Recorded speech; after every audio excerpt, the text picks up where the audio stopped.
en grado S. ¿Para qué no? Terminé la gran mayoría de en grado A y S. Y me falta una sola misión, que es la 46. Y creo que es el momento indicado para empezar a escuchar todos los cassettes. Así que en este momento me hice básicamente un tecito y con cerealitos para ponerme a escuchar absolutamente todas las grabaciones que son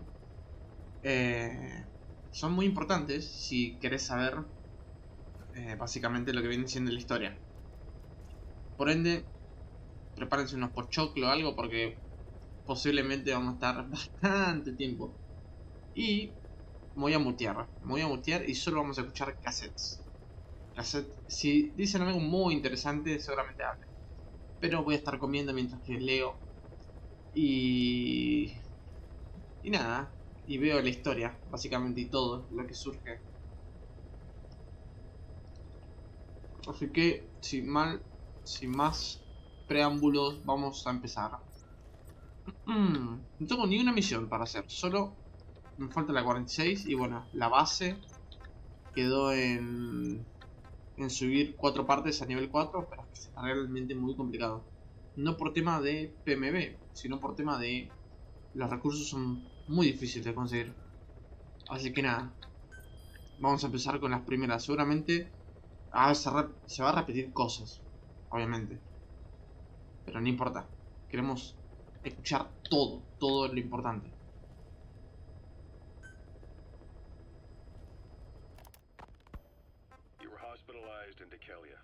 British sovereign base area on Cyprus. It's part of British overseas territory that falls outside of Cypriot jurisdiction. You got moved from Cuba's Little America right into Cyprus as Little Britain. Why Decalia? The UK and the US remain close allies. The last place Cypher would think to look for you is inside their own system. That's what kept you safe in British military hospital for 9 years. The safest place from a whale is inside its own belly. You were a regular Geppetto. Well, it wasn't Pinocchio who led me out to safety. So who was that guy? Cypher went so far as to attack British territory, burning their own ally. That's how badly they wanted you dead. He said I was in a British military hospital, but the doctor had a Greek accent. They hire locally. Easier to trust them. Decalia is also home to Greek Cypriots, after all. What about the Turks? They haven't returned to the south. Not yet. The Cyprus dispute is still a long way from resolved. The country is just as split as it was in '74. Turkish Cypriots in the north, Greek Cypriots in the south. Between them, the Green Line, the UN established. And Decalia sits right on top of it. It does. Part of the buffer zone between the two groups. Another reason it was the perfect place to hide you. Easy to spot any outsiders snooping around. So how do things stand? Last year, the Turks declared that the Turkish Republic of Northern Cyprus is an independent state, though it's only Turkey that recognizes it. In the past, the Greeks and Turks lived side by side in the same villages. There are reasons to fight. Those came from the outside. Greece, Turkey, Britain, America, they all have their own stake in pitting the two sides against each other. But once you spark something like this, it's impossible to control.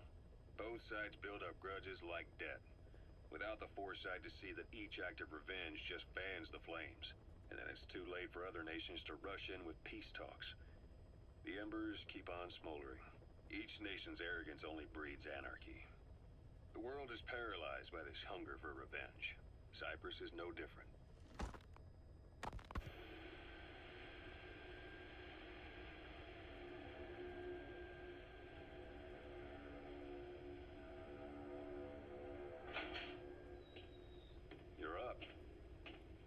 Changing ships? We can't go sailing the Suez in a whaler. The Suez Canal. When did they reopen it? Not long after you were attacked. Once they finished sweeping it for mines after the Arab-Israeli conflict. Can you stand?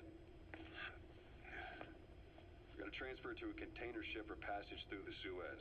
Our destination is Pakistan, Afghanistan's neighbor to the south. There we disembark and head via Peshawar to the Zero Line, the border. We'll travel to the Khyber Pass by road. And then? We continue on horseback. Afghanistan's main roads are under Soviet control. We'll need to go around them. It'll be all narrow, winding paths through the mountains. We'll do better on horseback. It's a local guerrilla tactic. They use the higher ridges to avoid air recons. Then they charge down the mountains for ambushes. The Soviets still haven't devised a counter-strategy. Our time frame is only half as much as we really need. It'll be a tough march. Better horses than boats. Well, it'll make for good physiotherapy. Take the time to get used to that new arm. While the Soviets have indicated they are not participating in the Los Angeles Olympics, primarily because the United States has made no attempt to guarantee the safety of the Soviet Union's athletes, the United States is increasingly demonstrating the belief that the issue has nothing to do with its preparations, and in fact this is retaliation for the Western nations' boycott of the previous Moscow Olympics. That concludes today's news. That's quite some news. The Soviet Union not attending the LA Olympics? Yeah. Andropov's death has changed some things. They're calling it revenge for the Western boycott of the Moscow Olympics. Countries boycotted the Moscow Olympics? Yes. In protest of the Soviet Union's invasion of Afghanistan. Over 50 countries were absent. It's too bad I didn't get to see Yamashita's judo. When the 40th Army crossed the Amu River 4 years ago, détente went right out the window. The U.S. Congress chose not to ratify SALT II. And Reagan's hardline politics won him the presidency in a landslide. According to him, the Soviet Union's an evil empire. The Second Cold War. And there's been no end to regional conflicts and civil wars. Lebanon, the Falklands, Grenada, Iran, Iraq. The story never changes. Las Malvinas! Egypt and Israel did sign a peace treaty. But then the driving force on the Egyptian side, President Sadat, was assassinated afterward. Apparently, his actions were considered a betrayal of his fellow Arabs. Islamic extremists? Yes. Fundamentalist extremists have been responsible for some bold acts of terrorism in recent years. We've had extremist students in Iran take U.S. embassy workers hostage, and suicide bombings in Lebanon. Over 300 foreign soldiers stationed there have been killed. Countries have yet to develop an effective means of dealing with terrorism. Afraid of losing their own men, they've pulled their forces out, handing private forces a golden opportunity. Private forces? Small armies with no national affiliation, working for the highest bidder. That's right, they got the idea from you. After Mother Base went down, they began spreading to meet the soaring demand. Miller's organization is just one of many PFs now. The entire world is after you. But at the same time, it needs you too. Miller told me about what happened in the Caribbean 9 years ago. You do remember Miller. You'd formed a private army with him. An army with no allegiance to a nation. I remember, but... I see. You're not sure what's fact and what's a fantasy caused by the coma. It's still all a mess, huh? All I can do is tell you the facts as they were told to me. I've gone easy on you up until now. But this is where the hard stuff begins. 1974, the year before you entered your coma. You were in Colombia, operating with a small unit of men, basically mercenaries. Miller was among them. Miller was trying to find a way to turn his and your talents into a line of work. He was looking to start a business where you would fight on behalf of others around the world, those who needed military force. But the reality was, at that time, you didn't have enough gear to equip your own men. Then Miller came across this client. It was a huge job he was offering, but you had a shot at pulling it off. You accepted it and headed into Costa Rica.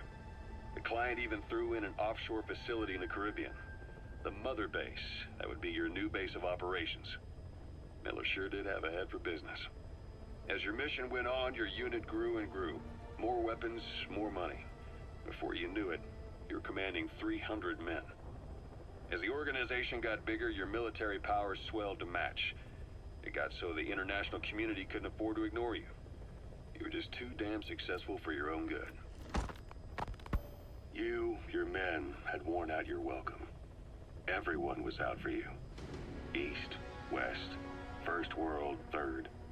It was only a matter of time before someone took you down. And that was XOF. Officially, they're an anti-terror unit under the CIA. In reality, they're Cypher's private strike force. They lured you to Cuba using Chico, the Nicaraguan revolutionary kid, and Paz, a mole who worked for Cypher as bait. While you were gone, XOF, posing as a nuclear inspection team, stormed Mother Base. At the same time, C4 they placed on the strut legs went off.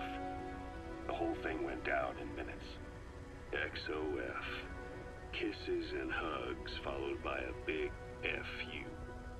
All because of Miller's blind spot. A back door into Mother Base no one suspected. You remember a certain scientist? Huey was responsible for bringing the inspection team on board, giving the enemy a perfect opportunity to hit you at home. You were returning from Cuba when it happened. Mother Base came damn close to taking you with it into the Caribbean. Those of your men out on assignment returned right away. They refused to believe the wreckage in the water they found was Mother Base. But they checked the coordinates again and again, until reality finally settled in. You were supposed to die that day. That was XOF's primary objective. As far as most folks know, you did. The first doctor to see you wasn't even sure what he was looking at. Before they'd even finished operating, your men moved you to that hospital in Cyprus. There was a woman named Eva who arranged that. Rings a bell, huh? Most men in your condition would have been written off right from the start. But you survived. You went straight down to hell, and they pulled you out. Your eye wide open. Full of venom. The days of naked Snake are long gone. Welcome back, Venom Snake. This world still needs you. Here, Snake, try this on. A prosthetic arm.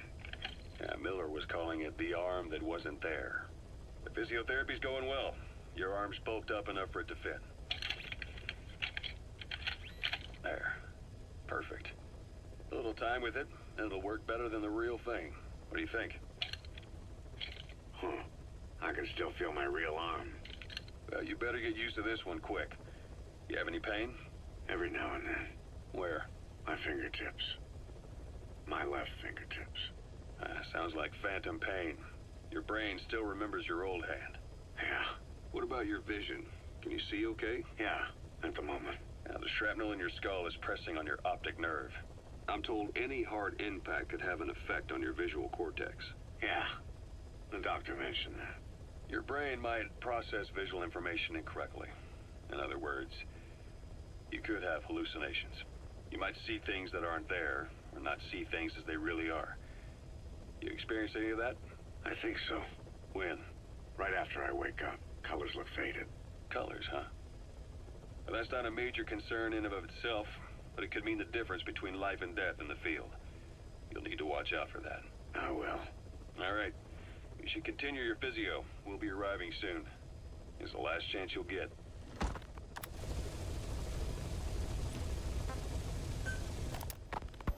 Ocelot. I hear they started calling you Shalashaska in Afghanistan. What's that about? You know the term Sharashka? It's slang for a suspicious, hastily thrown together organization. The word became associated with a type of forced labor facility in the Soviet Gulag system. OKB scientists and engineers who'd been convicted of crimes were sent to a Sharashka for forced R&D. The Sharashkas were supervised by Lavrenti Beria of the NKVD, the secret police, under the official name 4th Special Department. Forced research? That's not very different from what we do here. Diamond Dogs is different. Everyone here believes in you. Regardless of where they came from or why they're here, they revere you. And they're fighting because it was their choice. And if it wasn't, they'd leave? Who knows? That's our reality here, whether it's real or not. If there's another truth, I don't want to know it. All that matters is that's the concept that's taken shape in their heads. The traces of a group ideology, our superstructure, to put it in Marxist terms. All right. Go on. Right. So anyway, at some point the enemy started calling me Sharashka. This was after the war in Afghanistan broke out. While I was keeping an eye on you in that hospital, I was also heading up interrogations here. The men I broke gave up their comrades and families, everything they wanted to protect them most. No real cause for it. I just let myself get caught up in the old Russian pride. And suddenly I received the honor of becoming Special Interrogation Advisor to the forced labor camps. But the more men I interrogated, the more people saw me as just that, the interrogator. It helped cover my real objective of keeping you safe. You went that far for me? Far enough to keep you alive. I ended up being pretty well known among the Afghan guerrillas. Some of them would have seen me on the battlefield, and that's how I got the second half of the name. Shashka. It's a sword, a type of saber from the Caucasus. Russian dragoons and Cossacks carried them into battle. Now, the Russian Empire had a general by the name of Fyodor Arturovich Keller. His bravery earned him the nickname Russia's Greatest Shashka. Someone must have known about that, because somewhere along the line, Shashka got stuck on the end of Sharashka. The guerrillas were using the name amongst themselves, and by the time I got to hearing about it, pronunciation had wound up as Shalashashka. So, half gulag, half hero sword. Is a perfect fit. But you see how rumors and ideas about people can get out of hand fast. Once you create a character and put it out there in public mind, it warps and twists with every baseless rumor. And before you know it, all people see are phantoms. In my case, it works out just fine. I'm plenty used to working under aliases.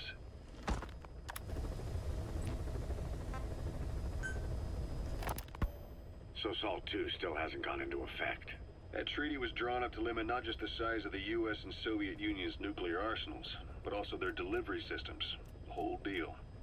Just when we thought all those years of negotiations had paid off, somebody decides to invade Afghanistan. The timing couldn't have been worse. The president was in the middle of the SALT II talks back then. You mean while you were busy trying to stop Peace Walker? I heard. President Ford was meeting with the General Secretary in Vladivostok. In his absence, the political brass in America detected what they didn't realize was false nuclear launch data from Peace Walker, and were on the verge of ordering a retaliatory nuclear strike. Coleman's big idea? Humans are incapable of destroying themselves. Turns out he never knew what humans are capable of. If that AI, the boss, hadn't found a way to stop the fake data transmission, they probably would have gone ahead with the launch. Deterrence was revealed as the pipe dream it was. All thanks to you. And her. The U.S.-Soviet talks looked set to fall through. What happened in Nicaragua no doubt helped trigger a change of heart. But in the end... The time's to find the politics. When you've grabbed their tail, they turn and bite your hand. I first met you 20 years ago now. The place was Selenouyarsk in the Soviet Union. We were enemies. I was with the GRU. You were still fighting for America. 1964. Operation Snake Eater. Its objective? The assassination of the legendary soldier known as the Boss. When you returned home successful, they awarded you the title Big Boss. Your CO, Zero, sought to carry on the boss's will by covertly establishing his own organization. You knew the original members from Operation Snake Eater. From America, there was David O, or as he was to you, Major Zero. Donald Anderson, aka Sigint. Dr. Clark, who went by paramedic during the operation. And the fourth, you. From China, there was Eva. And me, Ocelot, from the Soviet Union. 6 in total. To us, government notions of friend and foe were meaningless. As were East and West, we joined forces by our will alone. Our objective was to fulfill the boss's dying wish, to make the world one. And to do it, Zero used the Philosopher's Legacy, the secret war fund you obtained during Operation Snake Eater.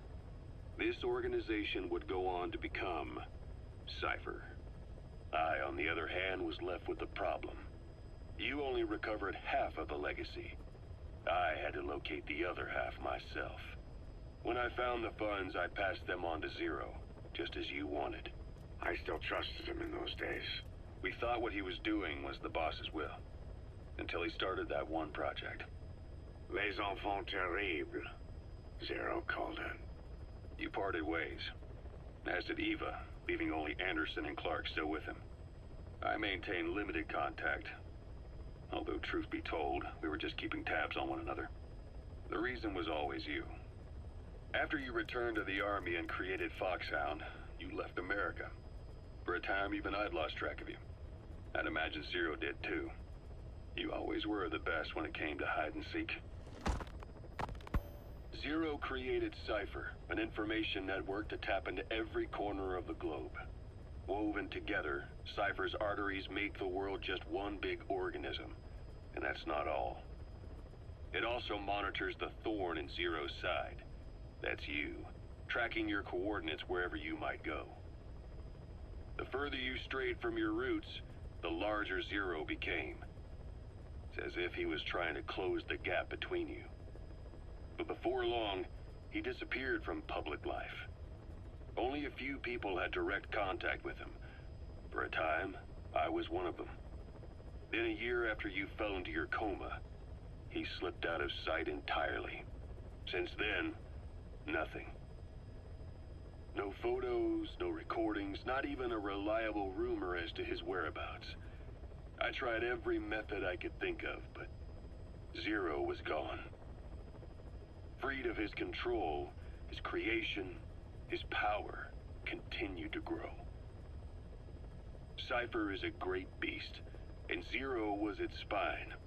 But even without him, it's endured, evolved. But now its body is rotting, riddled with parasites.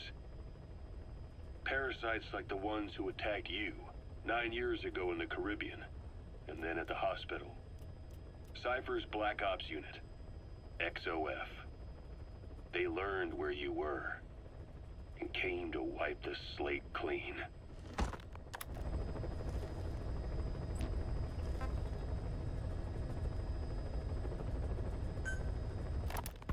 Christmas Eve, 1979, the Soviet Union rolled into Afghanistan.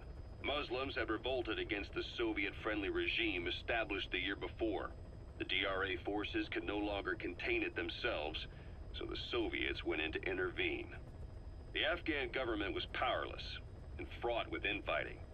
They lost the hearts and minds of the people, and that alarmed the Soviet leadership. With the Islamic Revolution happening in Iran, the Soviets felt they had to act fast or risk the spread of Islamic revivalism. A superpower, sending a motorized rifle division against men on horseback with antique rifles. Everyone thought it'd be over in an instant, only it wasn't. Some Muslims made their fight a jihad, a holy war, and began a guerrilla campaign on all fronts. A war of attrition. These fighters call themselves Mujahideen. They're being supported by the West through Pakistan. That's why Miller was involved. He was training them near the Zero Line, sponsored by the CIA. The war has become a nightmare for the Soviet troops stationed here. They thought they'd be headed home in 6 months at the most. Then a year passed. 2 years. Now here we are 4 years on with no exit in sight. Afghanistan has become the Soviet Union's Vietnam. The Soviet troops on the ground want to go home, but at least they have homes to go back to.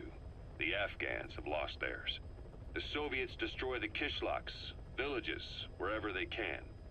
They burn down homes and fields, fill in wells, turn pastures into minefields.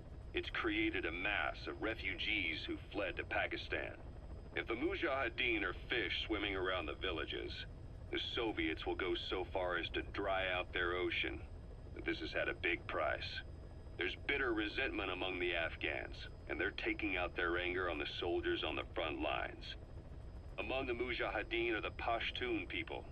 They're fiercely devoted to their code of Badal, or revenge.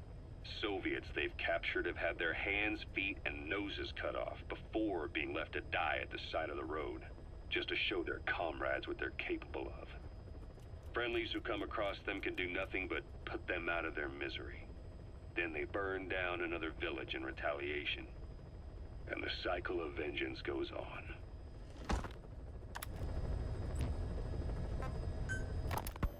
This war, the The Kremlin never expected to have this much trouble against the Mujahideen. Afghanistan is a tribal society. Tradition demands that its people stand up to any outsiders who set foot on their land. With the honor of their people at stake, they have everything to fight for. No matter how hard the Soviets hit them, they continue to appear out of nowhere, striking back, then vanishing again. But there's one thing even the Mujahideen fear. Every last one of them. The Soviet gunships.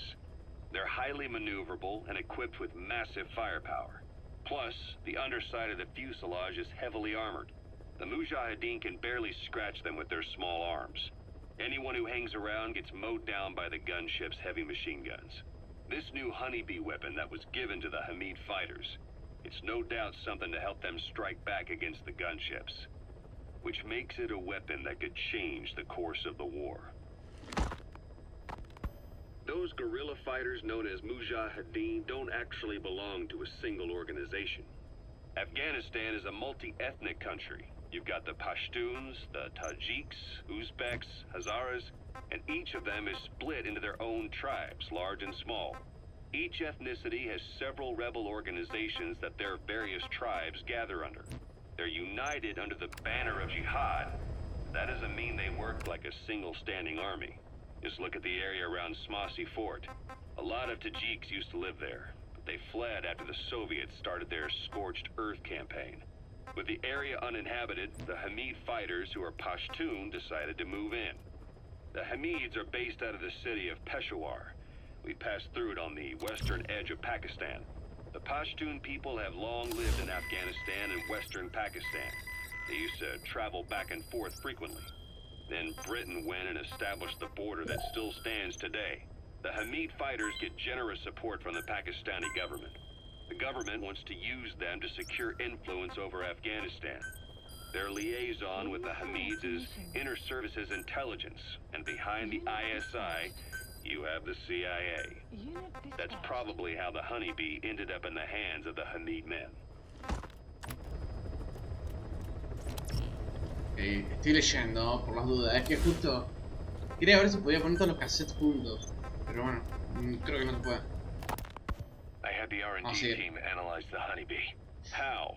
The CIA wanted it with everything intact. They took it apart to look at it. Then they put it back together. Everything intact. That's the R&D boys, all right. Turns out the honeybee's homing capabilities are a cut above previous manpads. It can detect a broad range of infrared wavelengths, and even ultraviolet for supplementary guidance. Hence the name, huh? Right. Honeybees rely on UV light to fly. With this device, flares don't do the target any good. That's why the Soviets are losing so many gunships. And why the CIA was so desperate to get it back. It wasn't just about preventing the Soviets from devising countermeasures. What if the likes of Iran got their hands on it? American aircraft would be put at risk too. We can use this tech to develop our own portable missile. That'll give us a huge advantage. It'll take a little time before the analysis results can be applied to actual implementation. But we'll keep moving with the research.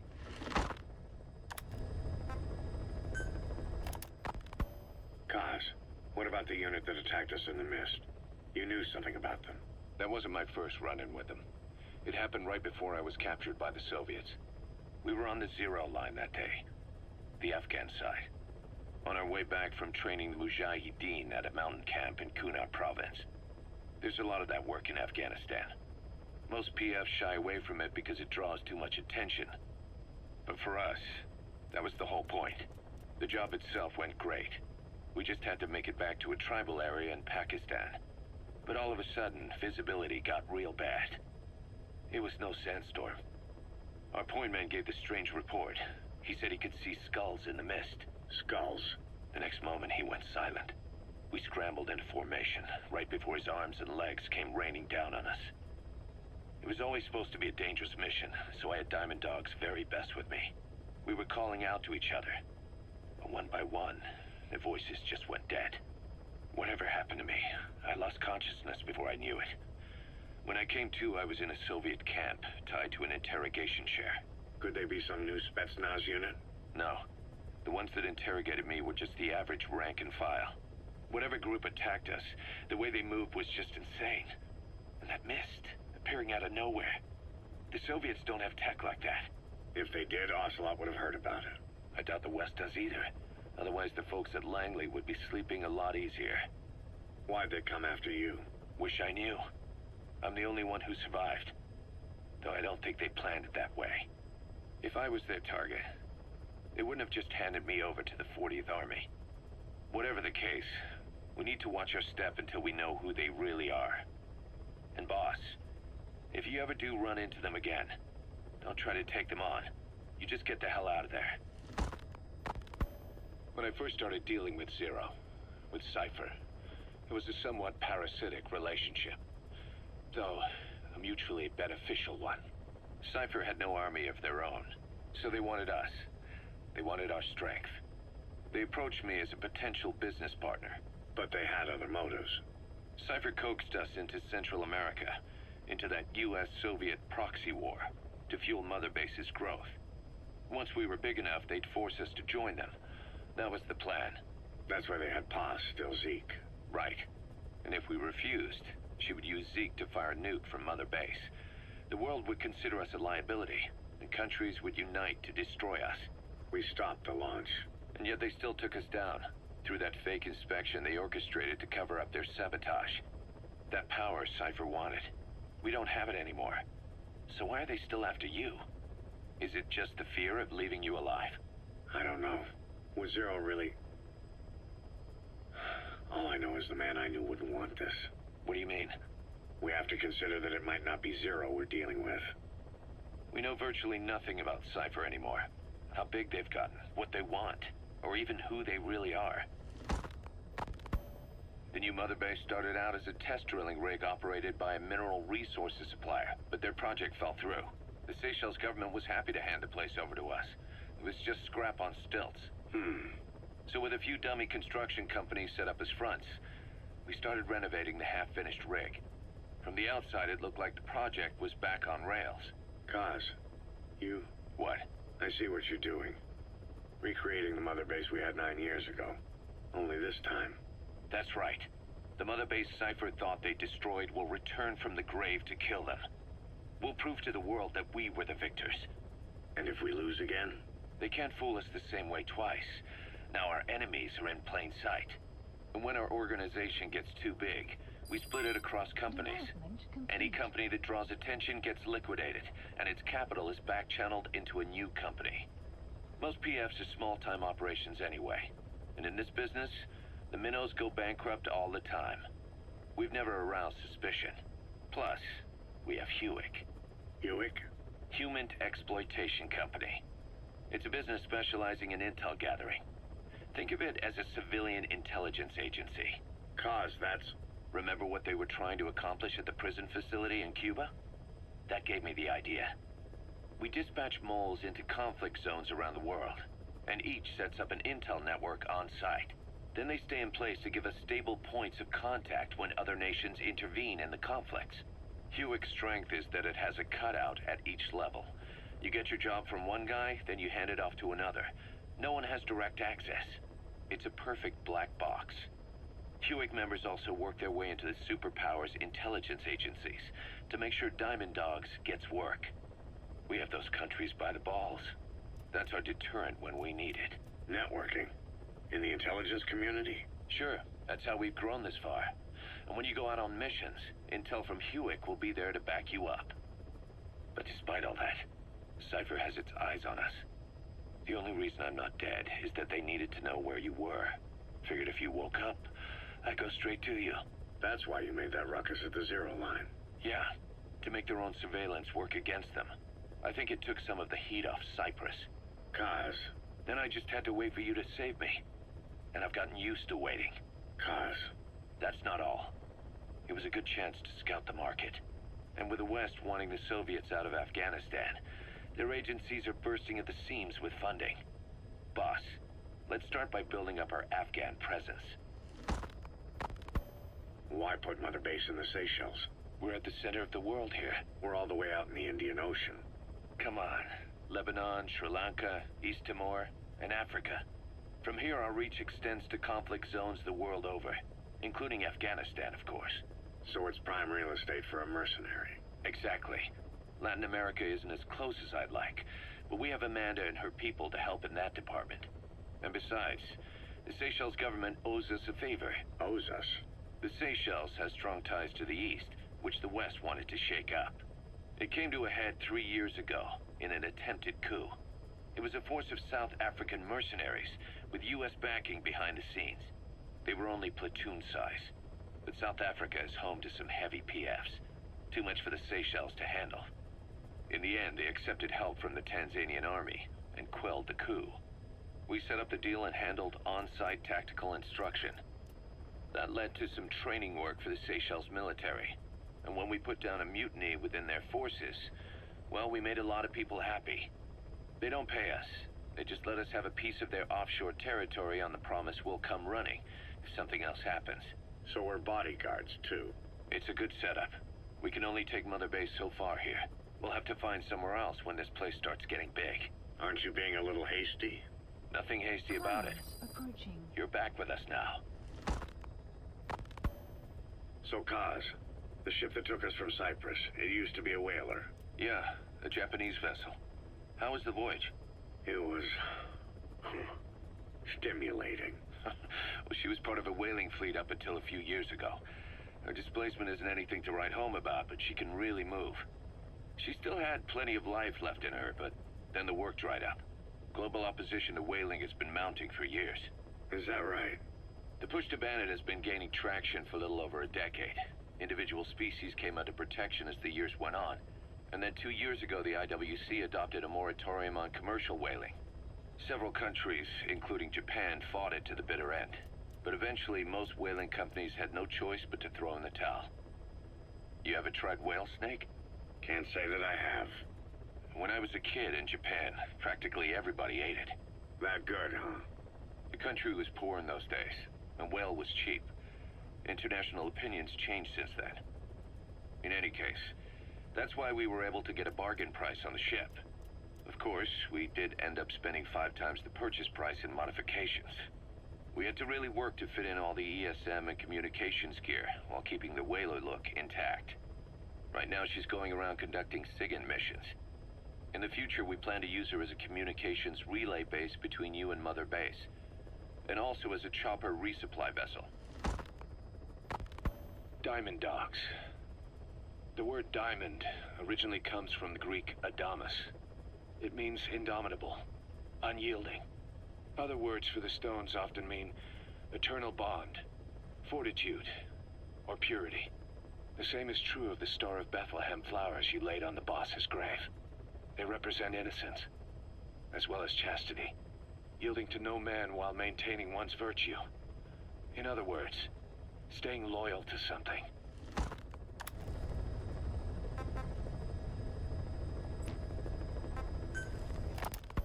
Ocelot said the number of private forces is increasing, and they've modeled themselves after us.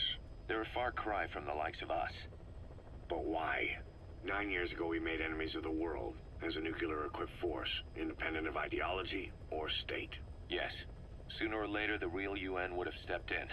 So why are they giving these PFs free rein? That's our fault, too. What do you mean? What happened 9 years ago was a real problem for a lot of people. An organization as big as ours, with our facilities, was wiped off the map. Not an easy thing to hide. But if our existence came to light, so would the names of our clients. We had contracts all over, east and west, from superpowers to banana republics, the lot. Our clients denied all association with the likes of us. They had to make sure things didn't blow up on them. But at the same time, they missed us. They really missed us. The demand for armies for hire was as strong as ever. The international community turned a blind eye to what happened to us, despite still needing people who could do our jobs. History couldn't afford to lose us. As soon as we were gone, they needed a replacement. So private forces spread everywhere. And they're all just a phone call away. But still. I know. PFs are totally different from what we envisioned. Nation-states, revolutionaries, terrorists, they have a lot of clients, and Cypher is one of them. Cypher stays anonymous, but I know their work when I see it. In the eyes of those clients, the world's PFs are all just expendable pawns. The clients don't have to worry about losing their own men. Nobody knows they're involved, and PFs are cheap. In short, the world is chewing up soldiers and spitting them out. Even some of the old Mother Base's survivors are still working for PFs. Some guys created their own smaller forces. Others were taken on by emerging PFs. Everybody's gone their separate ways. But none of them are living their dream, because they're not fighting with you. Of course, I tried to headhunt as many of them as I could for Diamond Dogs. It was all a waste of time. They said they weren't interested without you to lead them, but now you're back. And everything's gonna change. We'll unite all private forces under you, transcending nations and economies. What is a nation? Just a patch of dirt. The bonds among us will surpass nations, and that's what'll put the world under our control. We'll establish a new kind of country, redefine the very concept of it. Even Cypher will be below us, an extraterritorial federation of military nations, the United States of Force. Once word of Big Boss's return starts traveling, that'll be our true deterrent against Cypher. In other words, no one will dare to come gunning for you. How do you figure? Cypher lacks a large-scale fighting force. PFs are the perfect tool for them. But those PFs revere you, the legendary Big Boss. If Cypher killed you now, they wouldn't take it lying down. Maybe they'd even go looking for revenge, but they definitely wouldn't keep doing Cypher's dirty work, even if it put their lives at stake. That's why it's no longer a benefit to Cypher to get rid of you. The very fact that you're alive is our greatest defense against Cypher. Nice to know. It'll buy us some time while we get back to full strength. Just keep in mind that what I'm saying is generalizing a lot. In practice, the PFs around the world don't know your face. Just declaring that you're Big Boss won't be enough to convince them. And if they see you as an enemy, they'll come at you with everything they've got. Some hero. That's why you need to bring them back to Mother Base. Show them on your terms that you really are the one and only Big Boss. Once you've proven that, they won't hesitate to join us. We were lucky to get our hands on that cyborg arm developer. There's no one in Diamond Dogs who can so much as maintain that thing. Bionic arm, not cyborg, if you go by what he calls it. But you're right. The East is light years ahead in bionics. They can even detect through the skin the slight electrical signals from the brain that order muscles to move. The Soviet Union completed their first bionic arm capable of doing that back in the 60s. Although I guess that news didn't really reach the West. No kidding. Zadornov's was the only one I ever saw. Quite a shock to see it for the first time. And it was no mean feat to get hold of Snake's arm. I couldn't get one for you at the time, but you know, now... Forget it. I've no intention of relying on bionics. Right now I need to keep the pain fresh in my mind. Well, it's your decision. But don't you find it... inconvenient? Not a bit. But the phantom pain... it never lets up. Do you know how many men I saw die that day? There's nothing we can do to bring them back. And you expect me to care about getting a measly arm and leg back? Sorry. But my pain belongs to all our dead comrades. I'll keep living with it for their sake. It'll guide me straight and true until I've gotten them the vengeance they deserve.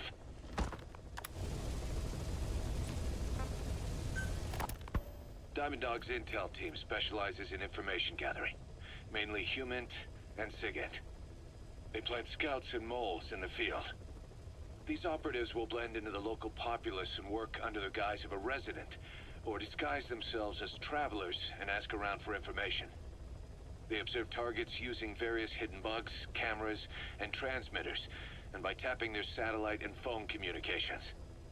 Analyzing all this information creates a clear picture of how wars and the PFs fighting them are changing. This data can also be used for threat assessment when deciding whether to accept contracts from certain clients. And during missions, the intel team keeps track of target locations and produces FOM predictions, reporting mission-critical information based on real-time remote observation of changes in the AO. What you hear from us over the radio is based on how we interpret the data gathered at the command platform. However, Intel team operatives go unarmed in almost all situations to avoid revealing themselves to the enemy. Some will carry a knife, but most have nothing at all. As such, don't expect them to help you take on heavily armed adversaries like PF soldiers. Think of them as entirely passive in the hot zone. Plus, they use all manner of techniques to remain inconspicuous in the field. If you ever spot one, you'll have some serious explaining to do. So remember, their specialty is espionage. They may not be of use in a firefight, but when it comes to intel, they're pros.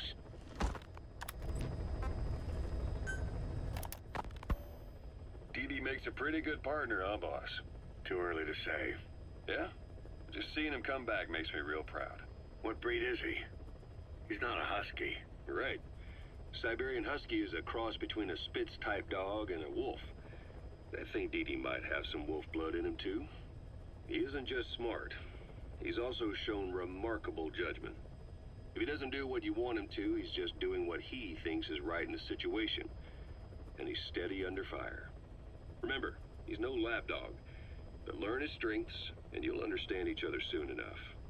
You'll make one hell of a team. Ocelot. Why'd you take it upon yourself to train him? Huh? Why? Yeah. When's the last time you heard a wildcat raising a dog? I have an eye for him. I knew at first glance he'd make the right partner for you. Huh. And I figured it was about time he got out into the world. So you passed him off on me? There, you see? I knew you liked him. I don't know about that yet. I still think he's trying to figure me out, too. I'll spend some more time with him. You'll see how helpful he can be. What about you? I prefer to work alone. Ocelots don't hunt in packs. Yeah, something like that. Anyway, I'm glad you like him. DD's really taken to you, too. And to going on your walks. Don't be shy about taking him with you in the future. I'll think about it. Look closely. Those are the symptoms of the infection on Mother Base. The blisters on the body were full of tiny worms. Parasite larvae, most likely. But we couldn't find any adults. It doesn't seem to mature in the body, like a spargatum. We don't know the root of infection, or what causes symptoms to develop. The infection rate, along with the number of dead, are both on the rise. If we don't find the cause, and soon... Boss, do you remember seeing these symptoms before? The bodies floating around in the oil facility, the bedridden test subjects at the Devil's House? This epidemic looks just like what we've seen on our hunt for Cypher. It could be a counterplay by Skullface. That's insane. You mean they weaponize parasites? Parasites as weapons. That definitely falls under the Biological Weapons Convention, but it's something the world would never see coming. And no one's ever developed a vaccine for parasites. So this is the weapon of mass destruction Cypher was working on in Africa. It may be. But if it is, how do the Yellow Cake and Walker Gears fit in? There must be something bigger we're not seeing. Anyway, our priority now is to prevent more casualties. The medical team is studying the infection, but we can't treat anyone until we know the root cause. All we can do right now is halt the spread of infection.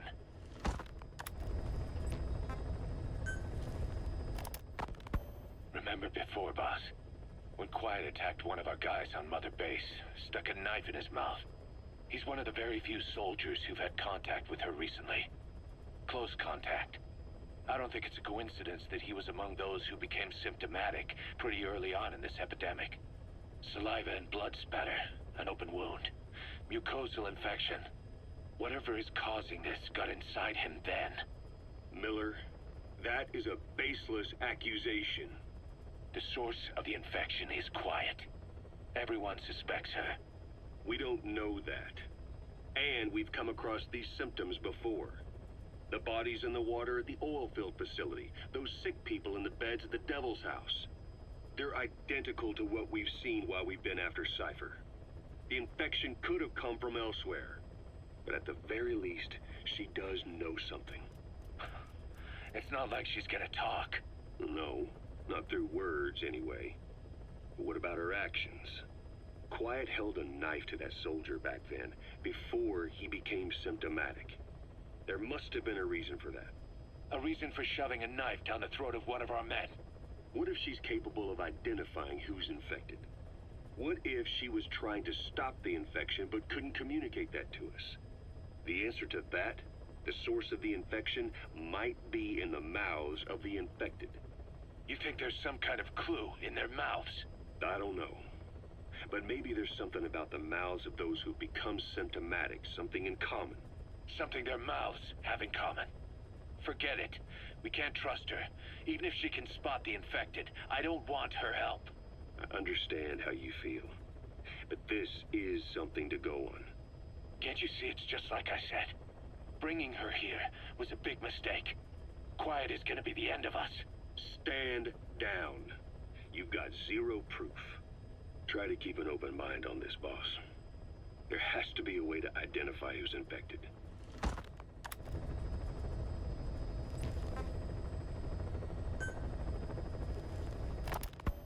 Snake, do you remember Amanda? Yeah, I do. Their revolution was a success. Somoza resigned, and Nicaragua has a new government. Amanda's really working hard for her country to be reborn. Good for them. She says she wishes Chico could be there. That revolution was the dream. For Amanda, for Chico, and their father. That chopper was no place for Chico to die. I'd like to at least think history will remember his part in the revolution. When you pick up a gun, there's always a chance you'll die for nothing. He knew that as well as the rest. Now that he's gone, it's up to the rest of us to decide what it was all worth. If we don't, there's nothing to prove that Chico ever lived at all. We're his mark on the world. Amanda told us that Strangelove contacted her after the revolutionaries came to power in Nicaragua. Strangelove, the AI researcher from Mother Base? I remember her. We'd lost touch with her, till Amanda heard from her out of the blue. She told Amanda she wanted to salvage Peace Walker's drive parts, or something from the bottom of Lake Nicaragua. Amanda passed the request on to her friends in the new administration. She's a national hero now, after all. So Strangelove got a Soviet military aircraft to transport something to somewhere. But apparently the cargo wasn't big enough to have been Peace Walker itself. So what was it? Who knows? We recovered Peace Walker's nuclear warhead ourselves 9 years ago. What could Strangelove have been after? Amanda said she didn't mention what her reason was or where she was headed. Nicaragua is a socialist state now. And with Amanda vouching for her, the government didn't feel the need to concern itself with the details. All Strangelove told Amanda was that she was going to continue her research, and that the rest was a secret. Right before the attack, Huey was in the control tower to prepare for the inspectors. He was with them when it all went down. The control tower collapsed with the rest of it struck. His body was never recovered, but he was the one who met the inspection party when they arrived. And he was the one who showed the nuclear inspectors to the tower. You remember the way it went. First he recommends we agree to the inspection, then he gives them the okay without our permission, all the time acting as if he was doing us a favor. On top of that, he even had the guards disarmed that day. It would send the wrong message, he said. Whatever the angle, it all leads back to Huey. I curse my own stupidity for not realizing sooner. Huey escaped with that unit by chopper. I've been hunting him for 9 long years. The other reason I was operating around Afghanistan was to dig up his location. Huey's in Afghanistan? Yes, and I have a good idea where. Now we just wait for the right moment. This time, we'll be the ones using him. He's going to tell us who our guests really were that used a fake nuclear inspection to blast our home into the ocean.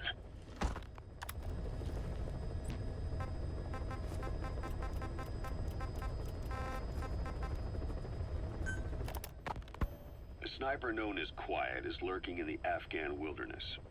This Quiet has performed a string of hits on Soviet officers. The attacks always occur in the same area, but sweeps of the area turn up no traces whatsoever. They've even posted guards, but they never spot a thing. And then before you know it, another body's lying on the ground. You ever heard of someone who operates like that? No matter how still and silent a person tries to be, they always create some kind of ripple. Be it breathing, a heartbeat, eating, excreting, body temperature, sweat. If this sniper can really vanish completely, that's just not human. I guess Quiet is the right name. But what is Quiet's objective? The local guerrillas wouldn't use this kind of tactic. I just can't see them hiring some superhuman mercenary. And the Soviet officers who've been killed, well, they were all opposed to or skeptical of the secret weapons development being conducted in the area. Sure, they were a problem for those supporting it, but the Soviets have nothing to gain by killing them. So we have an assassin with superhuman combat skills who isn't working for the guerrillas or the Soviets. Miller has a theory that this sniper is a hitman for Cypher. He thinks it's time we silence Quiet for good. But I'm against the lethal treatment. I say we bring the sniper back alive and break that silence. Because even if this Quiet doesn't say a word, there's still plenty we can learn. Just remember this, boss. If our hunch is right, you'll be on this sniper's hit list too. If things seem a little too quiet when you're in the field, watch out. Quiet's out there somewhere. And if possible, this is one sniper I want back here breathing. When Quiet first came here, she demonstrated her marksmanship against that enemy fighter plane. It showed she was much more than your everyday crack shot. Hitting a moving target from 600 meters is a challenge, but it's possible with the right training and equipment. But shooting down that missile, that's a world apart from taking out a soldier on patrol. The chopper and the missile were in motion, meaning different vectors at high velocity in three-dimensional space, and she shot an unguided bullet that had to fight air resistance and gravity. All that while the chopper was taking evasive maneuvers. Some of the best target leading I've ever known. She has a superhuman sense of spatial awareness. You put her in a fighter jet, and she'd be an ace right off the bat. Hell, your judgment was top class too. Realizing she could take out that pilot, that's quick thinking. You and Quiet could make a hell of a team. You'd be damn near unstoppable. Quiet is still in her cell. Only a few staff are authorized to go near her. She hasn't tried anything funny, but that's what bothers me most. In particular? What does she have to gain by coming to Mother Base? I first thought she was under orders from Cypher to take you out. She didn't manage it in Afghanistan, so round 2 happens here. So I lighten the guard. And that lock on her door is a joke. You gave her an opening. And? Well, she hasn't killed you yet. And I hate to say it, but she's had plenty of chances. You made me the bait. Poisonous bait. What better? Anyway, she didn't bite. Quiet is keeping her silence. So I'm left with no idea again what she's doing here. We tried communicating with her through writing. That didn't work either. Whether she's illiterate, dyslexic, or just plain stubborn, she won't cooperate. I just don't get it. If she tried to contact the outside, it'd be picked up by our counterintelligence net. But it's clean. There's no sign she's had contact with the staff, the base facilities, nothing. She's almost got the men wanting her to try something, just to find out what she's up to. And she's in there putting on the failed soldier look, all downcast eyes and defeated sighs. But she doesn't kill herself. She can't be trying to leave Cypher and surrender to us. So what's the verdict? This may sound optimistic, but here's how I see it. Quiet came here to fulfill some objective. To kill you, maybe to destroy Diamond Dogs. Whatever it was, before she could do it, something changed her mind. Yes. When I look at her, I sense hesitation. You think she betrayed Cypher? Can't say for sure. I prefer the ones that talk. Anyway, we'll keep her under watch.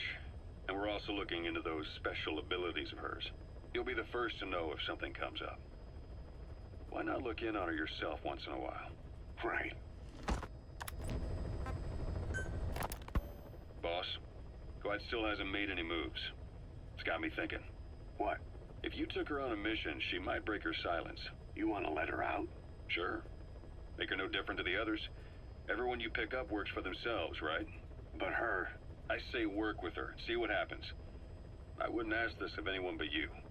On missions, I'll make sure we have someone observing from a distance, and she won't be allowed access to all of the base. As for Miller, well, sometimes it's better to ask forgiveness than permission. The best part is, hiding is her specialty. If no one sees her leave the base, the staff will be none the wiser. And if she gets away? If that happens, you'll have to take care of her. But I have faith in you, boss. I think Quiet sees something in you. It's a big risk. But it's for the good of all of us.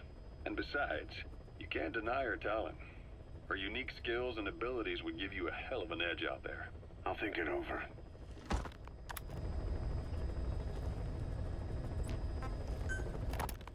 How long are we gonna keep that woman here? You mean Quiet? My personal feelings aside, she's putting everybody on edge. You should hear the stories. I got sick from just standing guard at her cell. I won't stand on the same platform as that witch. She hit me for no reason. What is this, a private army or a kindergarten? The thing is, they're all serious. They're faced with something they don't understand, and a kind of mass hysteria has broken out.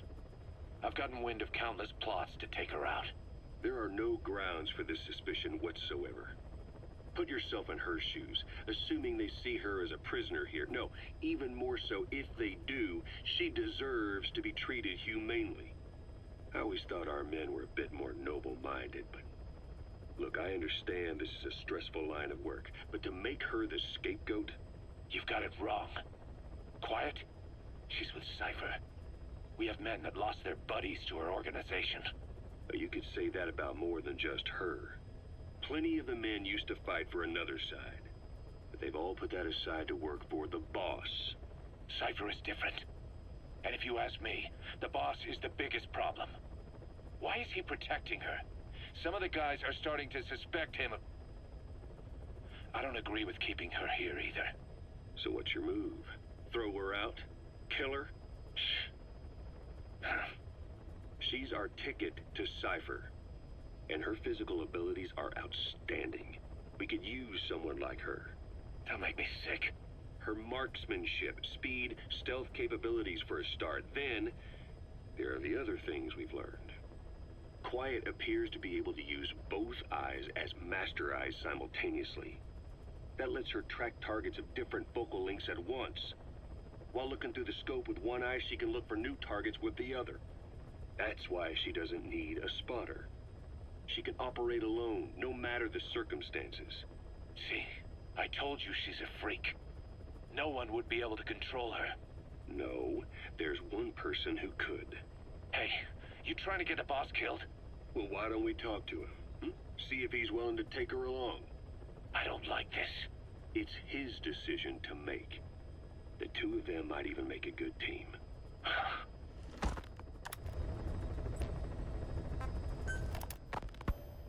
Where is she? You mean Quiet? In her cell, of course. Why did you send her out with the boss on that mission? She proved herself well enough, didn't she? The boss sure knows talent when he sees it. That woman will never be one of us. She's targeting him. Don't forget, we do owe her one. What's that supposed to mean? Remember what happened when she first got here? She shot down the aircraft Cypher sent after us. Not only that, she hit the cockpit. Who else could have done that? We're talking about a fighter jet traveling at Mach speed. What's your point? If she hadn't been there, the boss's chopper would be at the bottom of the ocean right now. Or it would have been followed right back to Mother Base. So let's say she does have some elaborate scheme in the works. If you want to catch her in the act, all we can do is sit back and wait. On the other hand, if she swears allegiance to the boss like our other Fulton recruits, he couldn't ask for a better partner. She's got you fooled. I have eyes on her. If she tries anything, she'll regret it. We lose nothing either way.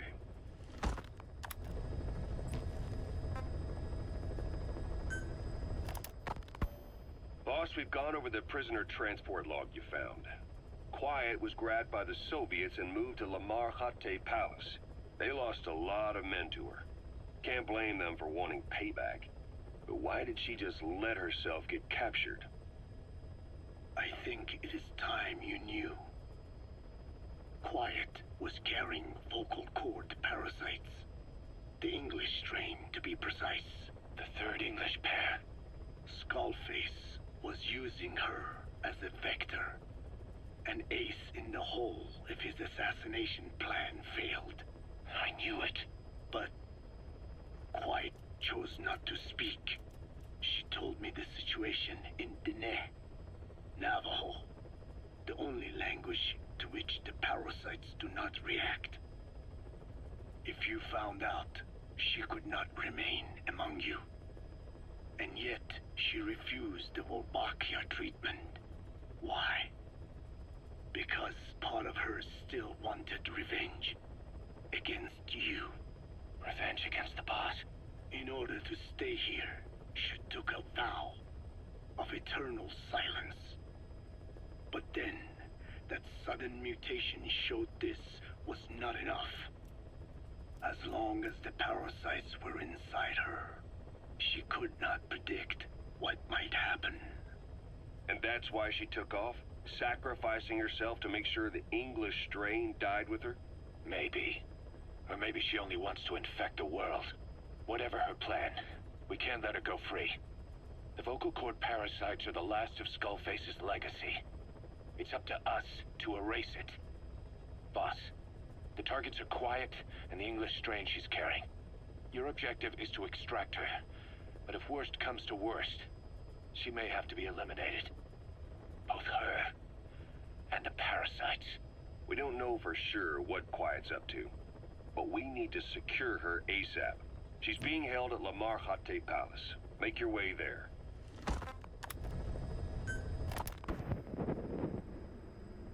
I did not choose to be quiet. I wanted to express my feelings to you. If only we shared a common tongue.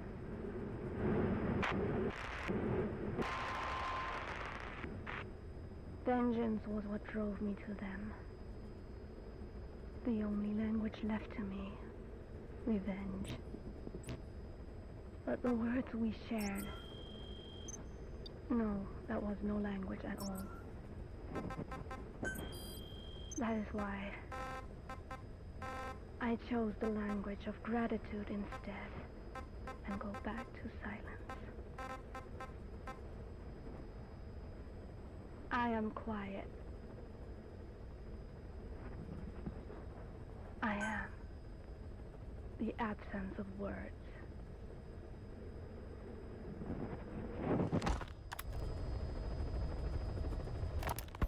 It wasn't just Cypher. Back in the Caribbean, every eye in the world was turned on us. A private army, just a bunch of guys with guns, in possession of a nuke? Why wouldn't they be uncomfortable?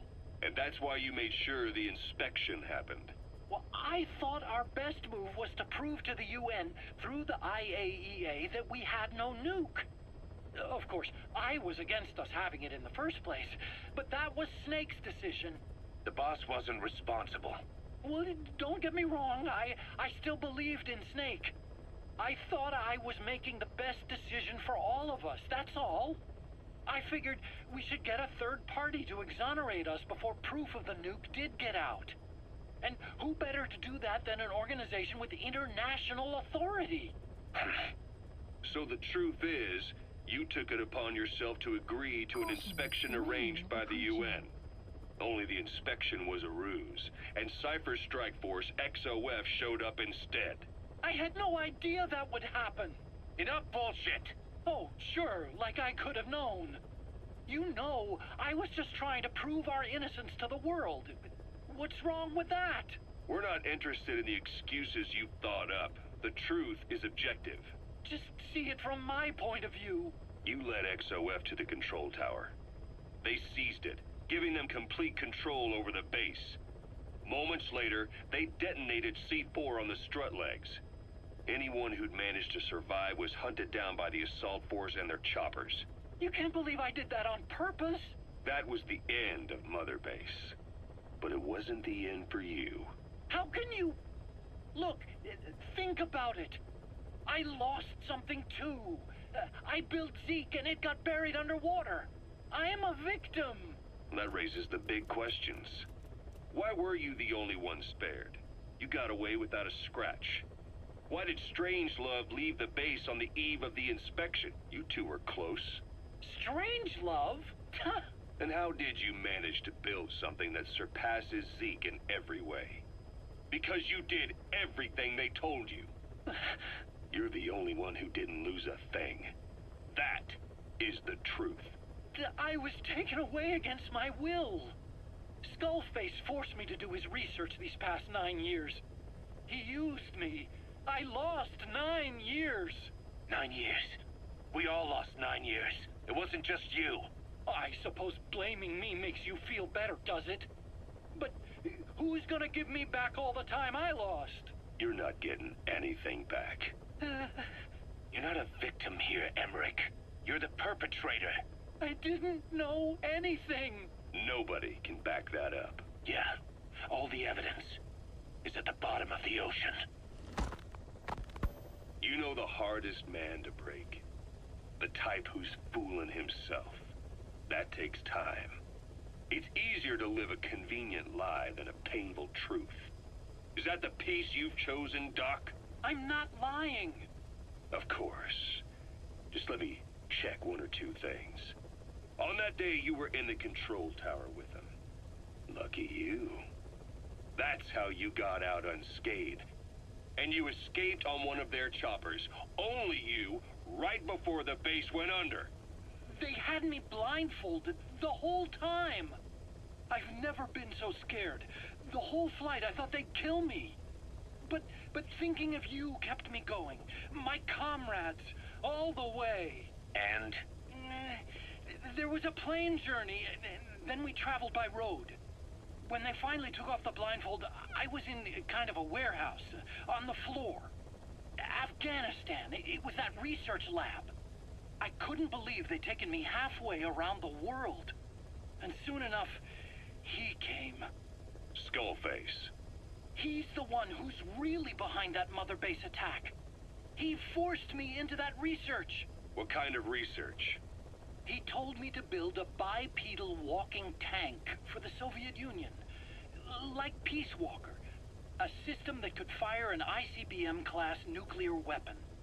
That's how the Sahelanthropus project got started. Sahelanthropus. Those AI weapons I'd made in Costa Rica were like toys by comparison. A whole world apart from reptilian four-legged crawling and that ridiculous hunched-over bipedal waddling. My design evolved. To the dawn of mankind. Sahelanthropus, the first steps towards humanity. An upright bipedal weapon system. Originally, Sahelanthropus was going to be a manned weapons platform. I designed a cockpit in its head, and I planned to fill it with water as a buffering agent. Like how Paz modified Zeke for human control. Don't compare me to some amateur. I designed it for human control from the beginning. The problem was miniaturizing the posture control AI. You remember the reptile pod? The AI that controlled your unmanned weapons. Attaching it externally makes it vulnerable, so this time I wanted it beneath the armor. Meaning I had to make the AI smaller. I got it down to less than 1/10 the size without any loss in computation speed. But it was still too big for the cockpit. There wasn't enough room for the pilot. If I made the head bigger, its body would have to be bigger to support it. Too big to be practical. In the end, human piloting was taken off the table. I tested a remote control system too, but there was the time lag and I wasn't satisfied with its precision either. Plus, it would be useless if the enemy jammed it. So next, I went back to trying an AI-only system. To do that, I had the AI pods recovered from Nicaragua. This was a hybrid AI, a combination of Peace Walker's reptile and mammal pods. The only AIs that had ever successfully operated an unmanned nuclear weapon system. Really? You'd need some help to get that working. Expert help. Did you work with someone? I worked alone. You did that yourself? Well, that's the thing. The AI didn't pan out in the end either. But I did finally get Sahelanthropus walking by folding over its upper body to lower its center of gravity. The first upright bipedal locomotive weapon system in the history of mankind. I guess, technically it falls into the anthropoid ape category. I don't see the benefit of having it stand taller. On terrain with significant differences in elevation like Afghanistan, you need a body that's vertically adaptable. That also lets it attack from long range while using mountain ridges for cover.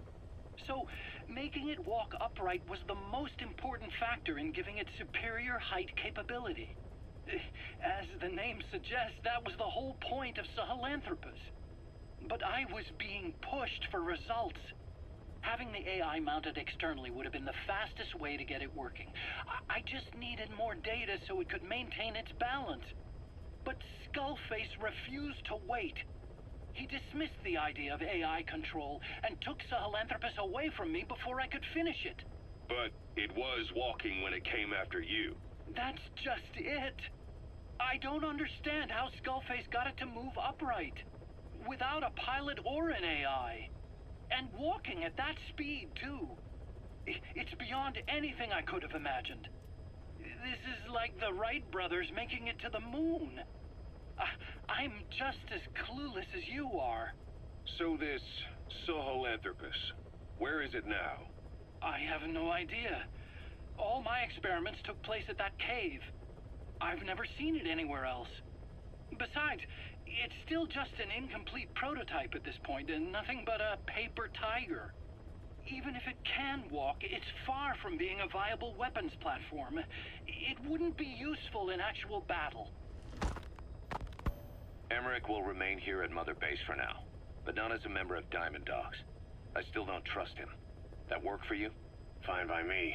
He can't be allowed any contact with staff either. Yeah. A lot of the guys would love some payback for 9 years ago. We still need him alive. But we have to restrict his movements. He can only go where we tell him. And of course, the interrogations will continue. He worked for that skull bastard for nearly a decade. He still has more to tell us. How long are we gonna press him? If our investigation shows he really had nothing to do with the attack, we'll reconsider his place here. But I don't expect that to happen. Remember that water tank-shaped object in Emmerich's lab in the Soviet base camp? The thing that started talking to you like a possessed answering machine. That was a pod built for housing the AI used to control unmanned weapons. You remember, back in '74 in Costa Rica. It was in those machines you fought there. They were designated Pupa, Chrysalis, Cocoon, and Basilisk, and each of them was fitted with an AI unit called a reptile pod. Emmerich created it. It mainly handled the machine's posture control and autonomous behavior. But the Basilisk, aka Peace Walker, also featured a second AI pod. That one was called the Mammal Pod, and it was created by Dr. Strangelove. She tried to recreate the boss's personality through the Mammal Pod, but you pulled out its memory boards. That's when it transferred its own functions to its reptile pod. Just like a human brain compensating for damage by using the remaining healthy parts. The result was a unique entity, a hybrid of the reptile and the mammal. It sank to the bottom of Lake Nicaragua with Peace Walker. But apparently they salvaged it and transported it to that lab. Don't let it deceive you, Snake. It may sound like the boss, but it has neither a personality nor a will. Like Emmerich says, it's just a machine.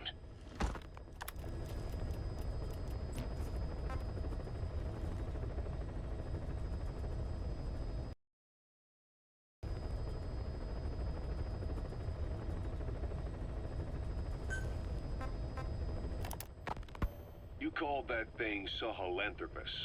Where does the name come from? Well, Bueno, several years ago, an excavation nos quedan team discovered a bastante hominid skull cassettes. in the Sahel Es una region. locura la cantidad de tiempo que hay para escuchar. The Southern Sahara. Cypher gave the specimen the name Sahelanthropus, man of Sahel. And then they covered the whole thing up. Why? They probably wanted to monopolize information about human evolution to have a head start in their genetic research.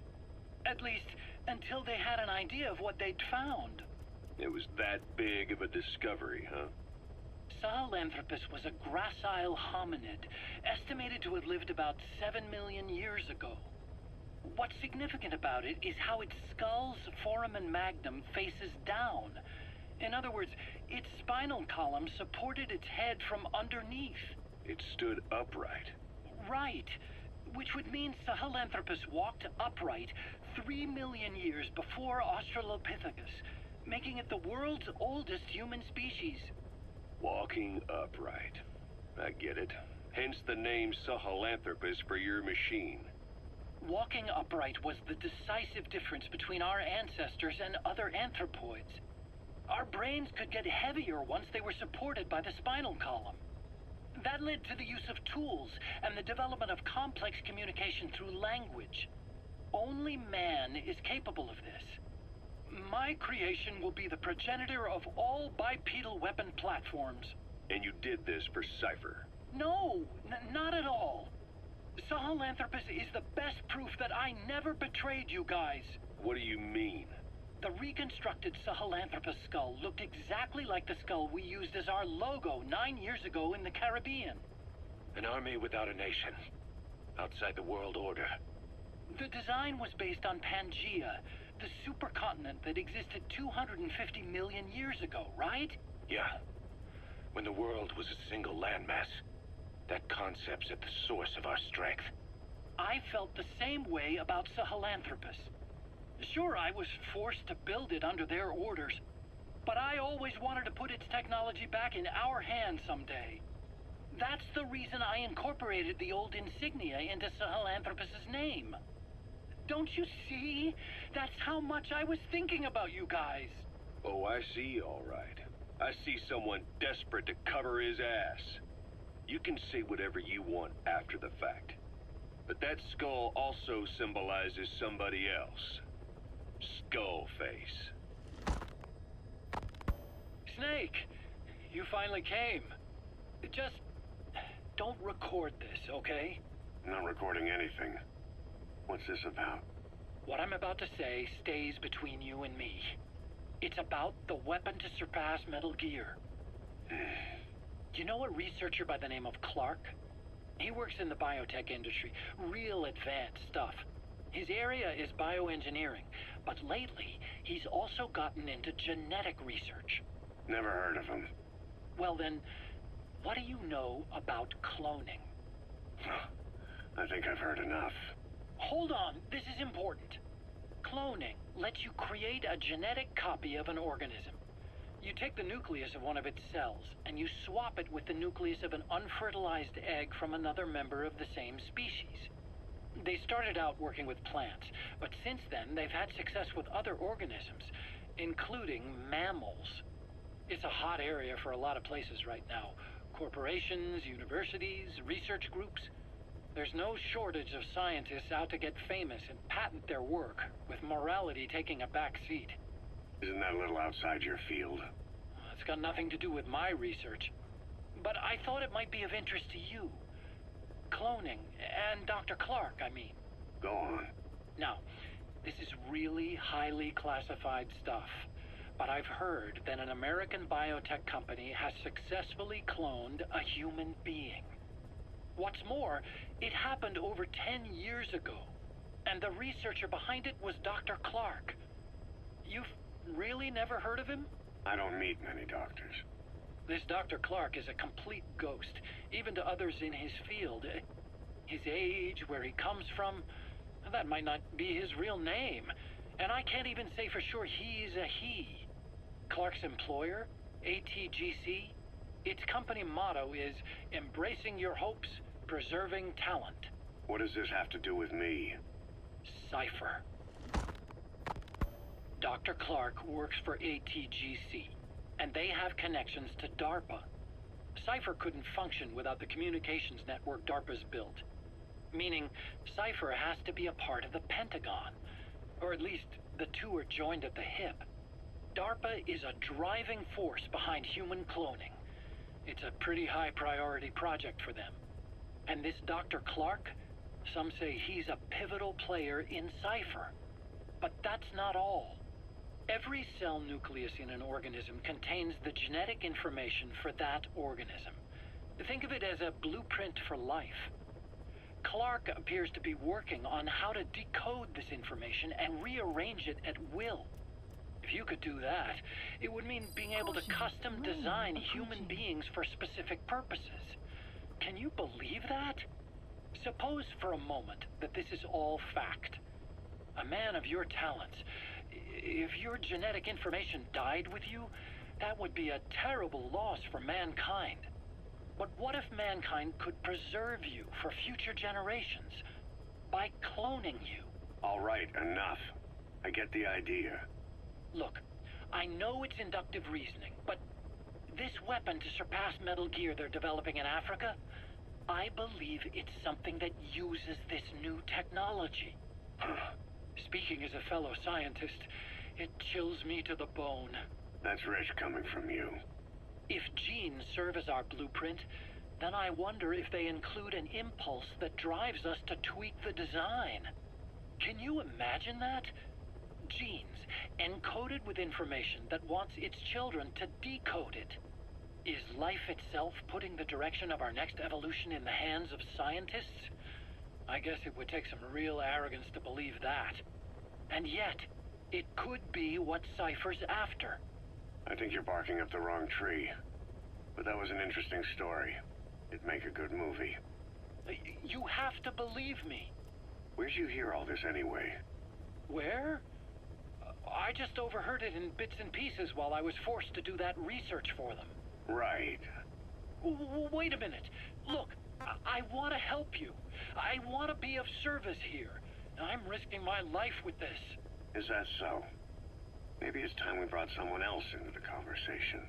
No, not him. Not Ocelot. You can't do this. Fine. Yes, Strangelove was doing AI research in that lab. Why hide that until now? Okay, so what? I wasn't working alone. You've got to understand. You do understand, right? I didn't want to drag her into this. It's my load to bear, alone. So you didn't create the AI intended to drive Sahelanthropus. It was Strangelove. Skullface was never in favor of AI control. So naturally they argued. Strangelove, she got him angry and he killed her. How? You didn't see it? So you found her inside that pod after the fact. And you just left her body to rot in there. Or perhaps you put her in there afterward. I asked him not to take her away from me. So she was killed by Skullface, but you asked nicely, and he put her body in the AI pod for you? That's right. Pathetic. You know, we have another idea. That you killed her. Me? I couldn't kill her.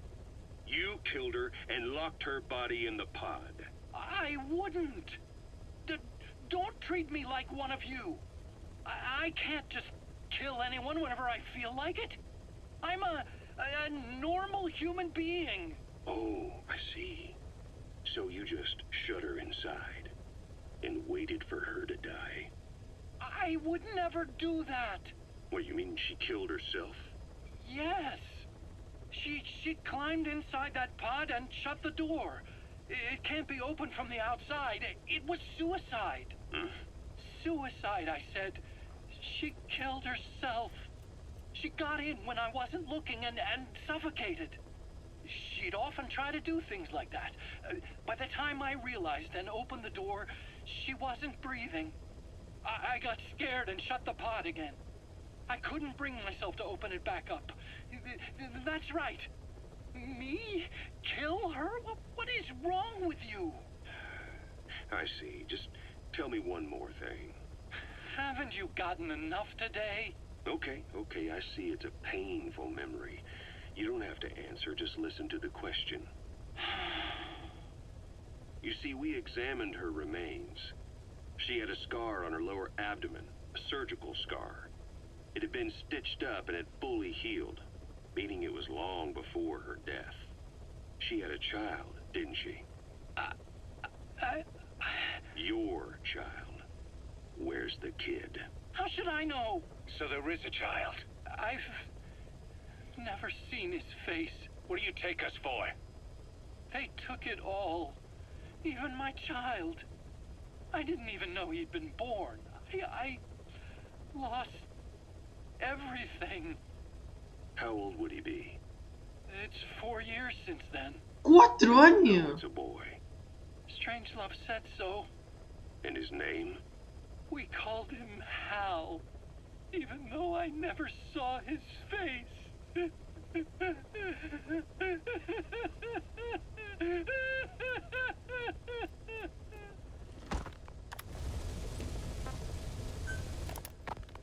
What was your goal in having the children repair Sahelanthropus? I just answered their questions. I had no idea they would actually try to fix it. I mean, can you imagine a child piloting it? Oh, sure, easily. It wouldn't work. Well, I bet it's just like riding a bike. I said it didn't work. It... Who did you try? I didn't. Did you put your son in it? We never did that. His name was, Hal, wasn't it? I thought you said you never saw his face. But you made him pilot Sahelanthropus. You used him in your experiments. He wanted to get in. It was such a short time we had. So he was with you. We were happy. Es re mentiroso el güey. Changing your lies to suit the listener and getting by slipping through the cracks. Building layer upon layer of convenient stories until nothing means anything to you anymore. You're happy all the time because you don't even notice you're doing it. Think hard. Who are you really? You're not a victim and you're not the silent majority. You're a perpetrator and a petty hypocrite. The real world doesn't make you suffer. It's the other way around. Well, Doctor, I have the report on the incident at the quarantine facility. Assuming the vocal cord parasite underwent a mutation. The only plausible explanations are exposure to some high-concentration mutagen or radiation. As you know, some of the staff at the quarantine facility were infected with the parasites. The Wolbachia prevented them from copulating, but the parasites themselves can't be removed from their host's vocal cords. Once you're infected with Skullface's parting gift, you're stuck with it. The researchers regularly used X-ray equipment to monitor the parasites in their throats. No problem there, they kept a close eye on the radiation doses. But that equipment didn't just give off X-rays. It was also emitting beta rays. Even though that's unnecessary for the scans. See, beta rays have far worse effects on DNA than X-rays. Meaning the only logical conclusion is that someone added in a beta ray emitter to trigger a mutation. Those beta rays leaked out from inside the equipment. Because the emitter was retrofitted, the shielding was inadequate. And the person who ordered and inspected the equipment was you, Doctor. That makes you the only person with the opportunity to install that emitter. So now you're saying I sabotaged medical equipment for some wild plan to make the vocal cord parasite kill everyone? Or maybe you thought it'd reveal a way to treat the parasite without using the Wolbachia.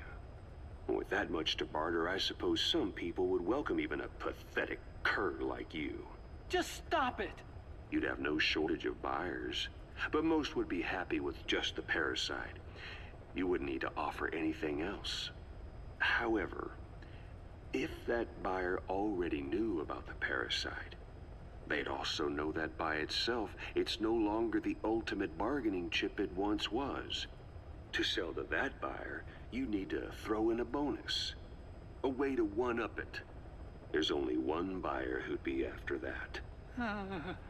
Emmerich, we record all communications on Mother Base. That includes radio transmissions to and from homemade devices. You've been in frequent contact with people in America. A private biotech company, a client of which is DARPA. And they are connected to Cypher. You made a deal with Cypher. You offered them a new parasite in exchange for your safety. This is the only place in the world where the vocal cord parasite still exists. And you used it as a testing ground. Tried to resurrect their bioweapon. But your plan to obtain the parasite has failed. Your bullshit ends now. And don't think you're leaving here alive.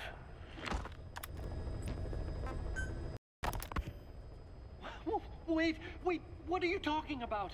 Just what do you plan to do? Present the charges against you, and render an appropriate punishment. You're gonna put me on trial? Call it what you like. Uy, ahí cuando entran todos los soldados. All of you, back to your posts. No, hang on. Huey has killed their comrades and interfered with their lives.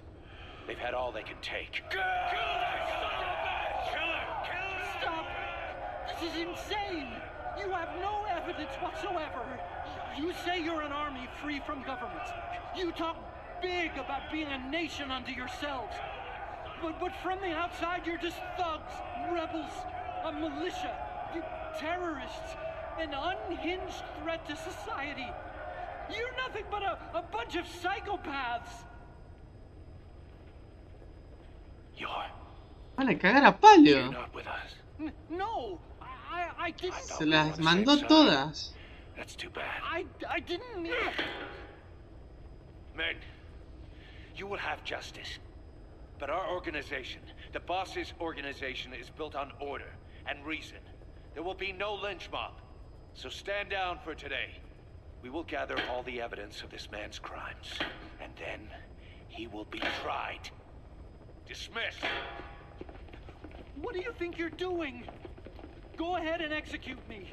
It'll be murder in the eyes of the world. You've lost your minds.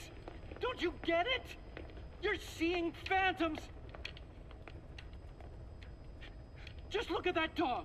No, you named him D-Dog, but it's obvious anyone could see that's a wolf because you're all a bunch of wild dogs. You wanted to believe he was too, to feel some connection, to fight your loneliness. You wanted something to cling to prove you deserve to be alive. You wanted to forget the death, your sins, so you'd cling on to dogs, or wolves, or even Big Boss. The boss is the same, isn't he? Every one of you is alone. That's why you suspect your own. I know, because I do the same. I'm one of you too. Alone.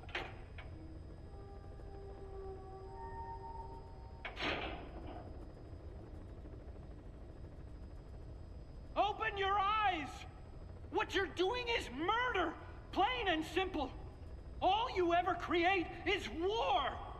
War and violence can never lead to peace!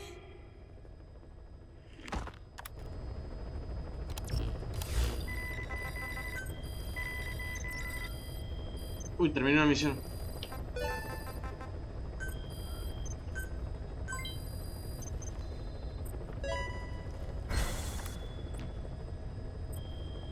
Bien. Mientras que seguimos escuchando, vamos a hacer más despliegues. Unit dispatched.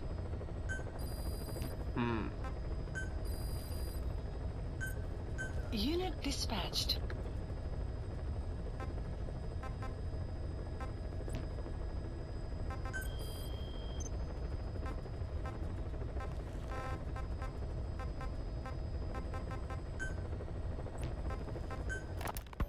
The R&D team's going to take over Emmerich's work.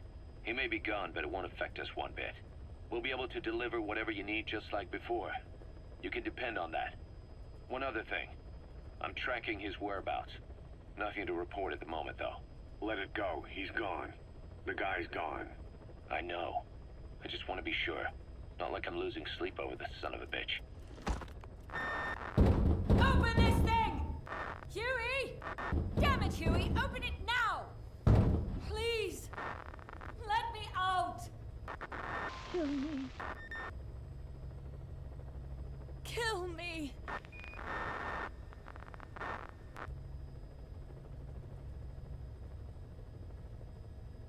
If only I'd tried to get out sooner. Perhaps I'd have made it. Why didn't I stop the hatch from closing? Even if it meant losing an arm.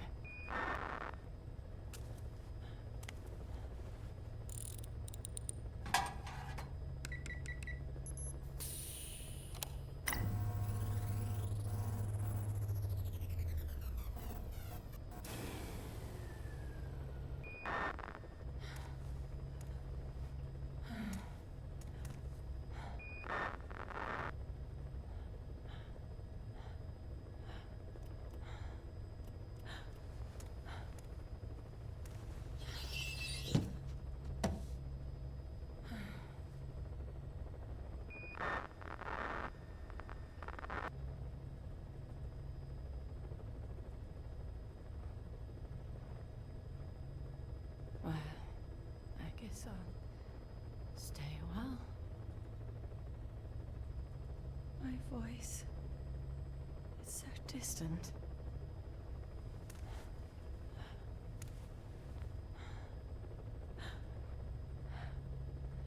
But you can hear me, can't you, Joy?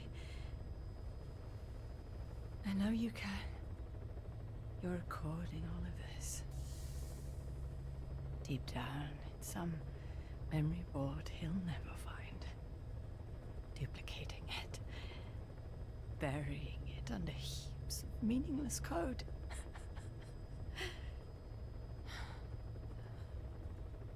Anyway, I guess I can say what needs to be said.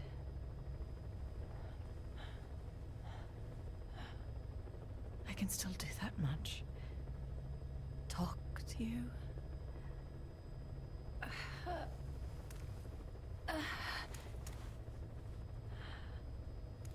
Even if I can't face you. Even if there's a heaven. Even if you're waiting there. I don't deserve to see you again. I don't deserve to love you.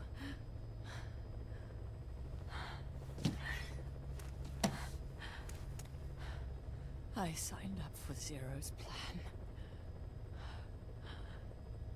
Even now that he's halfway to dead, his plan lives on, leeching away at the world. And it took your strength to make it happen.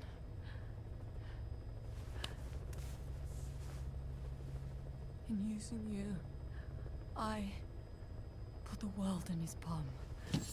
Once and for all.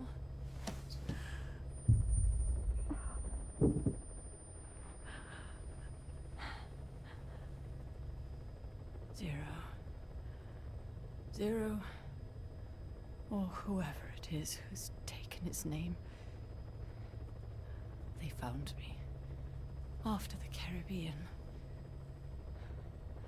They made me simulate his will, so that even after the body was gone, that will would keep the world turning the way they wanted.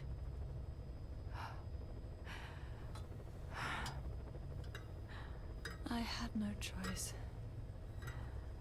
They dredged Lago Cosibolca, pulled up your phantom, forced me to revive and modify you. I thought I could bring you back, but in the end,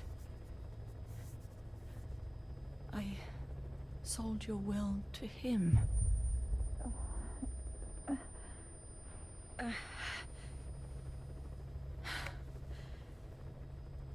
Now this part is just one big shell. A husk. Your phantom's no longer here. As for me, everything I touch turns to ashes. I could never make anyone happy.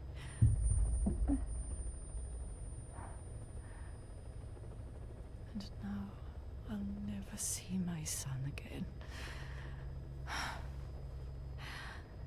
But at least Hal's free from his father's hands.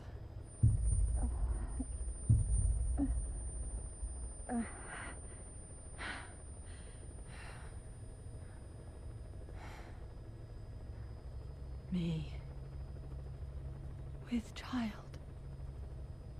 Can you imagine?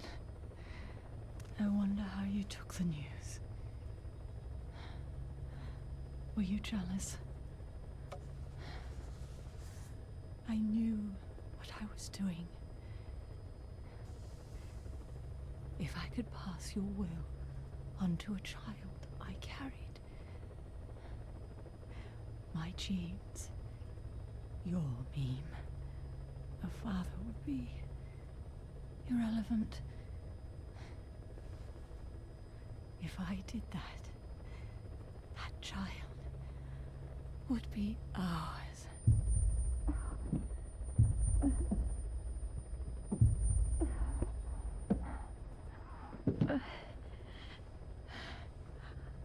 I've been a fool. Pride, conceit, baseless theories. Of course, I couldn't see through the dream. The false you I created. I only wanted to pass your will on to the next generation. But Zero took it away. And now I haven't just lost you. I've lost my...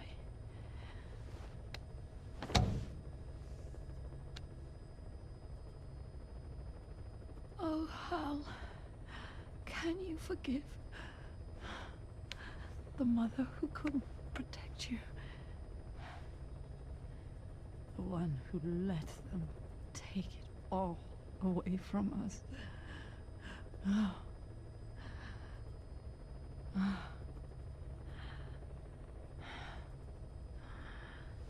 There's still hope. You, the one he took away. He'll never break your will. The will to make this world the way you saw it could be. I buried code, just to be sure. Inside of you, there is an egg. And when someone finds it, when they crack it, there'll be nothing left to stop you. The world you envisioned will become a reality.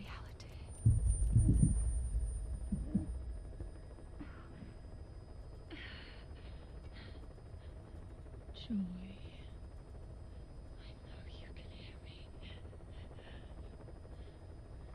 You do remember my voice,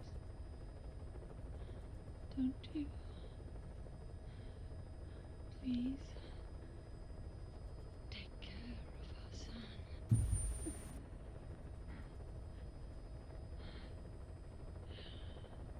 son. Caution, rain approaching. Don't ever be afraid. Whatever happens up there, she'll be watching over you. The system, the framework for a world will protect you. You don't need me. You just need to be strong enough for the both of us.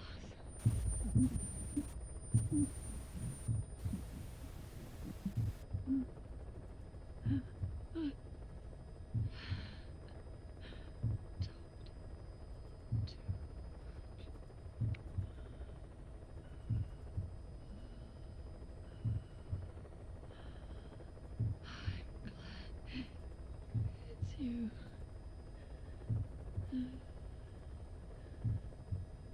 Here at the end, I think I hear your pulse.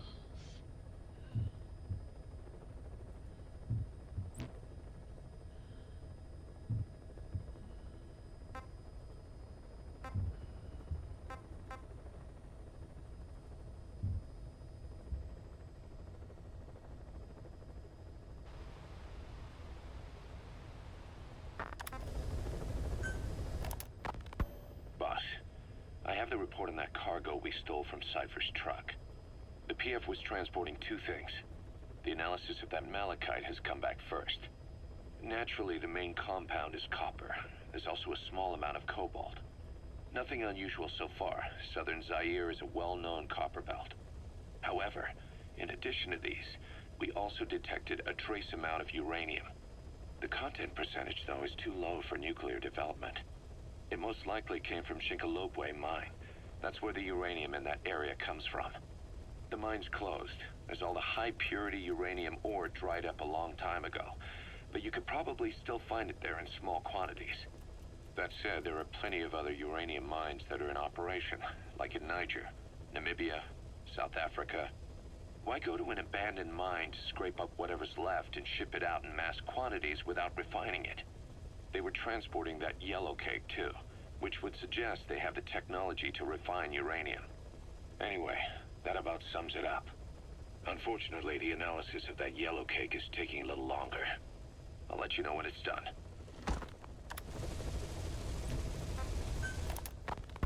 Boss, sorry to keep you waiting. We finally finished analyzing that yellow cake Cypher was moving. There was nothing unusual about the composition of the yellow cake itself. Most of it was oxidized uranium, with the rest being impurities, various metals as well as traces of organic matter. What's interesting is the composition of these impurities. When we checked them against the impurities found in the copper ore, it was clear the yellow cake didn't come from Shinkolobwe, meaning they went to the trouble of mining two sources of uranium, then transported them together in different states. Another thing, we detected a very thin layer of highly enriched uranium in the middle of the yellow cake. Now that is very interesting. It may not be a lot, but it points to the existence of uranium-enriching technology. After all, yellow cake can't naturally produce highly enriched uranium. If they could mass produce this, they'd be just one step away from a gun barrel type nuclear bomb. But uranium enrichment requires advanced technology and a large-scale facility. If that kind of place existed in Zaire, the Soviet Union wouldn't sit idly by. And there's another question. Where were they transporting the yellow cake and malachite uranium? The first place that comes to mind is South Africa. The government was supposed to have abandoned nuclear weapons development after caving to international pressure. But rumors persist that it's continued in secret. Plus, CRS were escorting the truck, and they're based out of South Africa. And then South Africa does have an abandoned test site. If Cypher's involved with nuclear development in South Africa. But how would that fit with their weapon to surpass Metal Gear? We need more information. Shinkolobwe. There's a name I haven't heard in a while. The U.S. bought a lot of uranium from Shinkolobwe mine during World War II for the Manhattan Project. They even sent a squad from the Army Corps of Engineers to reopen the mine after it was flooded. That's how good its uranium must have been. With that, the world's first nuclear test was a success. Shinkolobwe uranium might have been used in the Hiroshima and Nagasaki bombs too.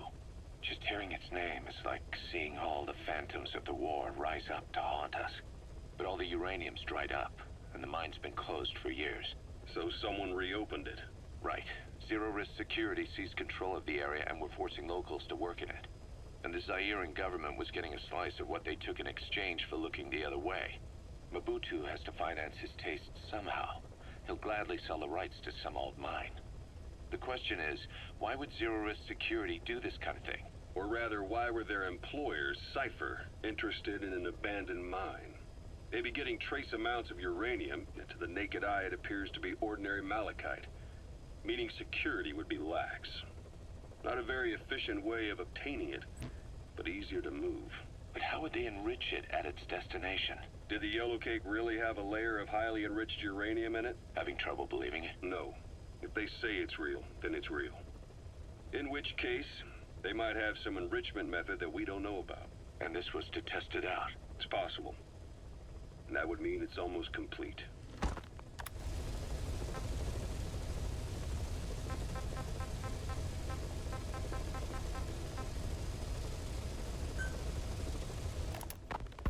Ever since the attack on your unit 9 years ago, the name Big Boss has become known the world over.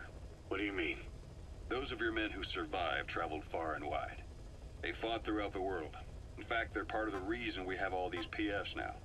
Every one of them suffered their own phantom pain from losing you. Talking about you wherever they went helped to heal their wounds. Your actions and words, your legend, has been told on every battlefield they've set foot on. Obviously, as the tales have spread, the truth's been distorted, painted over. Big Boss sacrificed himself to show us the threat that Cypher poses. He sounded a warning, so it goes. A warning? Too much power destroys the hands that hold it.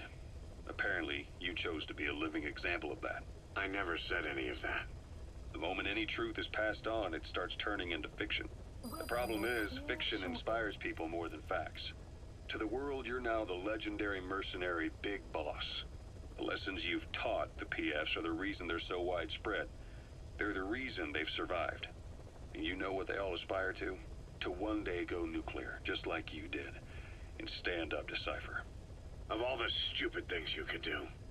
They'll never understand what you really wanted. Heroes are misunderstood. It takes a man of the same caliber to understand what drives them. Bottom line is, these guys want to be like their hero, Big Boss. And deep down, they all have their eyes on nuclear weapons. They say that a nuke is the only means of standing against Cypher. But these days, it's becoming little more than a slogan to rally the troops and survive in a cutthroat business. Currently, there are 3 major PFs who've expanded into Central Africa. CFA, Rogue Coyote, and Zero Risk Security. HEC's investigations have shown there's almost no overlap between their areas of operation. It's not so much a turf war, more like they have a gentleman's agreement. If you do cross paths with them, you probably won't have to face more than one at a time. Still, don't expect a walk in the park. The CFA, Contract Forces of Africa. These guys are a major player. Their head office is in Pretoria, South Africa. That's also where the South African Defense Force is headquartered. We think the two are closely connected. An HEC investigation revealed that most of the CFA's operators are former SADF soldiers. South Africa has been locked in struggles with neighboring regimes for years.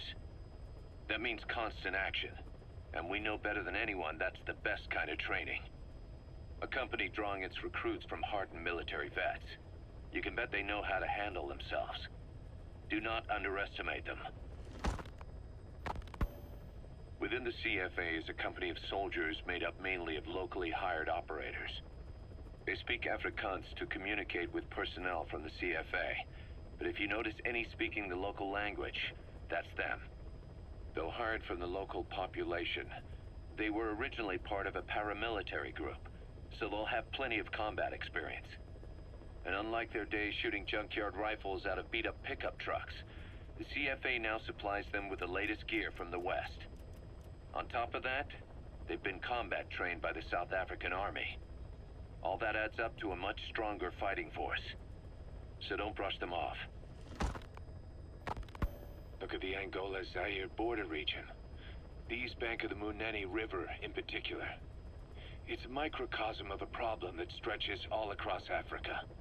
There's a civil war going on in Angola, fought between the government MPLA and the Western-backed UNITA.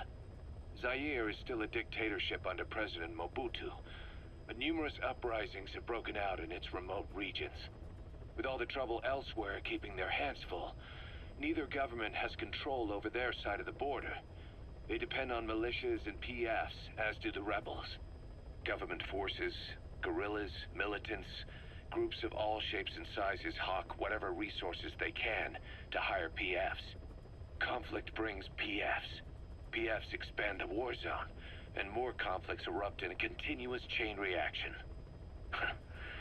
Sounds like our kind of work. Mother Base could grow by leaps and bounds. Hard to believe how many of those bipedal weapons have popped up around Africa. When did that start? No more than 6 months ago. Didn't really hit me until I came here. They're not supposed to be in use yet. Emmerich says they were still doing the last round of fine-tuning. The doctor has no idea.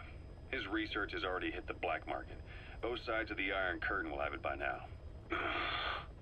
Even so, they're spreading much too fast. Sure, the Walker gears can operate in any terrain. Their mobility's just as good in the jungle as it is in the desert. That would come in handy in a place like Africa. They are modules that can one day be used as nuclear weapon systems. And with that in mind, the numbers are way too large. There must be another reason they're so widespread. Like what? It's all about needs. To small-time outfits like most of these private forces, this product is a dream come true. Hell, it goes beyond PFs. This is the ultimate weapon, the forbidden fruit. For anyone with an enemy to fight and people to defend.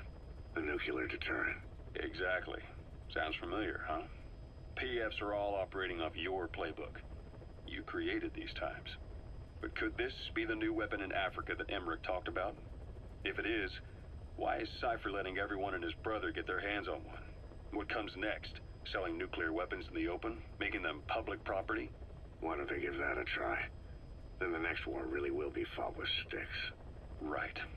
The man we're dealing with isn't foolish enough to make a suicide pact with the world. So, what is Cypher really up to?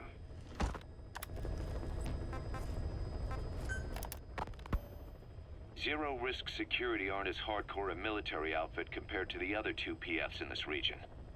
The company sends operators to conflict regions around the world, not just Africa. They have decades of combined experience. They're also based out of South Africa. Their headquarters is in Johannesburg. A lot of their work involves corporate security for South African companies, but a good number of their operators are retired South African military. So don't mistake them for a bunch of security guards.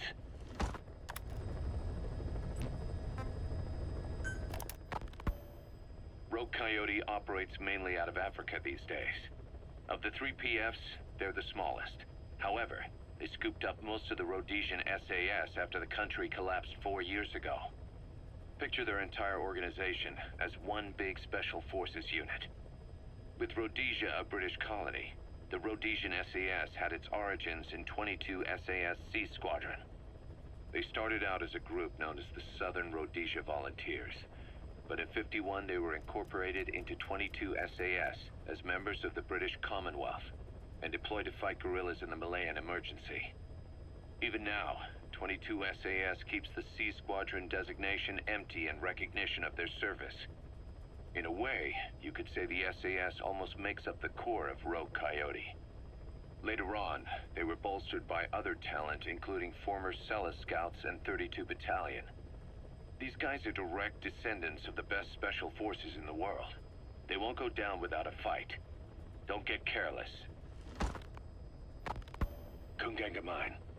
A civil war's been going on in that region for the last 20 years. It's being fought by what are now two ethnic groups, the Buta and the Mbele. Originally, you could barely tell them apart, but the reason for the current armed conflict goes back to World War I. After the war, their land was colonized by a European power, and it decided to give local control to the Buta. That split the two groups into rulers and subjects, laying the foundations for an inevitable civil war. The friction between them remained even after they won independence from Europe.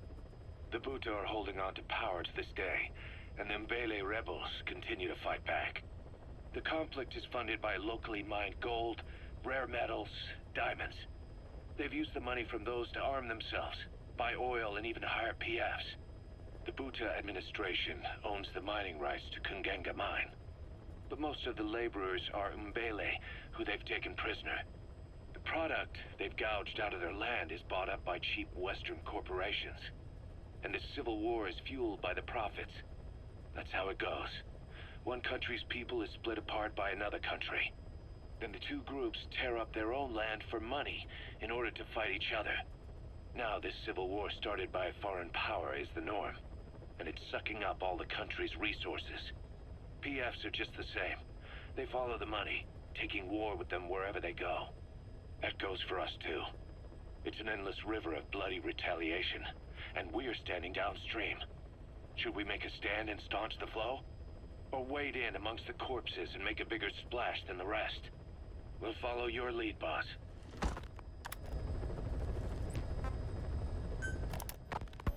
Boss, about those invalids you saw in that devil's house. Poor bastards. All strapped down to their beds, with those lumps on their chest. The medical staff tell me they were probably a type of cyst. Cysts can get that big. In some cases, yes.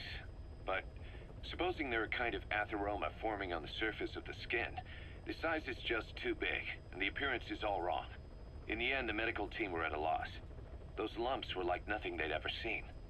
The fluid you said you got on your prosthesis when you touched one was burned off in the fighting, and the factory burned down too. None of the tests we did once you were back at the base revealed a pathogen that could have caused them. meaning we don't have a single sample to work with. Everything went up in flames. What worries the medical team most is whether it's contagious. Whether there's a chance we could end up like that.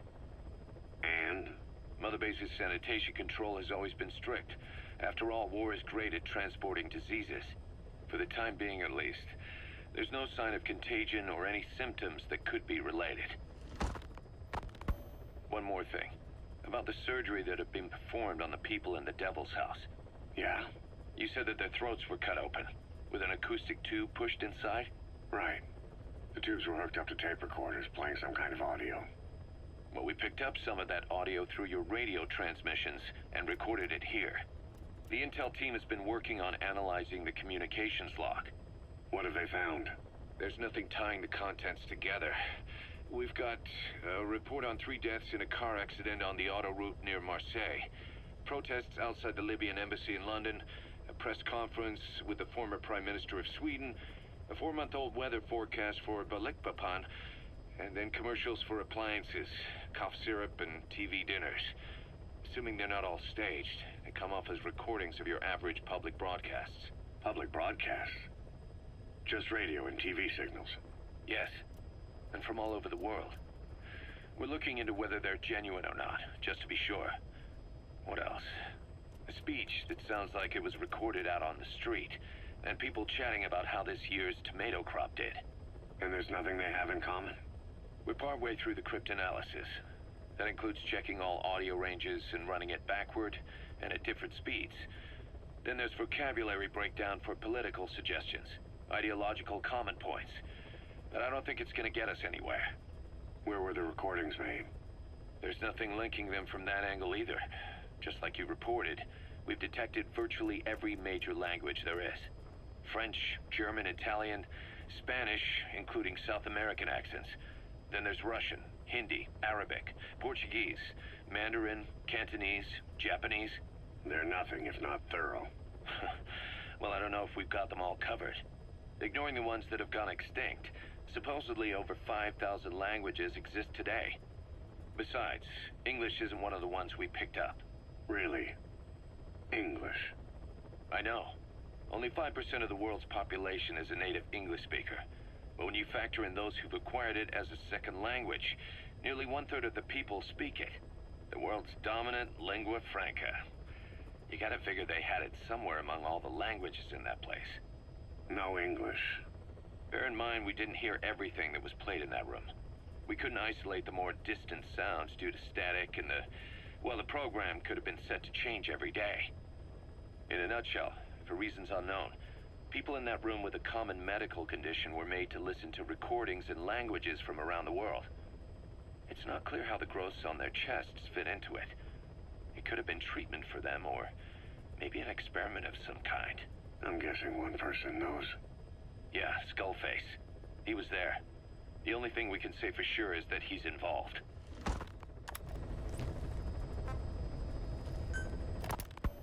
Snake, I wanted to ask you about the man on fire. What do you remember from the hospital? Anything we can use? Well, he took off the moment the sprinklers started up. Sprinklers? The fire system? And when he got sprayed with water from the burst pipe, it slowed him down. When we escaped on horseback, he wouldn't cross the river either. And then it started to rain. And he disappeared. Water against fire. Is it that simple? I mean, it makes sense. It's just hard to believe it would work on a guy like that. Yo sigo pensando que si me enfrento a ese chabón con la pistola de agua, para mí lo mato. Después voy a probar, tengo mucha curiosidad. Estoy seguro que funciona.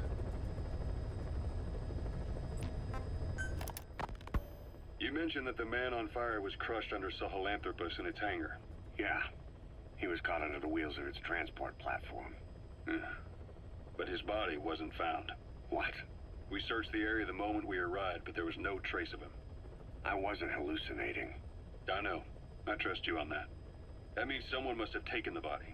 But when I got there, everything was still as it was. Even Skullface hadn't been touched.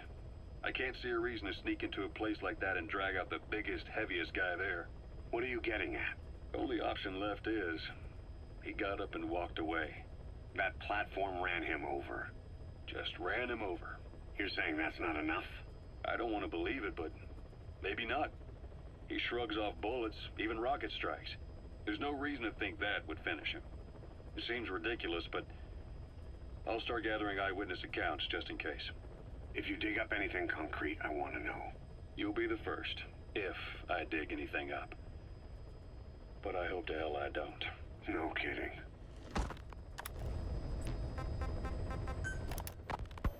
Volgan, the GRU colonel, was burned alive with a Shagohod during Operation Snake Eater 20 years ago.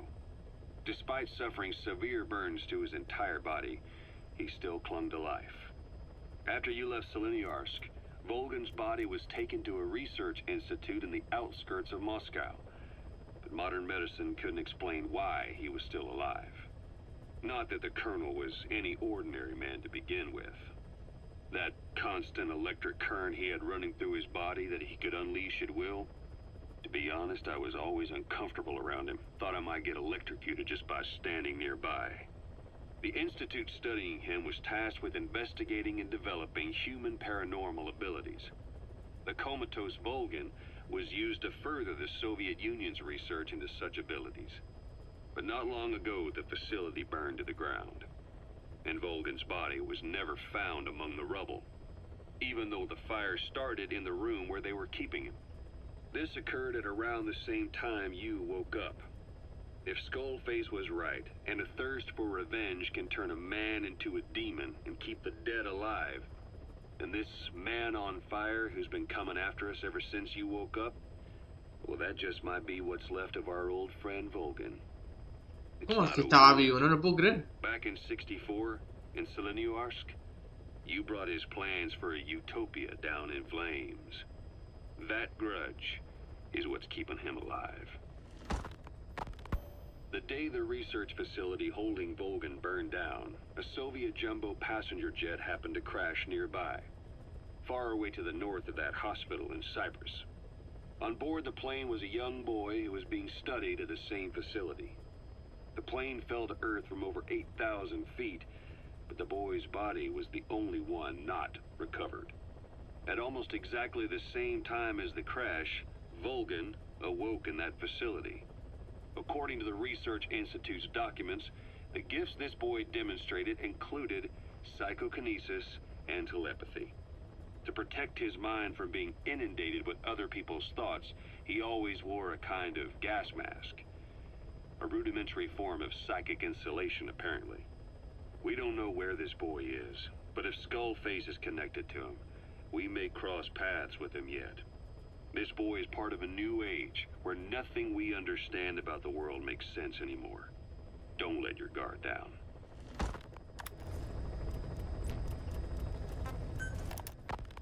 The White Mamba, Nyokayam Pembe.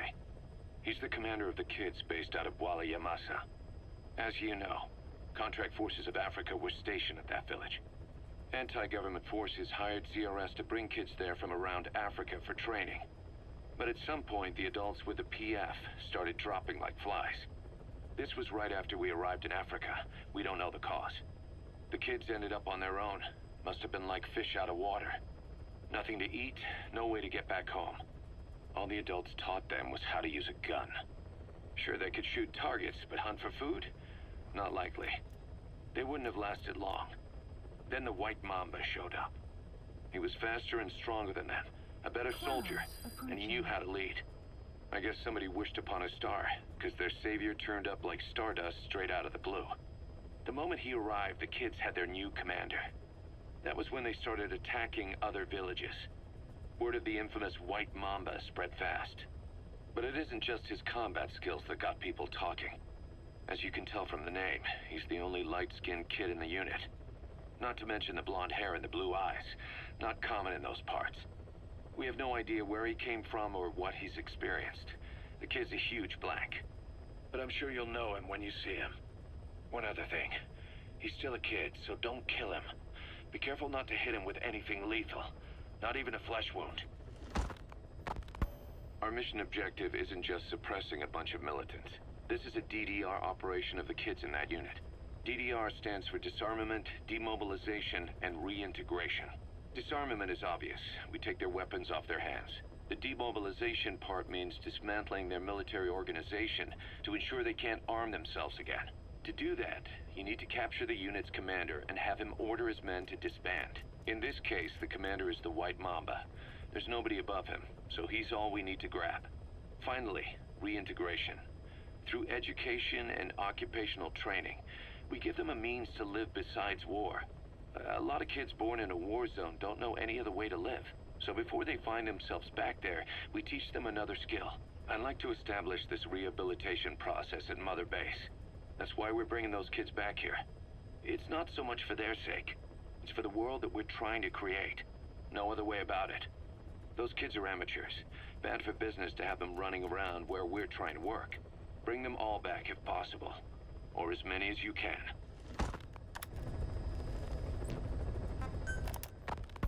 We placed the White Mamba and the rest of his unit in the staff living quarters. How's that going?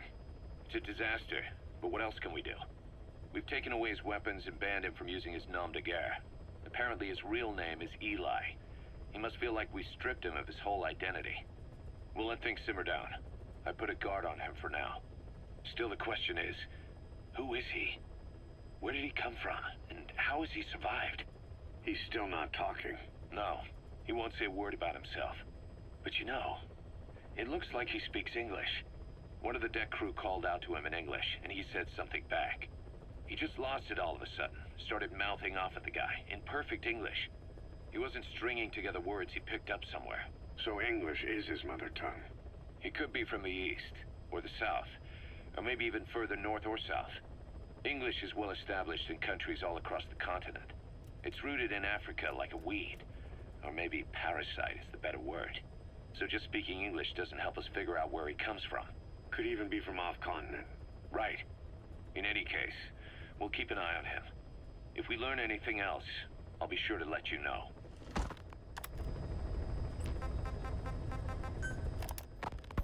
Boss, we've got the results of Eli's genetic tests. We can finally put this worry behind us.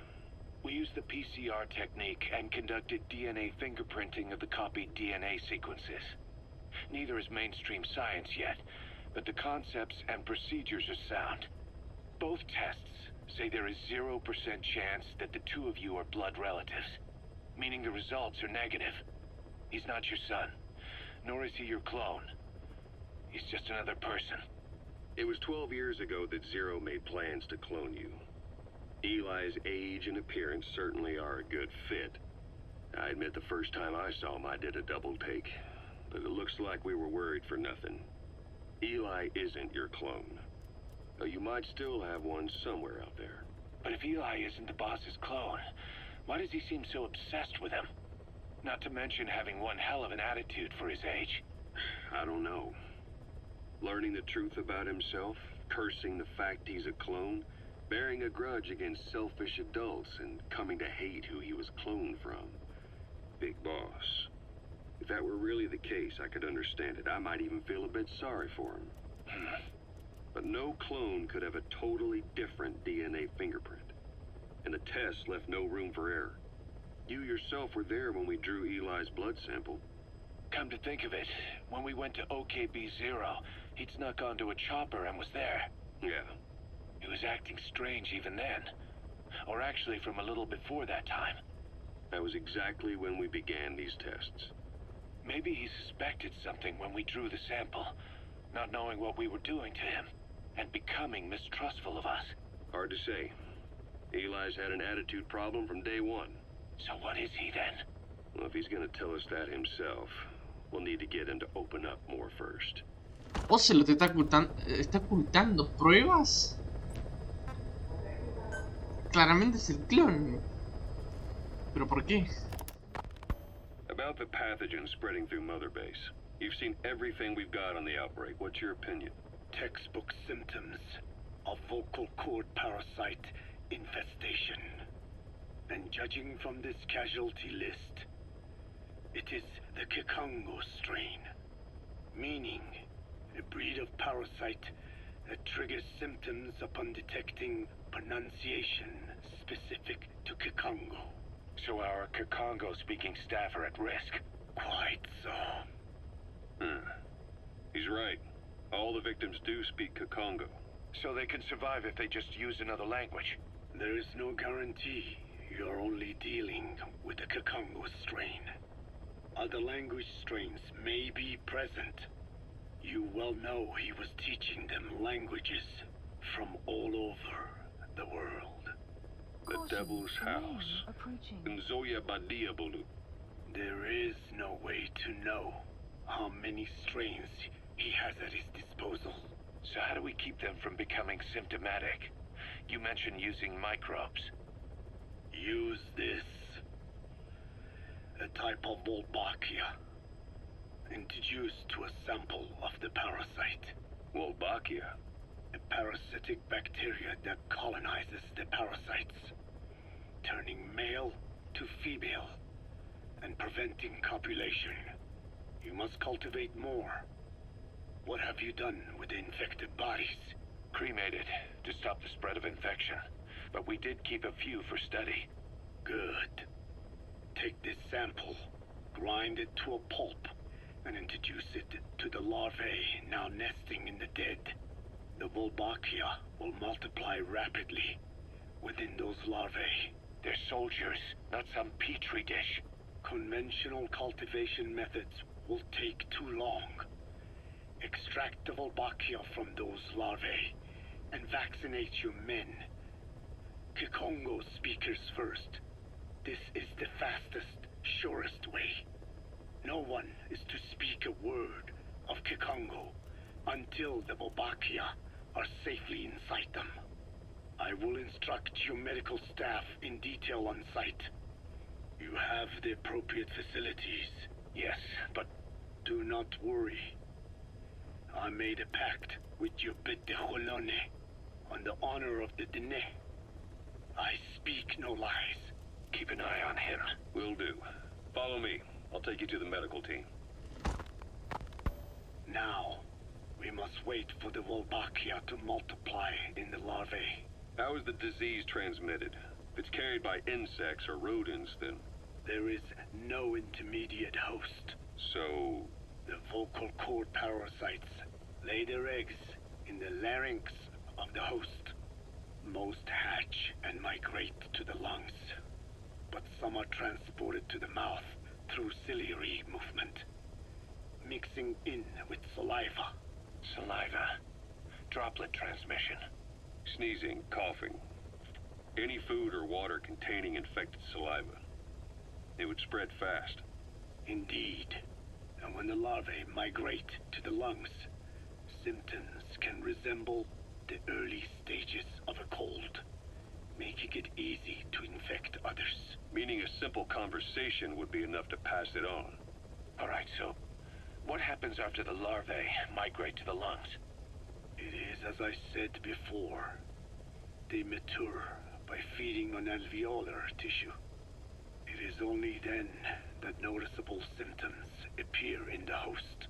And by that point, it's too late. He's infected everyone else. It's one hell of a weapon you've created. That is what Blag Ana wanted. Something that would spread easily.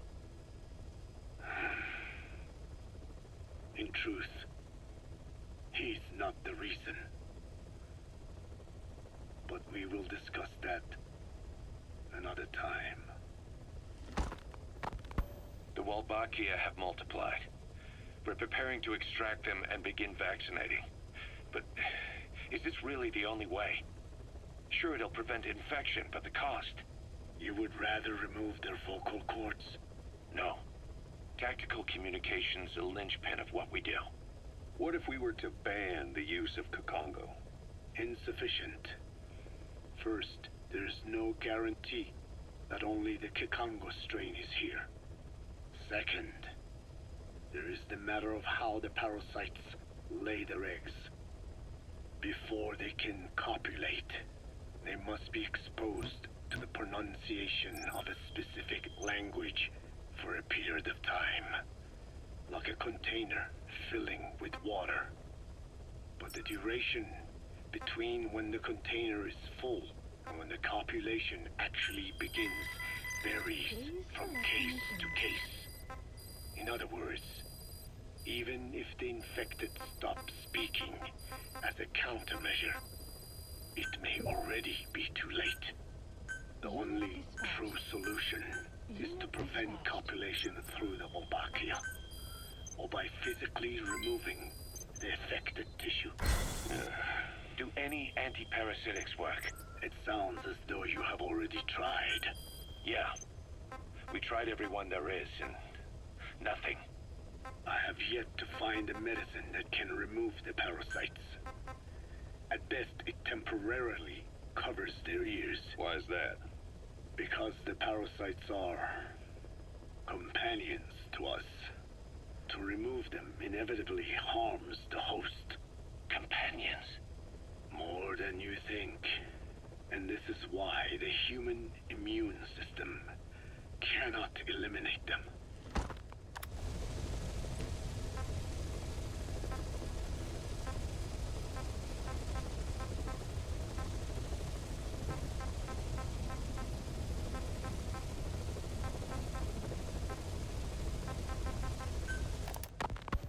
We've inoculated the staff with Wolbachia to keep them from becoming symptomatic. That should also contain the infection. How did this happen in the first place? It has to have been a Cypher spy within our ranks. If this is so, then why the Kakongo strain? If their intent was to wipe you out. Skullface said the remaining English parasite was close to the boss. If this latest strain was his doing, he wouldn't have tipped his hand. It is possible someone brought eggs onto the base without knowing. Stuck to their shoes, clothing. Well, that makes the most sense to me. And where did the eggs come from? You mentioned that your boss visited Nzoya Badiopulu. Sure, but his gear's disinfected immediately upon return. Then he was not the carrier. And not just the boss. All staff dispatched to high-risk regions were quarantined on the flight back. When the symptoms first appeared, we checked and disinfected all equipment used up to that point. Any and all prisoners, soldiers, materials, and animals extracted during missions were also quarantined. So, that just leaves... I have seen children around here. Where are they from? All over. Some were being held hostage at a mine. Then there were the troublemakers at Bwala Yamasa. Bwala Yamasa? Yeah.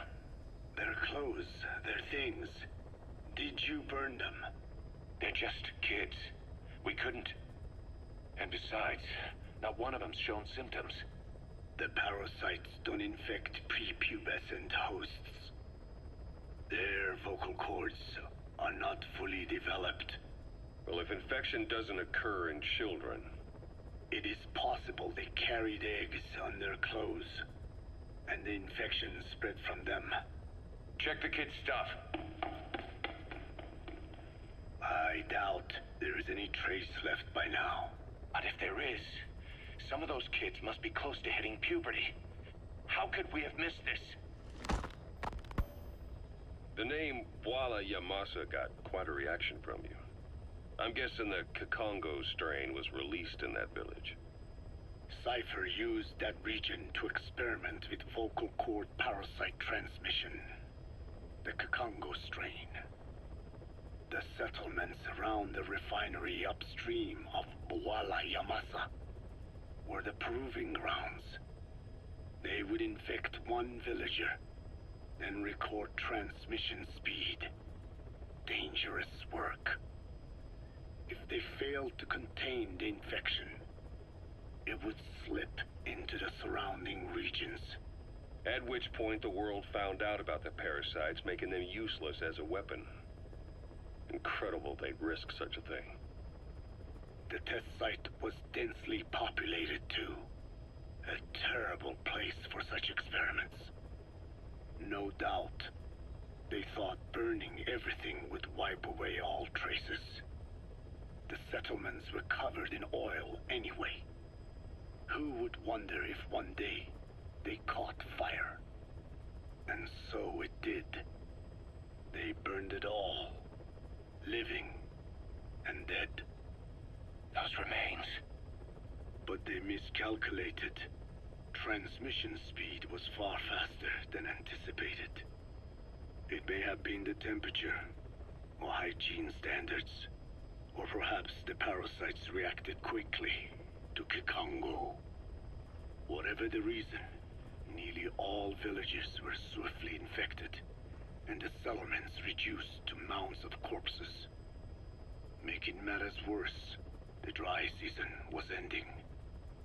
When it came time to burn the village, the Moneni River had swelled. Many of the bodies were waterlogged. Meaning they didn't burn completely.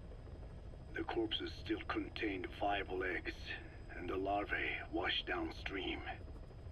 And when the people downstream drank that water, that marked the end for Bwala Yamasa. I learned all of this at the mansion. I warned him of the risk of eggs getting out. And? We are prepared for any eventuality.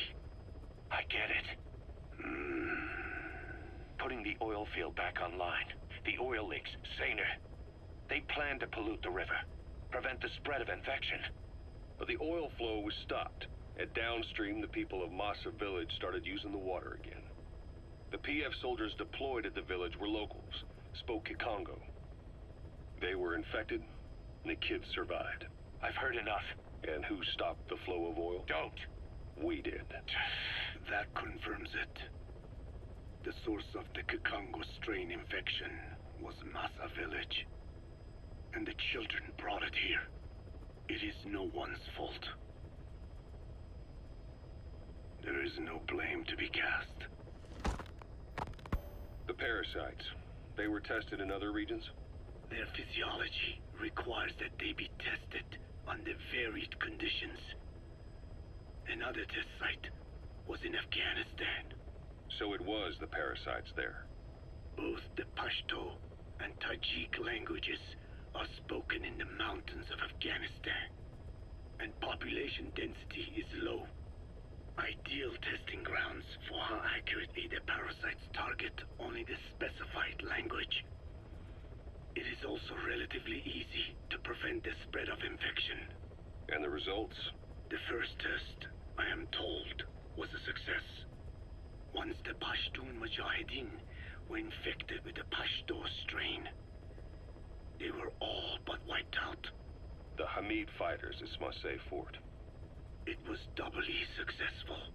No Tajik Mujahideen or Soviet soldiers became symptomatic.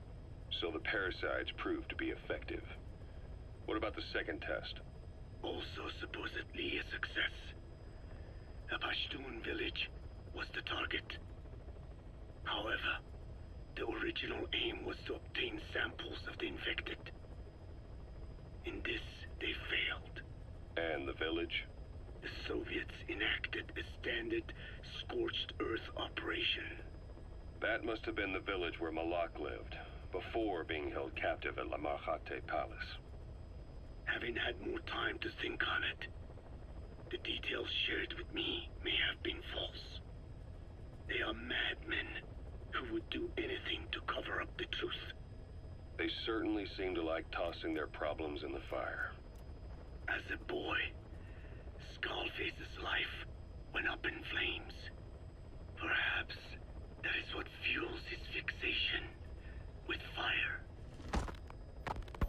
Your Wolbachia stopped the infection all right, but I still don't get it. How can a few bacteria change males to females? I know they're only bugs, but... It is not such a rare thing in the natural world. Many insects and nematodes are infected with Wolbachia. But why? They nest in the cell cytoplasm of the host, even in the egg cells, with the result that the offspring are born infected. Mother-to-child transmission. However, Wolbachia cannot nest in sperm because they do not have cytoplasm. So even a successful infection of a male ends after a single generation. This means the Wolbachia must resort to maximizing the population of infected females. Sounds like an ethnic cleansing campaign on a tiny scale. Gender change from male to female is their survival tactic. So more females means more Wolbachia carriers, so it can keep thriving in the following generations. But the parasites in a human host are supposed to be a mating pair. If there's no male, there'll be no offspring at all. It's killing itself. Slow down. This tactic is intended for environments where a single male can copulate with multiple females. Originally, the Wolbachia did not infect the vocal cord parasites. I created a mutated strain, modifying the Wolbachia so that it could infect monogamous pairs. The Wolbachia's greatest multiplying tactic, the male-to-female change, worked against itself in the monogamous parasites. Just as you said. Then, I performed repeated selection of Wolbachia strains until I achieved 100% certainty of male-to-female conversion. Creating female-female pairs, unable to reproduce. And you say the Wolbachia affects the host of the host, that is, us, cutting off our means to reproduce? It is almost certain. Of course, we will not turn female. After all, mammals possess no natural gender-changing function. But some Wolbachia strains can cause cytoplasmic incompatibility in the host. Is that some cell deformity? Put simply, it means the altered sperm of infected males kill the female. Nos quedan 52 cassettes. Oh my And god. that's happened to us? Yes. And yet, what occurs in humans is not just simple CI. To date, there are no cases of Wolbachia affecting humans. The fact that this strain causes this effect, is it the vocal cord parasite's affinity with humans? I do not know enough to say for sure. So the parasite warps the host. Reminds me of what Skullface said. It is the way of all organisms to create their own optimal environment. Just look at you and this base. Organisms that cannot do this are doomed to extinction. The difference with parasites is that their environment is another organism. That creates a connection between life and life. Parasitism, symbiosis, or death. In this way, the host too is challenged to adapt. So what were they doing at Nzoya Badia, Baloo? That facility with all the people laid out in rows? The abandoned factory Shabani was held in. It is precisely as you guessed. Black Anna was coding languages into the vocal cord parasites. They infected the subjects with the parasites, then made an incision in the throat to expose the vocal cords. That allowed them to play recordings of a desired language directly to the parasites. And the parasites learn the languages that way. That's some teaching method. I just don't get how a bunch of bugs had the brain power for it. They don't. Do not judge them by human standards. They do not learn as a function of intellect. Then how do they do it? What language the parasites react to is coded into their genes. You could expose the Japanese strain to English for years, and it would never learn the language and react to it. The pronunciation, rhythm, and structure are different. But what about, say, Spanish and Portuguese? Linguistically, the two are very close. Yeah, they're both Ibero-Romance languages. Even so, a Spanish language mating pair exposed to Portuguese will not copulate. Only when they hear Spanish. Only then. And the majority of their offspring will be the same. So it's a literal case of a mother tongue. But if that's so, I don't see how the different strains can be created in the first place. Well, among the many thousands of offspring, there may be just a few that react to Portuguese. You're talking about mutations. Correct. Playing the tapes helps to identify the mutant strains. Those specimens are then isolated and bred with one another. From their children, specimens that react more strongly to Portuguese can again be selected and bred. Repeating this process creates a strain that reacts solely to Portuguese and never to Spanish. Mutation and selection. No different to breeding roses. So you kept increasing the change over the generations, adapting them to languages from all over the world. Must have taken a hell of a lot of patience. More like patience. Just how many died for this? There's something I still don't get. In order to tell which larvae will react to Portuguese, you'd have to let them develop and then see which copulate. That means you'd need tens of thousands of guinea pigs. There's no way you could do that in a facility that small. For normal selective breeding methods, you would be right. But there is a more effective selection method when training the vocal cord parasites. Go on. It is not only when mating that the parasites listen for language. Shortly before hatching, larvae display markedly increased activity in reaction to particular language. The active eggs can be identified under a black light, so the eggs that react to Portuguese are selectively placed in the throats of subjects. So you see, narrowing down strains that react to the target language is an effective process, though I'm sure that even so, many lost their lives to create the various strains. Taken against their will into that dungeon. There are two reasons for playing the tapes for the parasites. One, to isolate the eggs that respond to the target language. And two, to cause the specimens raised from the selected eggs to mate. I get how the system works.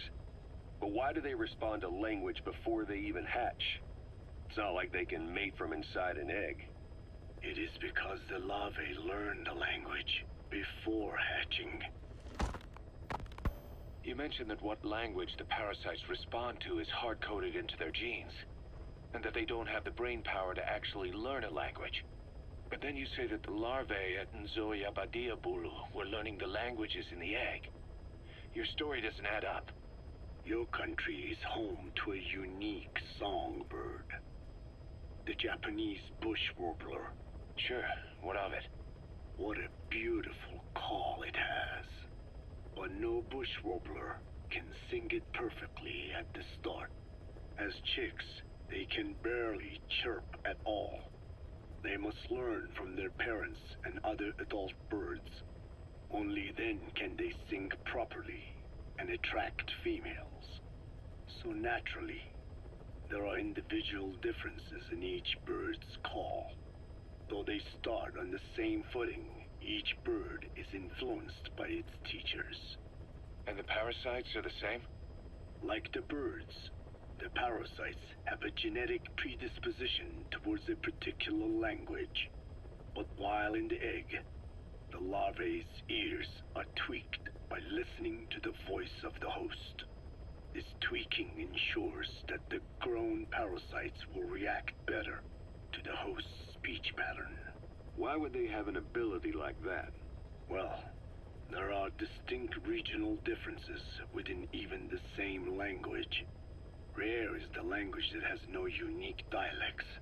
Yes, learning the host's speech pattern before hatching attunes the larvae to whatever twist of pronunciation it will encounter. This adaptive ability is what makes them so formidable. I see. So a language requires selective breeding, but the parasites can learn dialects by themselves. Of course, having the egg-stage larvae listen to the tapes in the factory was not meant to teach them. It was more important to use that trait of theirs to identify the mutated strains. As I mentioned earlier. Is that really accurate enough to use as a weapon? You could wipe out a neighboring ethnic group by accident if their pronunciation is too close. What you say is true. In that sense, they are imperfect as ethnic cleansers. But for his purposes, they are good enough. His objective was not to exterminate any one ethnic group, but to render the world's lingua franca, English, inert.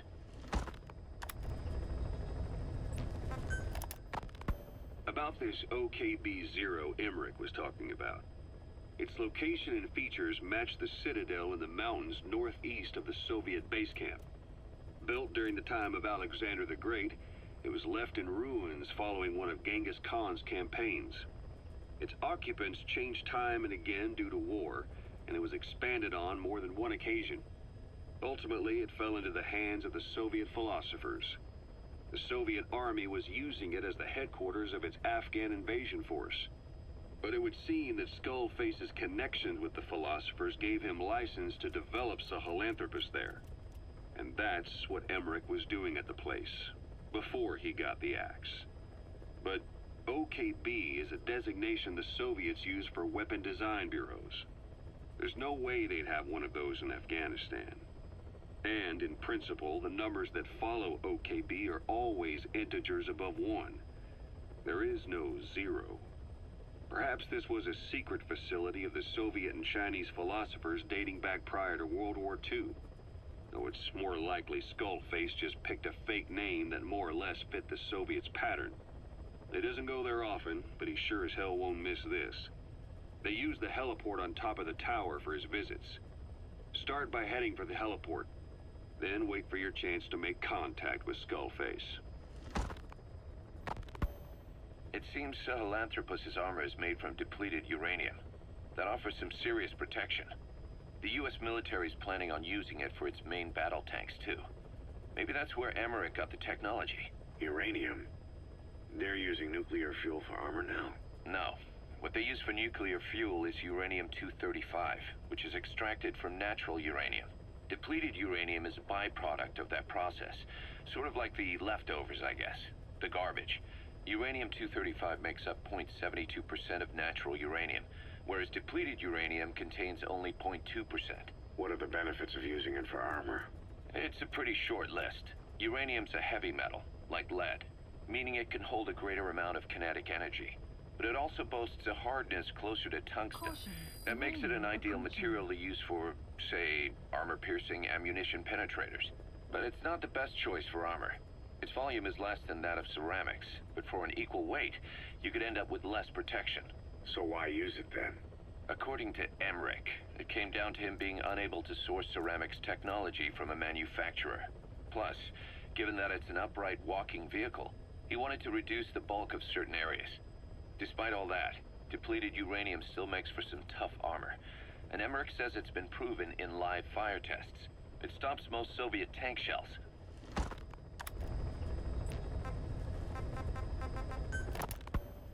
Emmerich didn't go with depleted uranium for Sahelanthropus's armor because of its strength. He had nukes in mind. Exactly.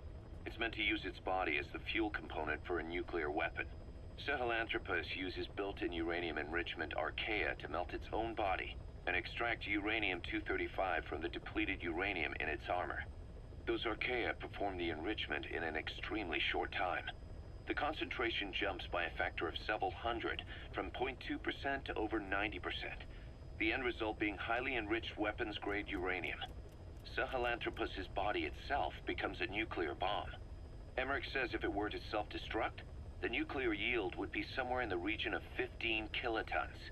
Since you need about 50 kilograms of highly enriched uranium to trigger a nuclear reaction, that would mean Sahelanthropus contains something like 23 tons of depleted uranium. That's not very much. No, it isn't. That's about what you'd expect to find in a main battle tank's armor. The point is, it can be transported anywhere, even use its conventional weaponry on the battlefield, and the international community will never suspect a thing.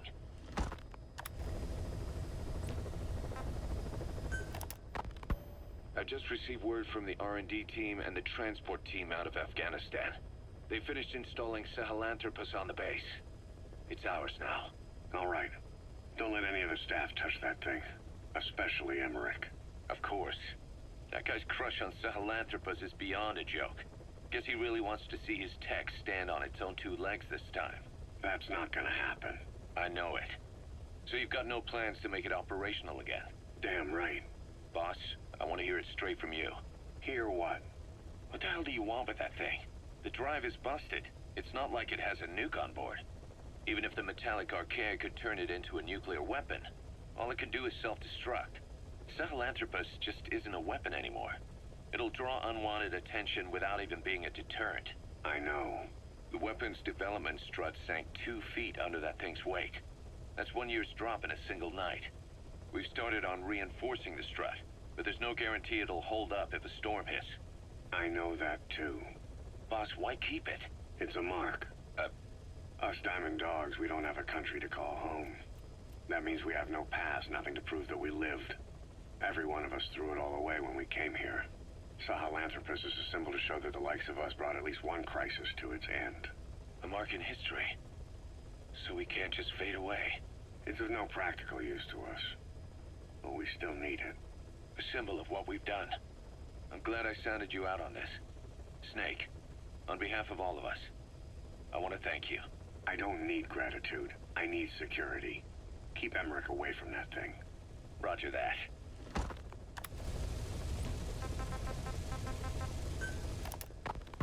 Code Talker, what are the metallic archaea? Volcanic craters spewing sulfur. Water hot enough to boil your skin off. Ocean depths of 800 plus atmospheres. Wastelands radioactive enough to kill you where you stand. There are groups of organisms that survive despite. No, because of living in such environments. I've heard about them. Extremo something. Extremophiles. By selecting certain species, then subculturing and repeatedly modifying them, I created a metallic offspring of pure archaea. They subsist on metals rather than organic matter. And some of them even consume uranium? Yes. Uranium enrichment archaea metabolize only uranium-235. As a result, they produce weapons-grade enriched uranium. How is that possible? Consider how plants fractionate carbon isotopes when they conduct photosynthesis. Nature possesses abilities beyond our imagination.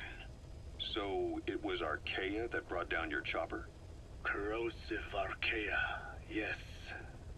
They oxidize metals, feeding off the energy in the electrons they receive. What became of the wreckage? We had the R&D team retrieve samples for study in airtight plastic containers, of course. Prudent. We shall extract archaea from it in good time. They should help you fight back against Plaga Ana. Any chance we could start now? It doesn't have to be a lot. I might just have another use for them. If it's only a small amount you need. That's fine. I'll get the R&D team to assist. Let's go. South Africa was previously suspected of developing nuclear weapons. It already had a conspicuous presence at the UN because of apartheid and its armed expansionism. But when neighboring Angola and Mozambique became socialist countries in '74, South Africa felt hounded into a corner. So it accelerated its nuclear program to protect itself. 3 years later, the Soviets discovered a test facility, and 2 years after that, an American satellite observed a flash in the southern Indian Ocean. It said this was South Africa conducting a nuclear test with the help of a certain ally. Skullface used the situation in South Africa to get this ally to lend a hand. They both wanted nukes, so it was a mutually beneficial relationship. On the surface, anyway. I figure South Africa started getting serious about nuclear weapons production in '75. In '74, the government was still able to get by with bluffing that it had a nuclear arsenal. But the year after, word spread that an independent armed group in the Caribbean was crushed by Cypher for possessing a WMD. That's right, boss. What happened to you and your men was the reason South Africa decided to push ahead with nuclear development. A force independent of any country getting its hands on a nuke. That was a threat to the existence of countries everywhere. It wasn't just South Africa. Your presence pushed a lot of countries to get nukes. The world was scared of you. You were a threat to more than just the Cold War. If nations are gears in a machine, you had the power to smash them loose and watch the whole world grind to a halt. Emmerich uses externally powered legs of his own design. It's bionics technology, a product of the U.S. military's failed attempt to develop a powered exoskeleton. All the wearer has to do is apply a little force, and the actuators continue the movement in that direction. But his legs are unique. Instead of using a hydraulic mechanism, the actuators run off metallic archaea. That increases the actuator's reaction speed and also enables him to lock and release the joints at will. The legs are a nifty little gadget, but they have two clear weaknesses. First, they're dependent on external power, maybe because he built them knowing he couldn't leave his lab. There's no internal battery. That's why they won't work if they aren't plugged in. Second, and this is more than just a weakness, the legs are directly connected to his bones. Could be to minimize signal loss and the order's output to the legs and the drive response from them. Either way, Emmerich has used bolts to attach load-bearing parts directly to his femurs, probably by mimicking surgical treatment for compound fractures and the like. But the end result is those legs and his body are fused together, and that appears to be how he's able to move them so precisely. But that also means that any shock to the legs would be delivered right to his bones by way of those bolts. The same is true if he encounters the corrosive metallic archaea. If the corrosive archaea ate into the exposed bolts, they'd reach the endoskeleton parts and eat through them too in the blink of an eye. The doctor's bones are full of holes to accommodate all the bolts. They're like sponges. If he were to lose the reinforcing parts, even the tiniest bit of force or weight would snap his bones. So when I dangled those corrosive metallic archaea in front of him, he realized straight away what would happen. Life wouldn't be worth living if he lost those legs of his. I'd bet that is what the doctor fears the most. I just helped him imagine what it would be like. Thanks to that, I got the information we needed without either of us getting hurt. You know how he is. He's probably already over the shock. The better you know your adversary, the easier it is for you to get information from them. And vice versa. You said that the nuke Skullface was trying to spread around the world were equipped with a failsafe. Something that could shut them down at will. His will. Quite so. After all, he needed a guarantee that a buyer wouldn't simply turn the weapons back on him. So how can they be stopped? The criticality trigger, that is, the detonator, is a complete black box design. Any attempt to dismantle it causes it to melt in seconds, using the corroding archaea. The design ensures that no detonation is possible unless he disengages the lock. So he had a way to disengage it remotely. Precisely. The client simply presses a button. At that moment, the detonator begins transmission with a surveillance satellite. The satellite reports to him how the client is trying to use the nuke. If he does not object, the lock is disengaged. But if it's a risk to him in any way... The detonator melts down. The same is true if detonation does not occur within a preset time after the lock is disengaged. The nuke is rendered useless. Who the hell would buy something with strings attached like that? The client would never know until the moment they actually tried to use it. Most likely, he would have explained the time delay as the detonators needing time to activate. And he only intended to sell to technologically primitive groups in the first place. Let me guess. He'd claim it was defective and offer a replacement. Shadier than a used car salesman. Skullface shakes your hand like a friend, using the other to control you like a puppet. This is how he works. This is yellow cake that Cypher was having the PFs transport. Before we met you, the boss recovered it from a truck crossing the savannah. Are there metallic archaea inside it? Yes, the archaea metabolize uranium-235 to subsist. They must be stored inside yellow cake, or they cannot survive. So those biological traces we took for impurities were actually the real cargo. Of course they are deactivated, so they do not trigger a sudden enrichment. They are like baker's yeast. Yet, they do gradually enrich the uranium as they feed. I imagine you detected weapons-grade traces. Yeah, we did. And the malachite that was loaded on the truck had traces of uranium in it too. So that's the flower, huh? Skullface was gonna sell do-it-yourself nuke kits. The uranium-enriching archaea complete with a user's manual. And the ores with the uranium could be sourced by the client or provided by Cypher. Even the trace amounts buried in common ores can be enriched to weapons-grade uranium by the metallic archaea. Proving that must have been the most important factor of the trials.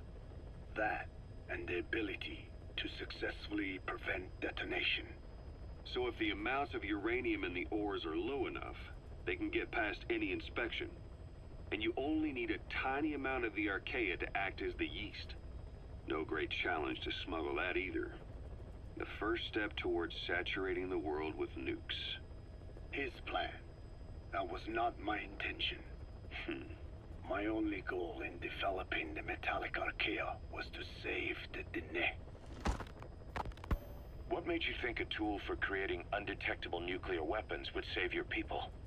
After 70 years, the Dene reclaimed the Navajo nation from which we were banished. We bore all the hardships of poverty, but we were proud to live off the land we called our own.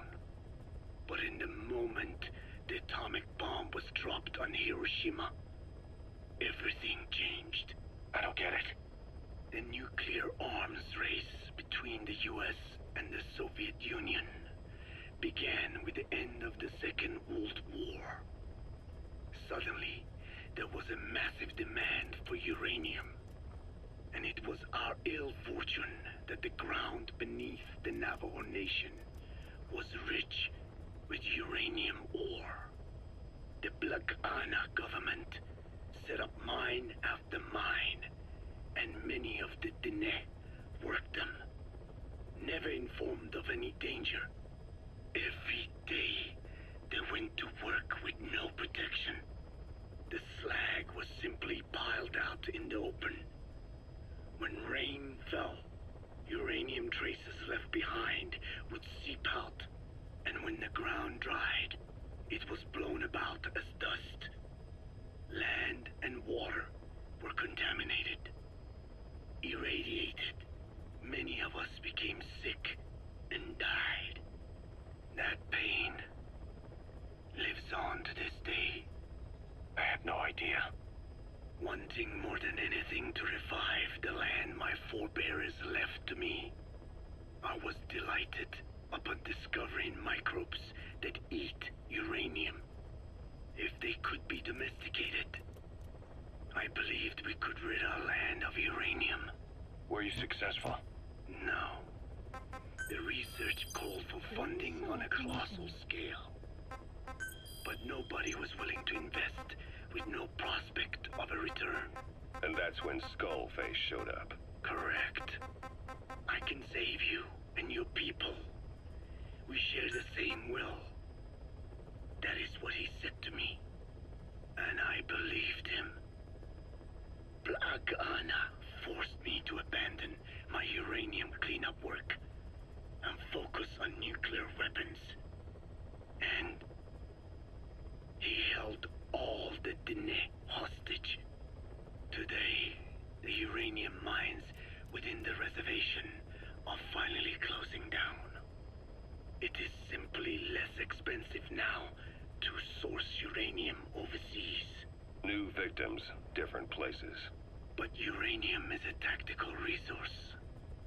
To rely on a foreign country for it is a difficult decision to make. And he was in the perfect place to influence that decision. He could have condemned your people to the mines forever. The contamination comes not only from uranium. The fallout from the Nevada nuclear tests also settled on our lands. As if our fortune were not already bad enough. We are also downwinders. To save the Dene, I must complete my original research. Code Talker, haven't seen you eat a single thing since you got here. Let me guess. Photosynthesis? Oh? What makes you say that? Well, a long time ago, I knew someone with a similar ability. Well, you are correct. Most of my body is covered with parasites. I supply them with water. Está hablando de Dien, I seguramente. receive sugars they produce when exposed to light. Uh-huh. It isn't just my skin either. The parasites also act as my eyes. They have replaced many of my internal organs as well. It is thanks to them that I live on after over a century. How did you obtain them anyway? Through your research? I would like to say as much, but there is more to it than that. Let me take you back 20 years. I had hit a dead end with my parasite research. Then I was approached by a foundation. They said they had a sample of an unusual strain of parasite. Which foundation? Apparently, they had links to ARPA. But that is all I learned. I was somewhat ignorant of the ways of the world. Just being able to study it was enough for me. Yeah, I've heard that before. Go on. Half in doubt, I visited them to discover the body of an old man. Well, to be precise, his partial remains. A collection of parts, you could say. The man had died in an explosion. An old man, you say? His flesh had not decomposed. In fact, the tissue's cells were still metabolizing. The parasite had infected, or should I say assimilated with, the tissues, and was keeping them alive. I became obsessed with studying the body parts, foregoing food and even sleep. Every day was filled with new discoveries. The parasite's biology, internal anatomy, life cycle. But there was only so much I could learn through observation. And so I made a decision. To truly know the parasites, I had to live with them. So, you implanted them inside you from the dead man's flesh? Correct. It was quite a gamble, whether or not they would adapt to me. But fortunately, it appears I was compatible with them. Or perhaps, through my many years of research, my immune system learned to tolerate them. Were they that body's only parasite? Yes. However, there was a separate specimen that supplied its host with adrenaline in response to pain, and yet another that could control insects at will through secreting heterogeneous pheromones. I wanted exposure to them, to take them into me, but my wishes were denied. Their records, though, provided clues that helped advance my research. Would you care to join me? A life spent never worrying about food is a most wonderful one. I think I'll pass. But thanks. This has been helpful.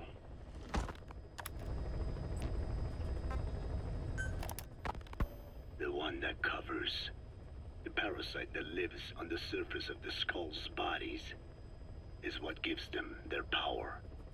Similar to my children who live in my skin. I modified the parasites I isolated from the body of that old man, differentiating them with various abilities. One that can blend perfectly into its surroundings by exposing the pigments in its cells at will. Another that, by harboring multiple species of metallic archaea, can oxidize and reduce metal. Isolating the one that covers and transplanting it into an artificial medium should provide the same abilities as the skulls, but they can only subsist within a human body. Once transplanted into the medium, they will eventually die.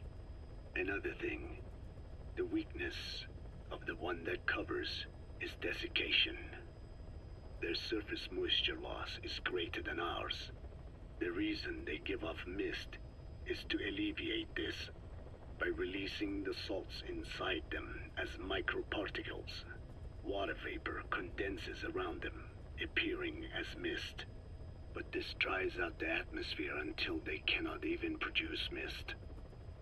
And once their supply of water from the host runs out, the parasites are in danger.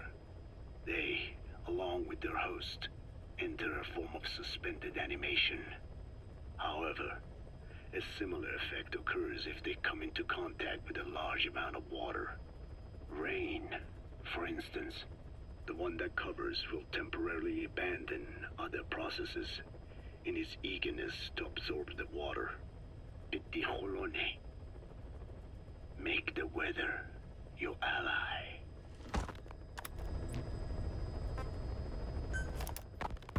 There's something I've been wondering. Why are you called Code Talker? During World War II, the U.S. military used the languages of different tribes, including the Navajo, as codes, right? I know the term Code Talker was used to mean people sent to the battlefield to speak in those codes. Were you one of them? Our mother tongue was indeed used for war. But I did not go. I was already over the conscription age. However, I was made to help craft the codes that were spoken. So in a wider sense, you could call me a code talker for that. Navajo is a complex language, and virtually no one outside the U.S. speaks it. They must have thought it was the perfect language to use as a code. Yeah, in the end, the Japanese never cracked it. The cipher is king in information warfare. Of course, they didn't simply speak in Navajo.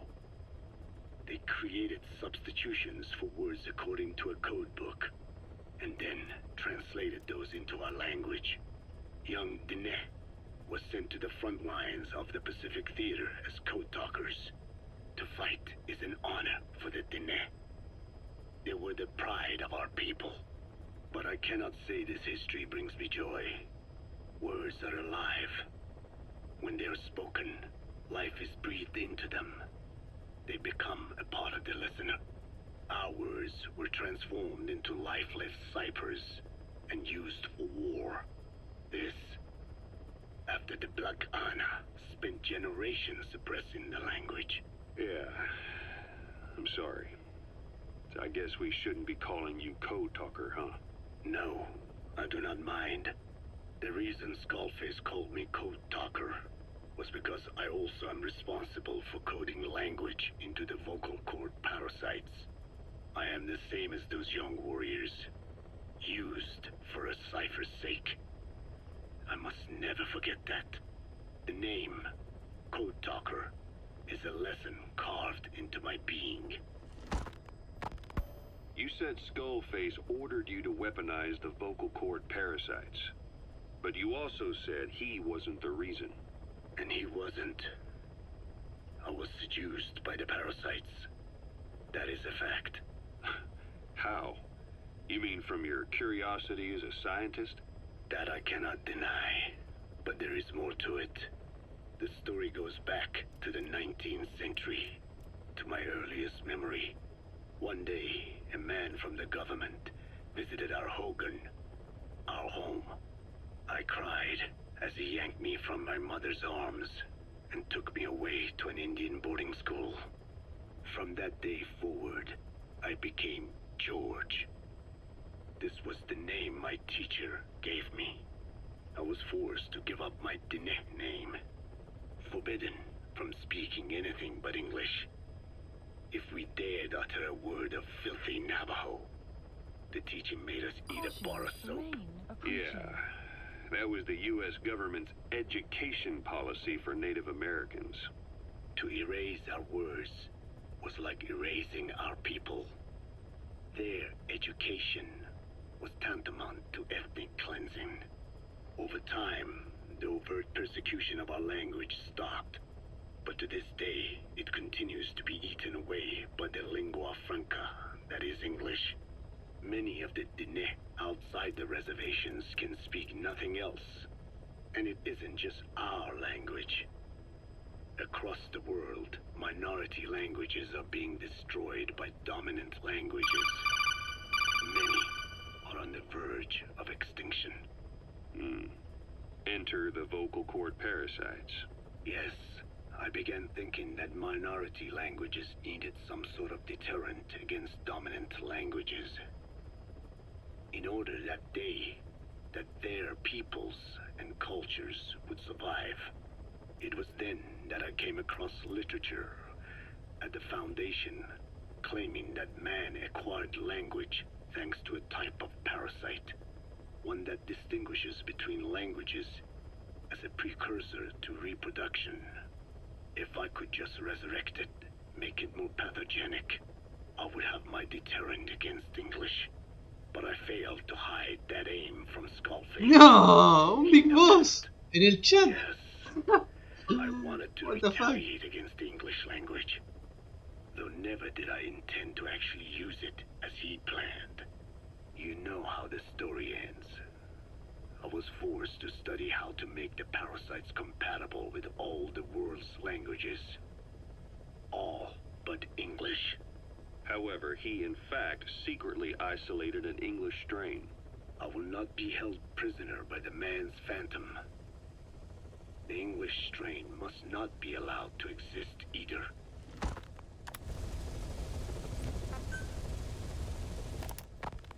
I have no doubt Skullface's plan is almost complete. La investigación de Code Talkers I will no longer be of muy use to larga. him. I must leave behind this record at least. A record of how the ancient vocal cord parasites became these abominable ethnic cleansing parasites. I believe he has two purposes for the ethnic cleansing parasites. The first, as their name suggests, is ethnic cleansing. This conflict between East and West that envelops the world will not last much longer.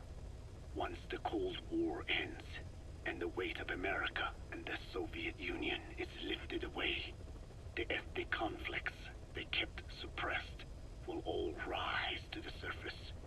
It is not difficult to imagine that the radical sides will begin cleansing their adversaries. But what if an ethnic cleansing parasite matching the language of the aggressors were to be unleashed? The aggressors would be washed off the earth. At the very least, the idea that retaliation could eradicate your people would prove a powerful deterrent. The second purpose is the Englishization of the world. To cipher the organization, this is probably their main use. Man thinks in words, or rather, words are man's very means of thinking. If you erase a word representing some concept, the concept itself disappears from the world. Nishone means beautiful in Navajo, but The image that comes to mind when we say Nishone differs from the Blagana's beautiful. An azure sky, a rolling landscape, lush greenery. The meaning we place in Nishone has its roots in Dene culture. If we lose the word Nishone, the images of our beautiful homeland would be washed away into oblivion along with it, just as Orwell indicated years ago. Cypher, being based in America, is pushing Englishization for this very reason.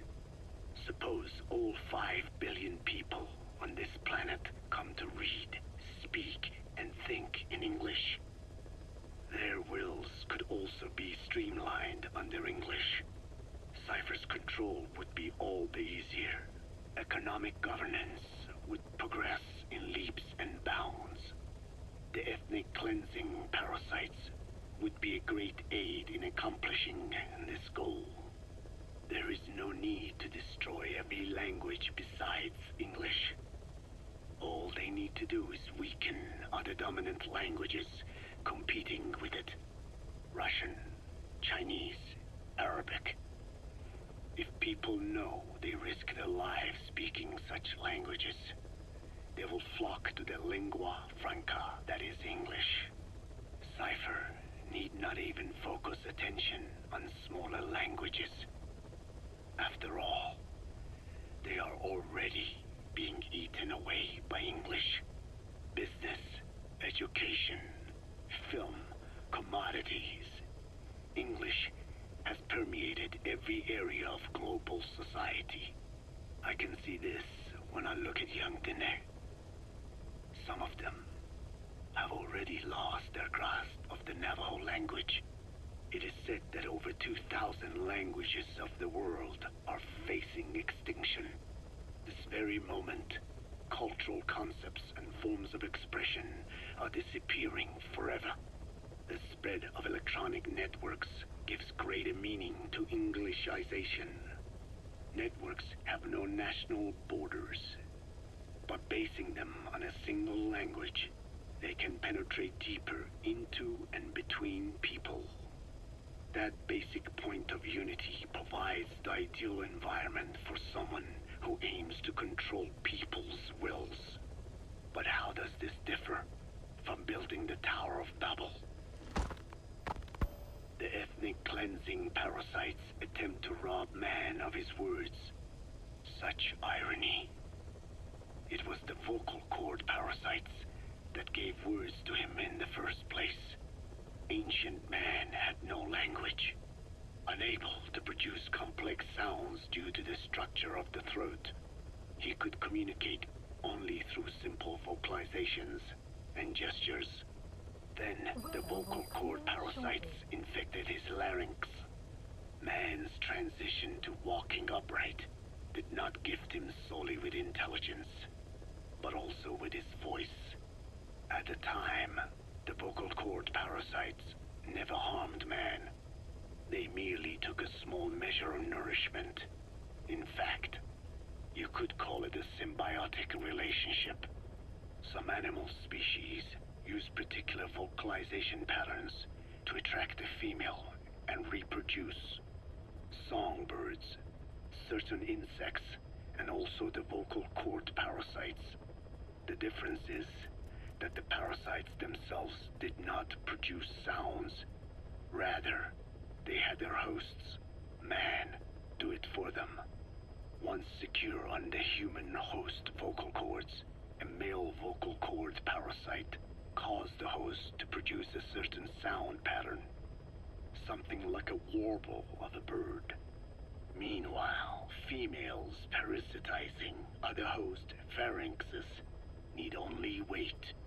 Upon hearing the sound pattern of an attractive mate, they would manipulate their hosts into making contact with the person it came from. The female traveled through his host's saliva to the other host's vocal cords, where the male was waiting and the pair copulated. We can only imagine how the female manipulated his host, but it was probably through smell. Smells travel directly to the limbic system via the olfactory cilia in the nasal cavity. Volatile compounds released by the female would stimulate the limbic system, which controls instincts, making the host feel amorous. This kind of sexual selection naturally led to competition between the male parasites. Males that had their hosts produce sounds perceived by females as more attractive succeeded in copulating and producing offspring. Evolutionary traits caused by sexual selection are curious. The peacock's feathers, the mannequin's dance, the firefly's luminescence pattern. Even with courtship behaviors that are not advantageous to survival, those individuals that excel in them produce offspring, and it escalates with each generation. The same was true of the vocal cord parasites. Courtship vocalization rhythms and intonations became more sophisticated, and in order for man to produce such sounds, they had to alter his vocal organs. By lowering the position of the larynx and developing resonating chambers, they enabled more complex pronunciations. But that was not all. The vocal cord parasites activated a transcription factor that would later control man's language ability. A protein that, due to its appearance, is called forkhead box protein P2, or FoxP2. Activating this transcription factor led to the development of brain function capable of creating sophisticated frequency changes. This was the pinnacle of the vocal cord parasite's prosperity. However, this sophisticated pronunciation control was too useful for man to ignore.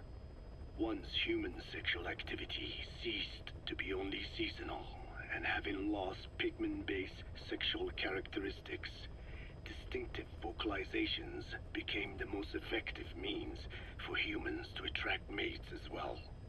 Combined with logic pathways hardwired into the brain, or universal grammar, it was not long before advanced communication was possible. This was the birth of language. Luckily for man, it was around this time that a particular retrovirus was circulating. While not lethal, it infected not only man, but the vocal cord parasites as well. It is presumed that this virus removed part of the parasite's DNA and reverse transcribed it into man's reproductive cells. It was a vector. Among the genes it transcribed were the ones responsible for the production of language. The vocal cord parasite's vocalization genes were written into the human genome. The parasites were no longer of any use to man now. Man could use his voice as he pleased, when he pleased, hindering the parasite's courtship vocalizations. Having lost their opportunity to reproduce, the parasites died out, leaving behind only the transcribed genes. The vocal cord parasites were once in symbiosis with man. Its genes even became a part of his.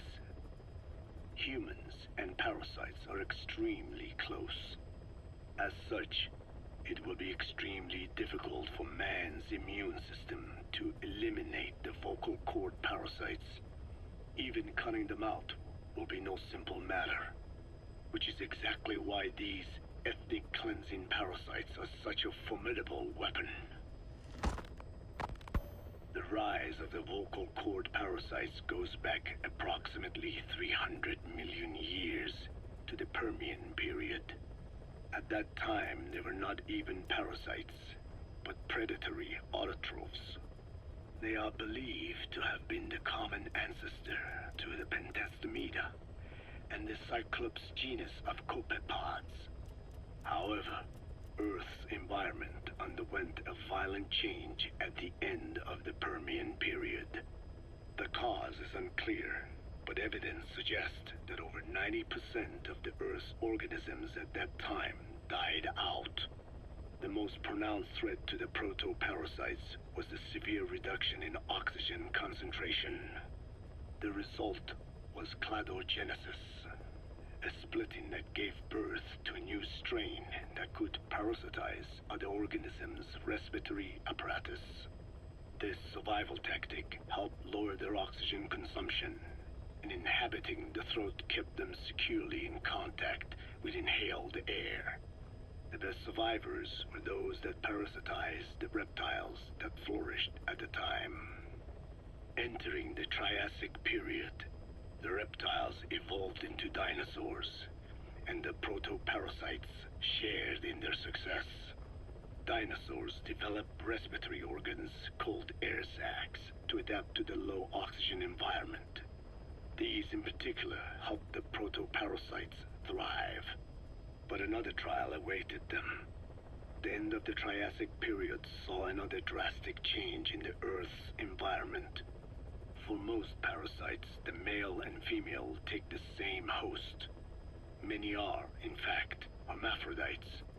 Originally, the vocal cord parasites were as well.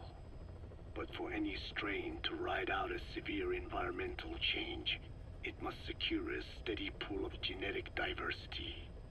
Another split. Now the newest strain procreated with mates found in other hosts. And in order to increase its encounters with those mates, the new strain utilized the voice of its host. They came to inhabit the host's vocal cords. This truly was the birth of the vocal cord parasite. The parasites developed the host's pharynx to form resonating chambers and used them to produce sophisticated mating calls. The relatively upright posture of the dinosaurs was important in this, because the crooked L-shaped pharynx was more suited to the development of resonating chambers. These developments ushered in a time of great prosperity for the parasites. But for the third time, the parasites had a major hurdle to overcome. The meteorite impact at the end of the Cretaceous period, which spelled the end of the dinosaurs. With their hosts extinct, the vocal cord parasites had no option but to find a new habitat. Birds. As genetic successors to the dinosaurs, with functioning air sac apparatus already in place, birds were the perfect choice.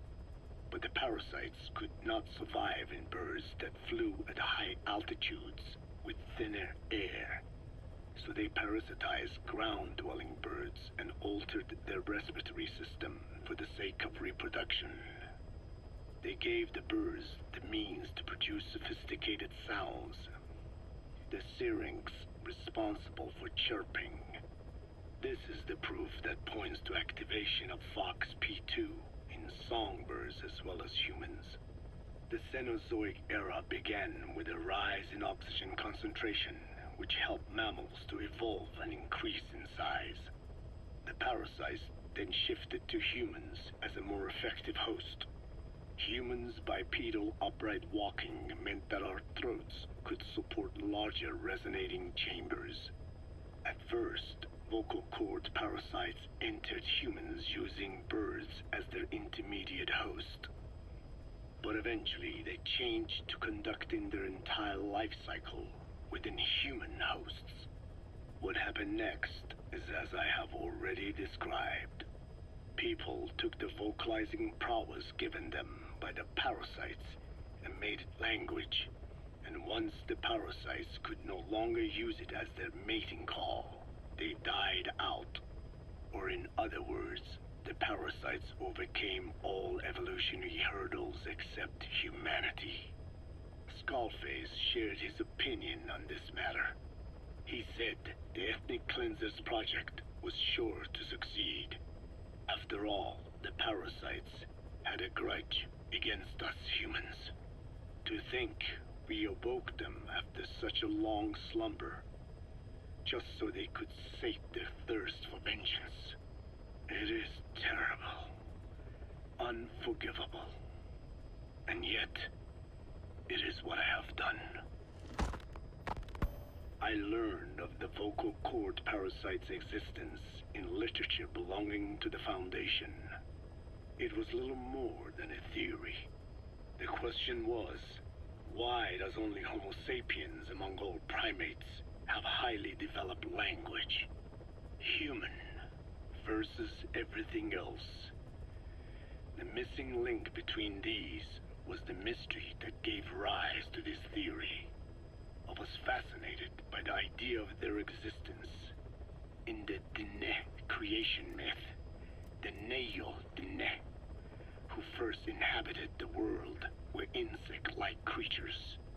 I came to imagine that those insect-like creatures could be humans living in symbiosis with the vocal cord parasites. But I had not the faintest idea of how I could resurrect them. That is when Skullface came to me. What he offered me was not just assistance with my metallic archaea research. He told me the vocal cord parasites really existed. And not only did they exist, they had already been brought back to life in the modern age. An ancient human cadaver, host to the parasites of the time. Cypher excavated such a cadaver from a permafrost region and isolated the DNA coding of the vocal cord parasites. Please select Naturally, they were long dead and could not be brought back. But there was an alternate vessel they could use. The relative species of the Pentastomida discovered in China. It had adapted to live in the nasal cavity of animal hosts. But its genetic sequence showed signs of common ancestry with the vocal cord parasites. Ontogenesis, the path of an organism to maturity, is like a roadmap of the phylogenetic evolution of the entire strain. Cypher used this to effect a reverse evolution of the modern parasite and resurrect the vocal cord parasites. They interposed a developmental mechanism to the ontogenetic stage analogous to when the relative species first appeared, the point at which it split from the vocal cord parasites, forcing its evolution down the other path, the vocal cord parasite path. The larvae is produced by the vocal cord parasites, reborn.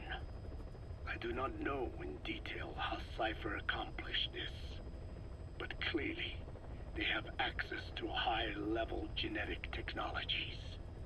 Skullface said it was the work of a genius woman scientist, and that the relative species in question was first discovered by a group once called the Philosophers. I was tasked with modifying the resurrected parasites.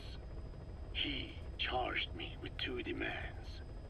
First, to add lethality to these organisms that had once lived in peace with man, by unleashing the larvae's latent desire to consume nutrients from the host's lung tissue, making them eat and eat until the lungs were destroyed. Second, to have both male and female inhabit the same host and copulate then and there only when exposed to specific pronunciations continuously over an extended time. What he would do to the Dene if I failed. I had no choice. Originally, the ultimate objective of the ethnic cleansing parasite project was the identification of not only languages, but of actual cultures. Language is deeply connected to ethnicity, but many languages are employed by multiple ethnic groups, and confrontation between those ethnic groups is by no means rare. If the cleanser parasites were to be a deterrent against ethnic conflict, they had to distinguish between groups using means other than pure language. The original plan called for this to be achieved by differences in the transmission vector. Each ethnic group has different lifestyle customs and eating habits. For instance, parasites living in shallow water and taken in through the skin could be used to target rice farming groups. Or parasites using cows as their intermediate host would be ineffective against cultures that abstain from eating beef. But that is a lofty goal indeed. The current parasites mainly rely on droplet transmission. It would take extensive time to alter the transmission route. I eventually learned that the Ethnic Cleansers project had been shut down. It was Skullface who put it back into operation. But despite that, he told me to forget about the transmission route and just focus on language identification. I do not know why.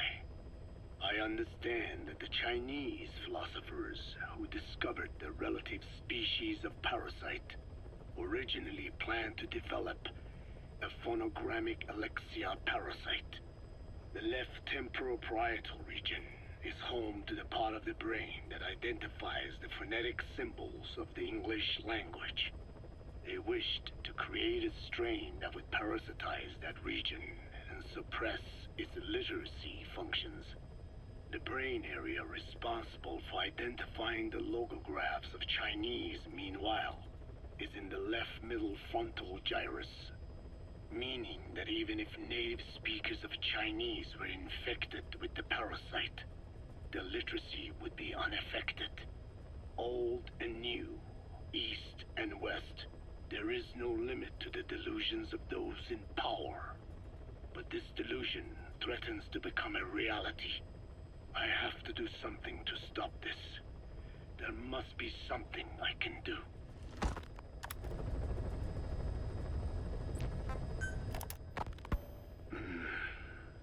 It appears I was looking at things wrong. What do you mean? All of you. Until now, I had thought of your organization, Diamond Dogs, as a superorganism. You'll have to explain that one. The term refers to a unit of eusocial insects like ants or bees. While made up of many individuals, they behave as though they are one organism, with the queen as their nerve center. The close ties you share here reminded me of that. Well, the boss's efforts do pull us all together. I was not finished. I'm speaking in terms of homogeneity. You come from all walks of life, do you not? Many races and tongues, talents and pasts, complementing each other, influencing each other, making Diamond Dogs the unique group that it is. Of course. We have no use for mindless drones around here. Is that so? Then perhaps an organization like yours is a truer superorganism than the ants and bees. Meaning? Most organisms adapt to their environment by coexisting with other species. Take the cow, for instance. Its rumen, the first stomach, contains an incredible number of bacteria which digest the food it has consumed. Without their help, the cow could not break down the fiber in grasses. The cow has to outsource its means of survival to them. You don't say.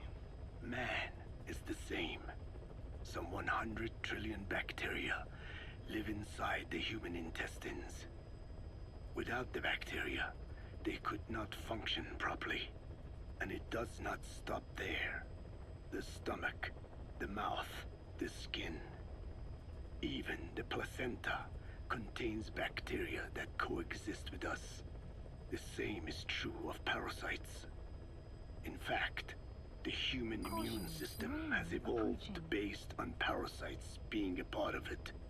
Without them, the immune system can run amok and even damage other parts of the body. This is all very interesting, but what does it have to do with Diamond Dogs? A harmonious superorganism is made up not of a group of homogeneous individuals, but of diverse individuals that complement each other. That is what I saw in your group here. Then it occurred to me that man is a superorganism. Man's phenotype is not determined solely by his genetics. Some say if you mapped the genomes of all bacteria in the human body, the result would be over 100 times bigger than the human genome. The sum of man's genome and those of the organisms he coexists with, call it a metagenome, creates the superorganism we know as a human being. Well, now that's quite a leap. You think so? Then try a broader perspective. If our world were a human body, you would be parasites. You make a living by doing the dirty work that the world powers cannot handle themselves. From their perspective, you are likely a nuisance. But without you, pus would build up around the world, and autotoxemia, self-poisoning, would follow. The world needs your kind. Thank goodness for that. Skullfaced forced me to turn parasites into weapons. Creatures with which we are supposed to coexist. Meanwhile, that foundation I worked with focused solely on the human genome, apparently thinking that manipulating it would get them whatever new form they want. Both ways are mistakes. Neither is a true superorganism. I am Dine. By speaking with those living inside me, we enhance one another and enjoy harmonious growth. Such was the original purpose of my research. You have made me remember this. Well, it's an honor. You can travel the world, but you won't find another place like this. If the whole world was like this base, I think the peoples of the world would bid farewell to fighting for good. Maybe that's what the boss wanted in the end.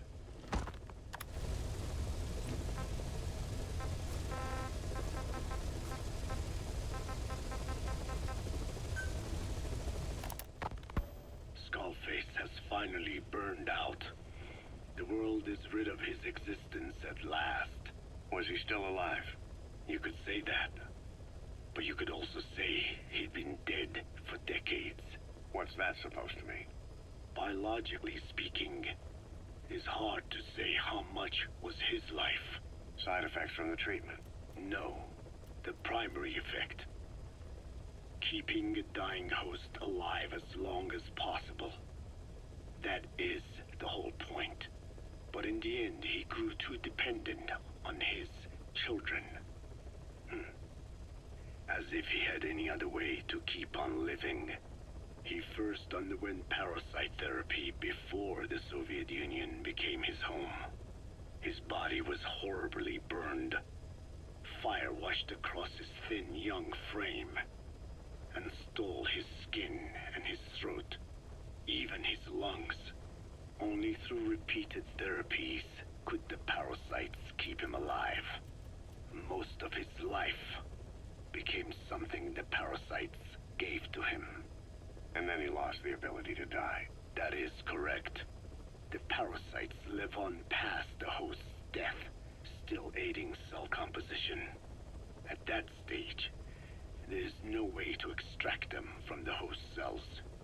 There is no way of knowing when the last cell of Skullface's body would die. The only choice was to burn the whole thing. And his children, along with it. And I am one to talk. When my life is snuffed out, I expect you to treat my body the same way. And when I burn, I will truly be one with my children for the first time. You say there were 3 English vocal parasites. According to Skullface, yeah. Skullface had 2 of the English strain with him. You burned both of them. There was an oil fire. I tossed him in. So that just leaves one.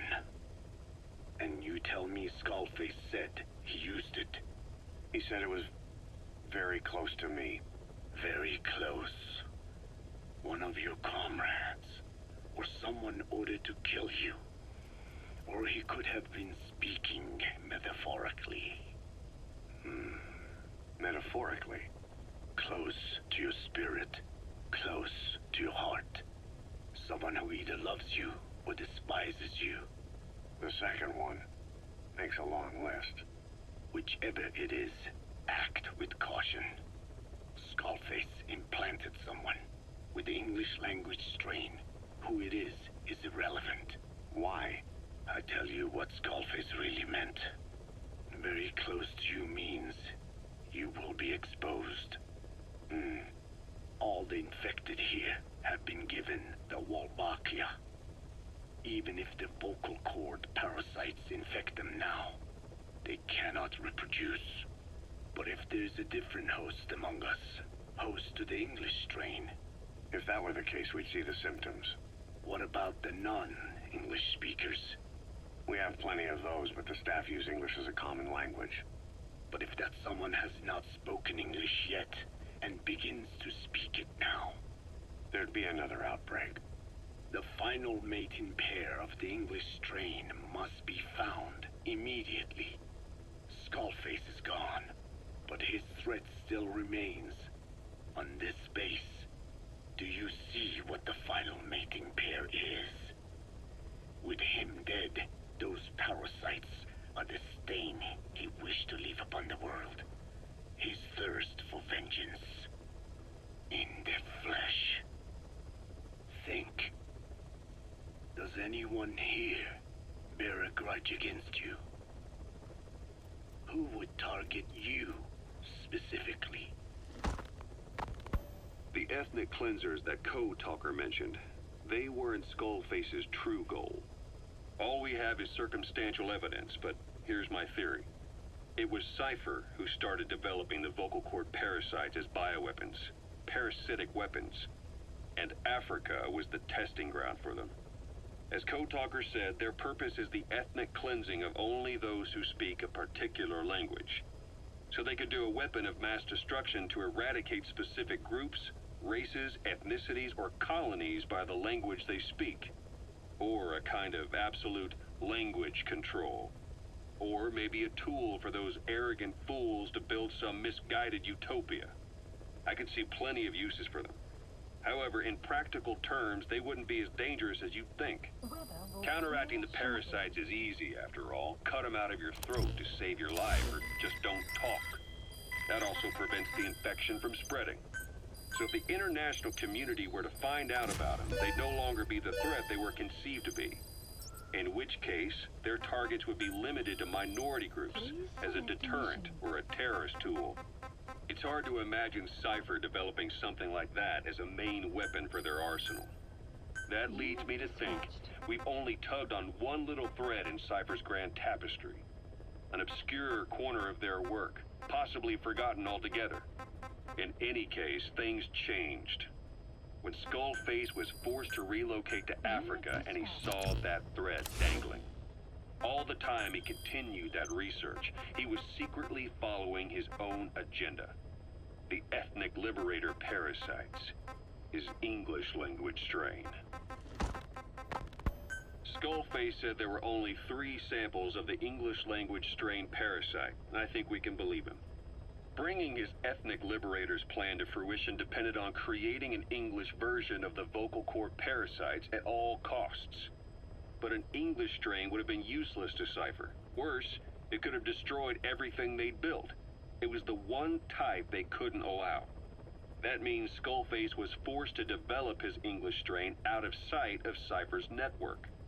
Naturally, he couldn't use the greenhouse facility Cypher had set up and filled with guinea pigs. Skullface must have found some secret place to create his precious few English parasites, hiding all evidence like a man cheating on his wife. Somewhere, an entirely standalone environment. And when his plan entered its final phase, he must have made the place disappear. Some little room, could be anywhere, but now nowhere at all. We'll never know where he did it, but to elude Cypher's surveillance, it couldn't have been big. I believe Skullface was telling the truth. There were only ever 3 samples of the English language strain. Why activate Sahelanthropus in Afghanistan? This is how Skullface wanted things to play out. The Soviet Union secretly develops a new type of nuclear weapon and successfully deploys it in Afghanistan. Revealing the existence of Sahelanthropus results in a return to the glory days of the Cold War. The threat it poses reignites the nuclear arms race between the world's major powers. The demand for nuclear weapons increases around the globe. What if you then introduced a nuclear weapon anyone could get their hands on? Non-nuclear nations, militant groups of all shapes and sizes, they'd all jump at the chance. Sahelanthropus was a marketing tool to sell nukes all around the world. But I think it's safe to say that plan was stamped out before it got up and running. The world's intelligence agencies never did turn up anything conclusive on it. After all, Sahelanthropus vanished before word could spread. Everything that's happened is already a fading memory, never to join the pages of history. Except for Cypher. Cypher won't forget. They'll already be working on something, quietly beneath the surface. They'll use the pieces of data scraped together from this incident to build their own bipedal weapon. It'll take them a long time to complete it, but for now, the greed sector have found their new life's work. We'll have to be ready too.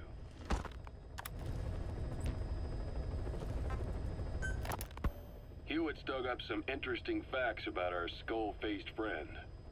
9 years ago, he was exiled to South Africa, stripped of political power.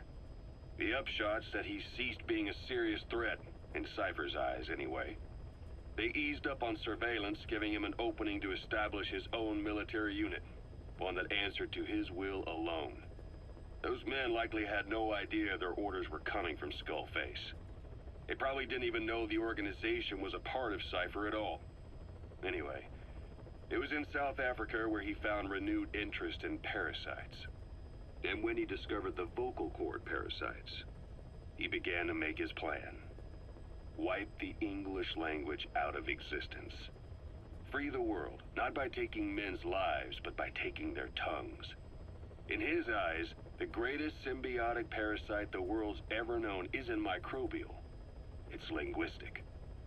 Words are what keeps civilization, our world, alive.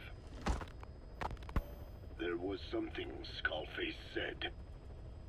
America is made up of many peoples, but those peoples never mix. Quite so. One nation, home to hundreds of different ethnic groups, many of whom stick to their respective living areas, little colonies, not interacting with other groups, going out of their way to avoid one another. Their land, organizations, relationships. Thus, the United States of America is no melting pot. It is more of a salad bowl. It is not made up from one people, but for its minorities to function in society, a common ground is needed. Language. Even if the country is not one. No. Because it's not one, a lingua franca is necessary. English. American hegemonism was born from the illusion that English could unite diverse ethnicities. In taking in people from around the globe, America became a microcosm of it. Now the boundaries between it and the rest of the world have become blurred. However different our neighbors may be, English enables us to create symbiotic relationships with each other. If English can bring unacquainted neighbors together in America, this should hold true for the world. This salad bowl that is the world can also become one.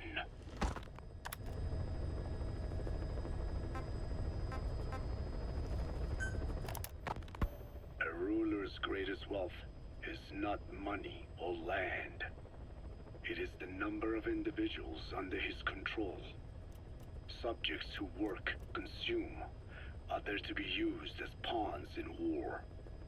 For a capitalist ruler, his people's power becomes his power. You are the same. With your diamond dogs, you spin it with your speeches. But what you're doing is bringing as much talent as you can into your little domain. Every person another feather in your cap.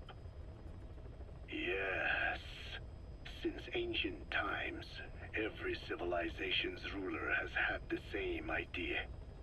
When people unite under one will, they become stronger than the sum of their parts. And the one will is the ruler's will. And what do rulers use to bring people together? Language. In the Old Testament, it is written that only one language was spoken in Eden. A shared tongue that united all of humanity. Mankind eventually grew aware of its power and harnessed that strength to build a tower to the heavens. The mighty Tower of Babel. This angered God, who splintered the language of man, and the tower was never completed. Languages emerged, and the earth was divided as men went their separate ways. Every age is the same. A ruler's first order of business, after conquering new land, is to force his tongue on its people. Ancient Rome, Napoleon, and now Zero. English is wreaking havoc around the world right now. The British Empire tilled the land with war as its hoe, then began planting the seed that is English. Eventually, American capitalism became the new instrument. To play its game of wealth, you only had to abide by one rule: English. By exploiting people's desires, English has become a leash that people gladly wear around their necks, it would seem.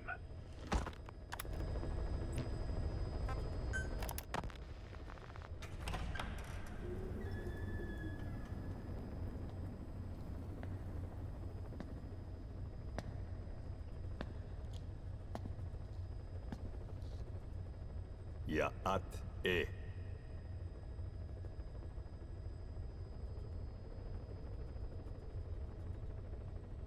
You disappoint me. Have you forgotten my face? Leave me be. You won't respond to anyone else, so I figured it must be me you wanted to see. But now you won't even look at me. Have I not suffered enough? Not until you've eased my suffering first. To tell you the truth, old man, I'm in a bit of a bind. It's about your children. You know what I mean? The parasites. The ones that infect a man's throat, killing him if he speaks their language. They must not be allowed to multiply. You are allowed to live only in order to help me. But you don't want to, do you? So why not choose death instead? Because you want to protect the Diné and their land from me. That's your purpose, isn't it? Don't lose sight of that now. It's in your interest to cooperate. Because if you don't... Madness. The parasites can't detect your people's tongue. So I'll just have to resort to more heavy-handed means. I have the greatest respect for your people. I would rather avoid such a thing, but we don't always get our way. I was born a tiny mote in a mighty tempest, and until those winds abate, all I can choose is how to act when they blow me this way or that. Tell me, Code Talker, what happens to a man infected with a pair of your parasites? Can they be removed? Can the full-blown symptoms be prevented? It is impossible to remove the parasites alone. They have too close an affinity with humans. Then how do you stop the symptoms from developing? All right. I was hoping for an answer now, but perhaps you just need a little more time. I'll be back soon. I've set up shop, not far from here. We'll be seeing a lot more of each other. If you're close by, then it is almost complete. We're in the final phases. All that's left is to see if I can actually disable a nuke, with the help of your metallic archaea. Once that's done, I won't have to return here again, and your suffering will end, as will your people's. We're almost finished, Code Talker, each in our own way. My only regret will be not finishing you. There's nothing stopping you. I'm only alive because you want me that way. Ridiculous. As you wish. My regret is this misunderstanding between us. You and I, our goal is the same. We should be working together.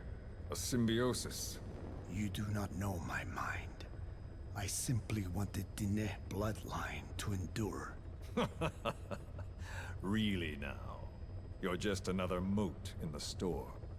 How you react to all the slings and arrows, that's what counts. That's why you call those squirming monsters your children. What I have done is forbidden. Forgive me, all of you. The world should be left the way it is. You of all men should know that.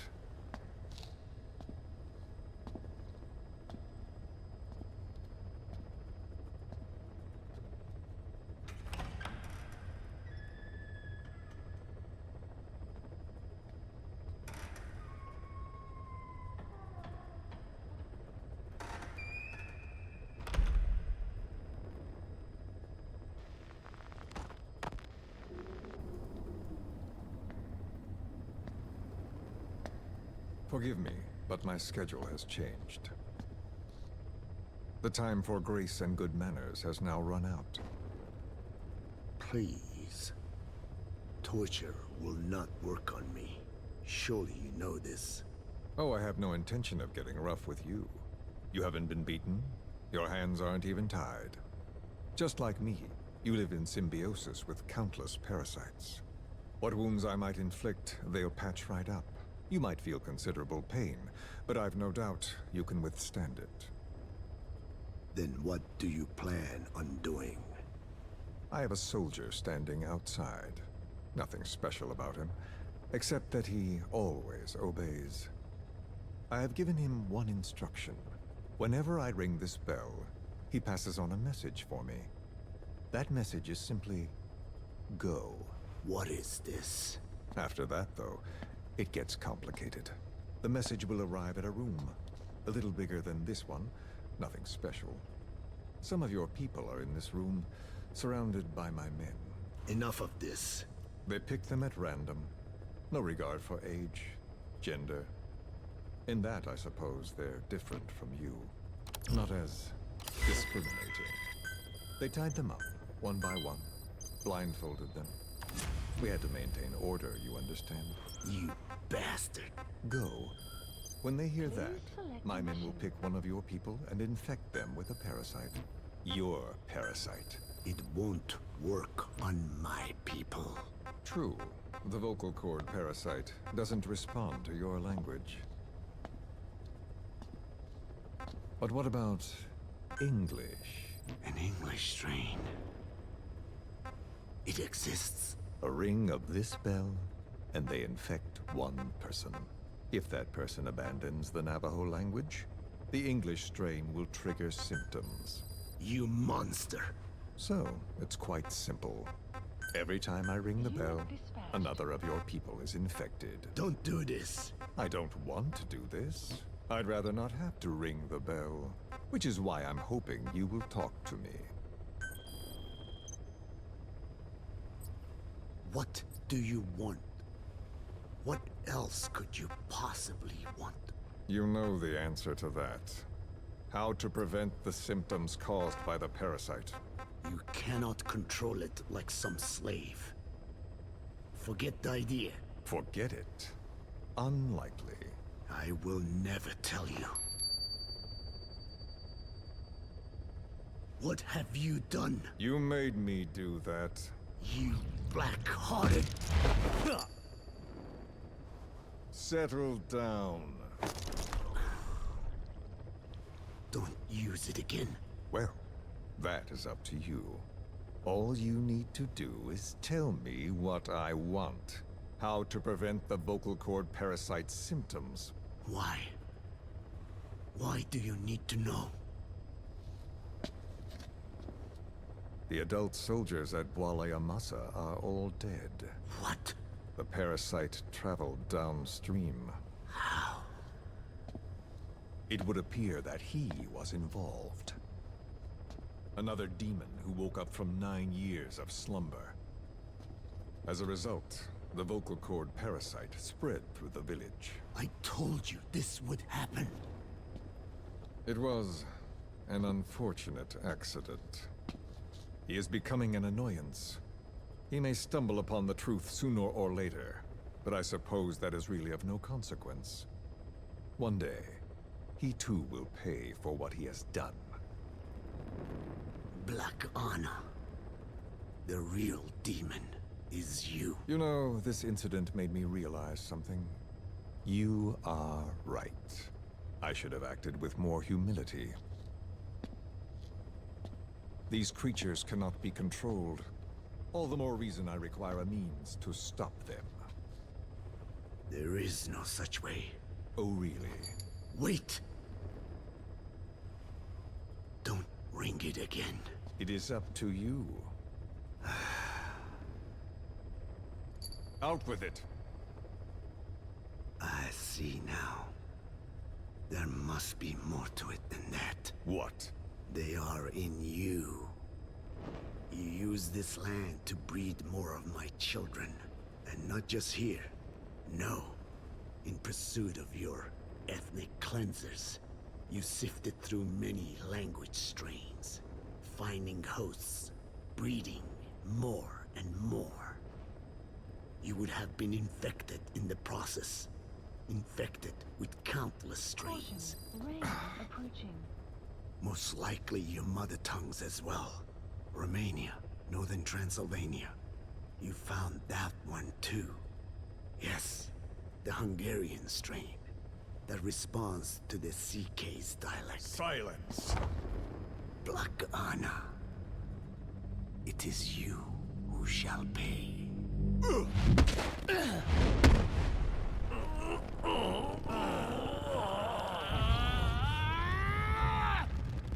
Is this your retaliation, old man? Let my people go, and never bother them again.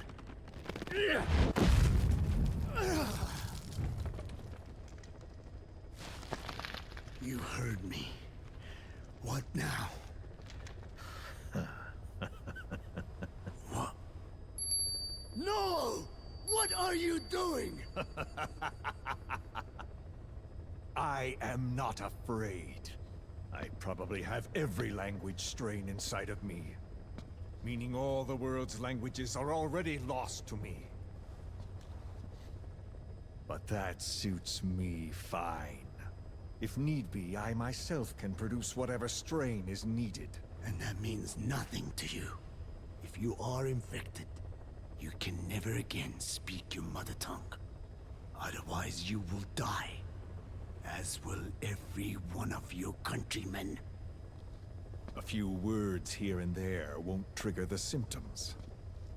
And besides, the time is not yet right to show this face in my homeland. Not until my revenge is complete. Now... Stop! We're out of time. I have to get going. Well... No!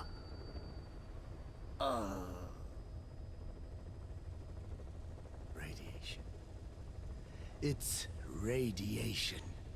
Radiation, of course. So it can be used. But how much?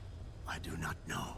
Radiation denatures their reproductive cells, preventing them from mating. Same principle as the sterilization technique. The reproductive cells are more sensitive to radiation than the rest of the body. But I have not tested it.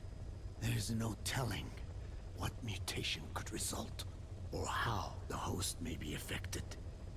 Not to mention what could happen if this is done post-infection. I don't care. This plan goes into action now. As long as it works, the details can wait. You wouldn't be lying to me, of course, old man. I can guarantee nothing. I owe you my life. My body has been burned on countless occasions, but it survives, thanks to your children. That is why I trust you. Then do not repeat my mistake.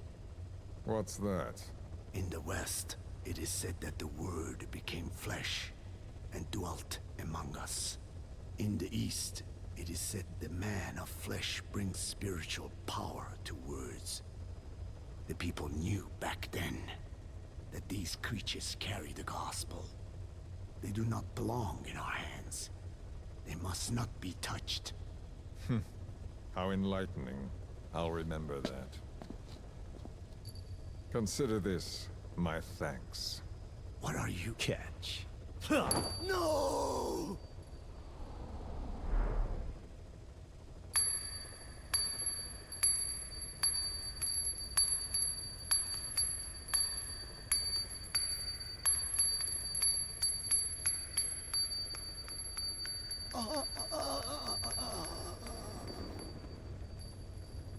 Well then, I'm afraid it really is goodbye this time, Code Talker.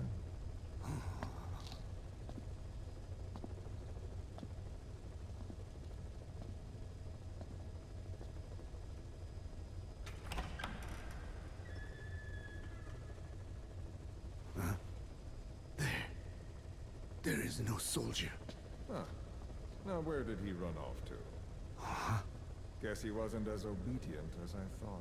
There never was any soldier. So long. You! How dare you!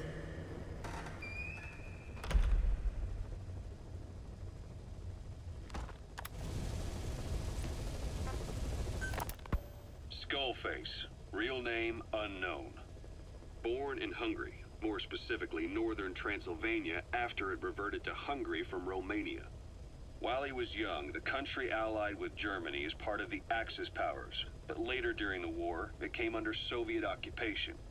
The Hungarians struggled for independence, but the Soviets came down hard.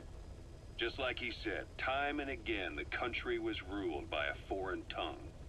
When he was a young boy, he lost his native language, the bedrock for any developing child. His country, his family, his face, his identity, everything was stolen from him. All he had left was his skull. Skullface first tried his hand at espionage during all the chaos from the war. Agents, military officials, and soldiers who operated out of Hungary during the war vanished over the course of several months. This Soviet spy hunt rocked the counter-intel world. Mysterious fatal illnesses, accidental deaths, drownings, people having strokes behind closed doors. Just like Stalin, no one knew who was behind it. But all you need to do was look for who had the motive. They were all taken out by a man without a face. And now we've got an idea of how he did it too. He'd gotten revenge for his people, but he wasn't finished.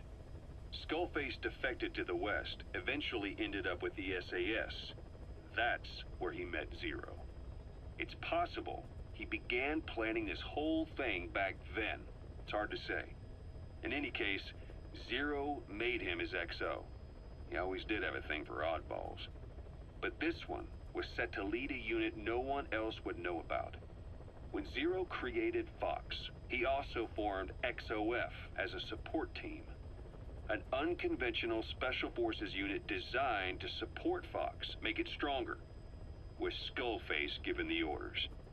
Zero never even told the boss about it, nor the CIA, naturally. If Fox was Zero's silver bullet, XOF was the recoil when he pulled the trigger, just like Newton's third law.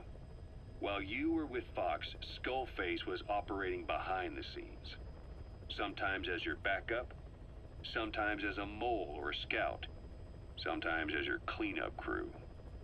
Fox's tail, making sure the mission succeeded and that you survived.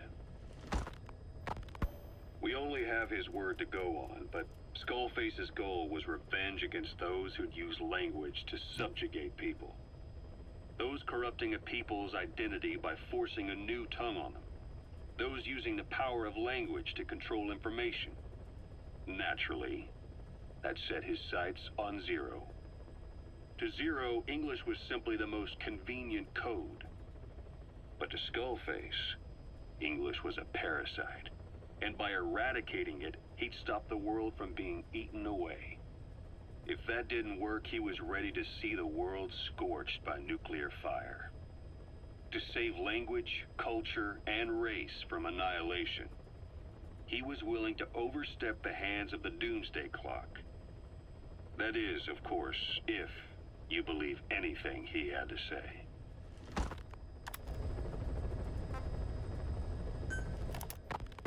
Boss, we gave Ralph, that kid who died in the accident, a burial at sea. The man in charge of that facility has been severely punished. But ever since, the kids have been acting strange. It's obvious they've lost their trust in adults.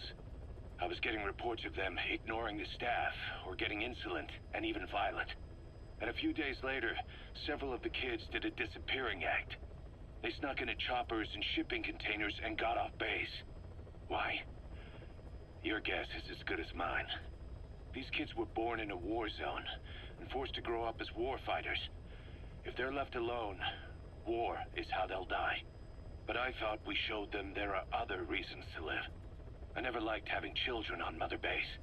But the thought of them going back to the battlefield and picking up their old lifestyle is something I can't stomach. It makes me think of Chico, 9 years ago. We have to get those kids back. Hell, they know too much about our operation. I never expected even the kids to betray us.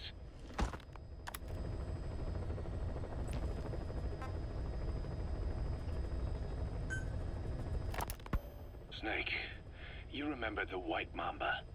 Of course, he's been going by Eli since we brought him on base. He was the leader of the child soldier unit we took out of that village and into our protection.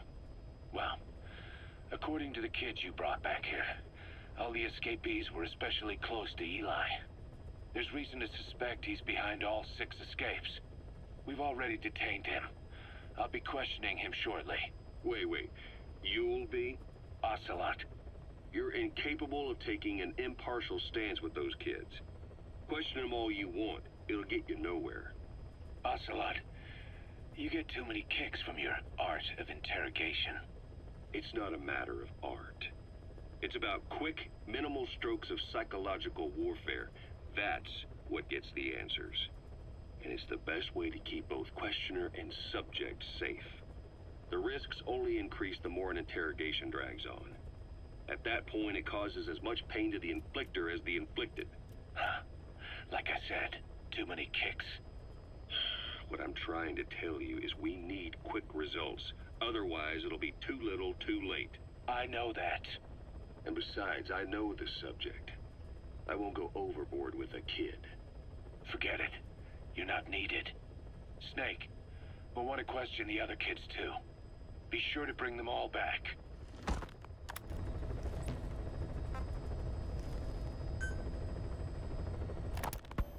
Snake, about the escaped children. Eli confessed. The way he tells it, they wanted to go back to the battlefield. Don't rob them of their freedom, he said. If you bring them all back, there will be consequences. Next will be asking for our surrender. Consequences? What consequences? No idea. That's all I have for now. You're too attached to those kids. Stop protecting Eli. Listen to yourself. Let me question him, and we'll get some real answers. Not necessary. I'll report as and when.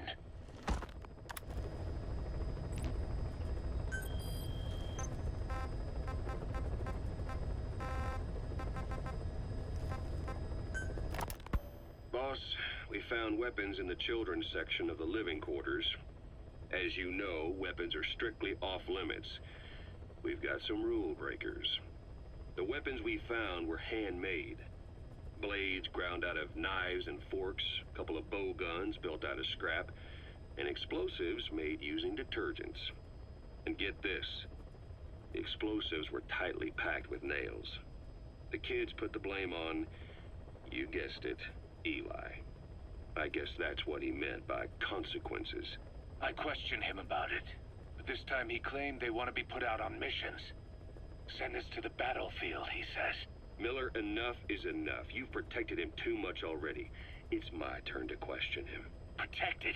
What Eli's doing is issuing a threat.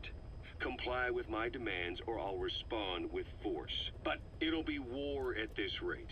Forks and soap aren't gonna kill us, but some of them will end up dead. Is that what you want?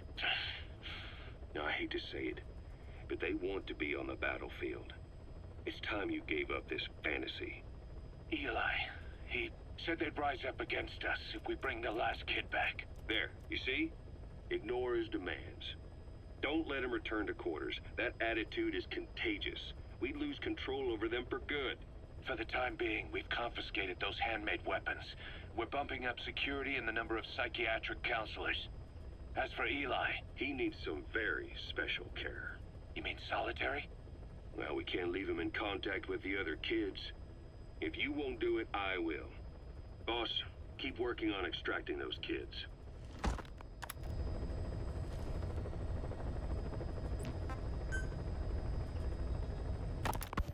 The kids you brought back to base have laid out the situation. They all escaped to each of their home villages, or were trying to get home, and lost their way. Not that homesickness is gonna explain everything we've seen. Each of their home villages? They were trying to raise troops for the rebellion. You really think these kids have an armed uprising in them? You read the report of the security team member who had a rock thrown at him. There'll be a riot if we don't do something. And Miller, this is because you didn't act fast enough. Fine. I'll admit you were right this time. Seal off the kids' quarters from outside contact before it's too late. All right. Eli said his rebellion would start when the last kid is brought back, right? You better be ready to meet him head on if it really happens. Yeah. You should have left it to me in the first place.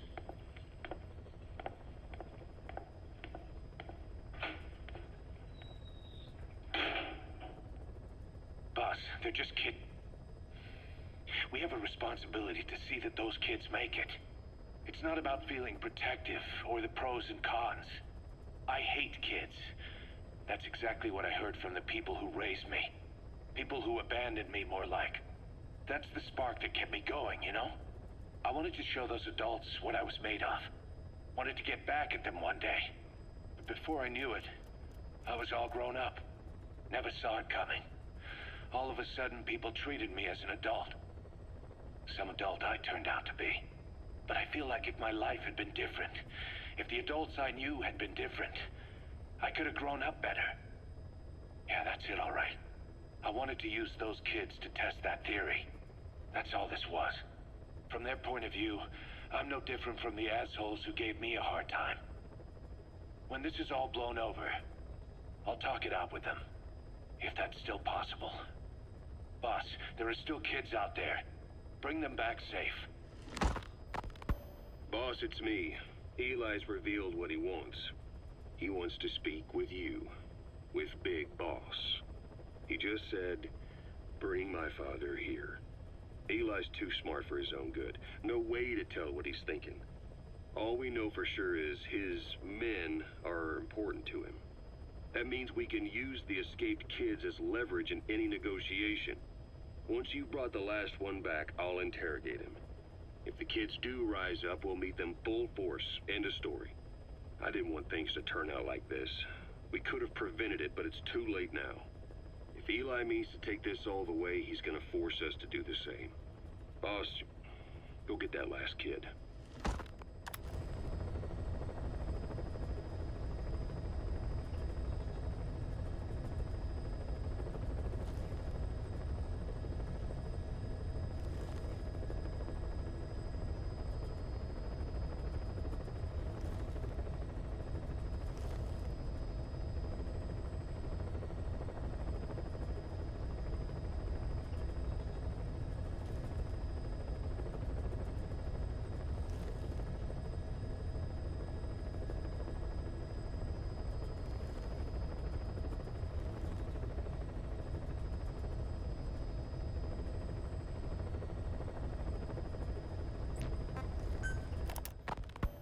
You know, when you brought back all the child soldiers who escaped, Eli knew they'd returned.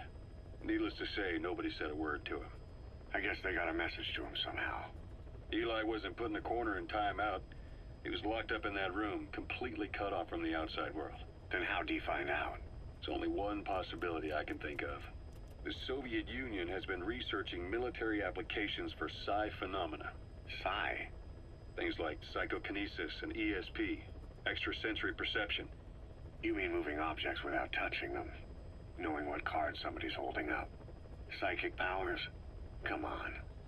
I thought that was just another bunch of disinformation aimed at the West. Just bear with me a second. One type of ESP is telepathy. It's the ability to know another person's thoughts through nonverbal means. You're saying Eli read our minds? It's the only idea that doesn't involve someone getting to him. Ocelot. Look, psi research isn't some hocus pocus. It's all evidence-based, scientific... There's gotta be another explanation. Maybe one of the kids stuck a note to your back.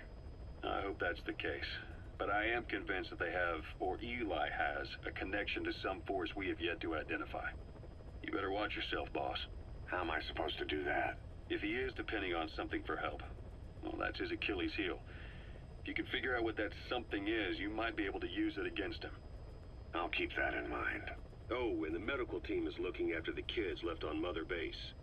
For the moment, they don't seem too panicked. But boss, get this. Eli got those kids to plot their armed uprising as a diversion. Also, he could steal Sahelanthropus and escape. That brat got us good. Set us up and knocked us down. And then there's that mystery kid who was with Eli. With those two working together, I'd say things won't be over for a long time yet.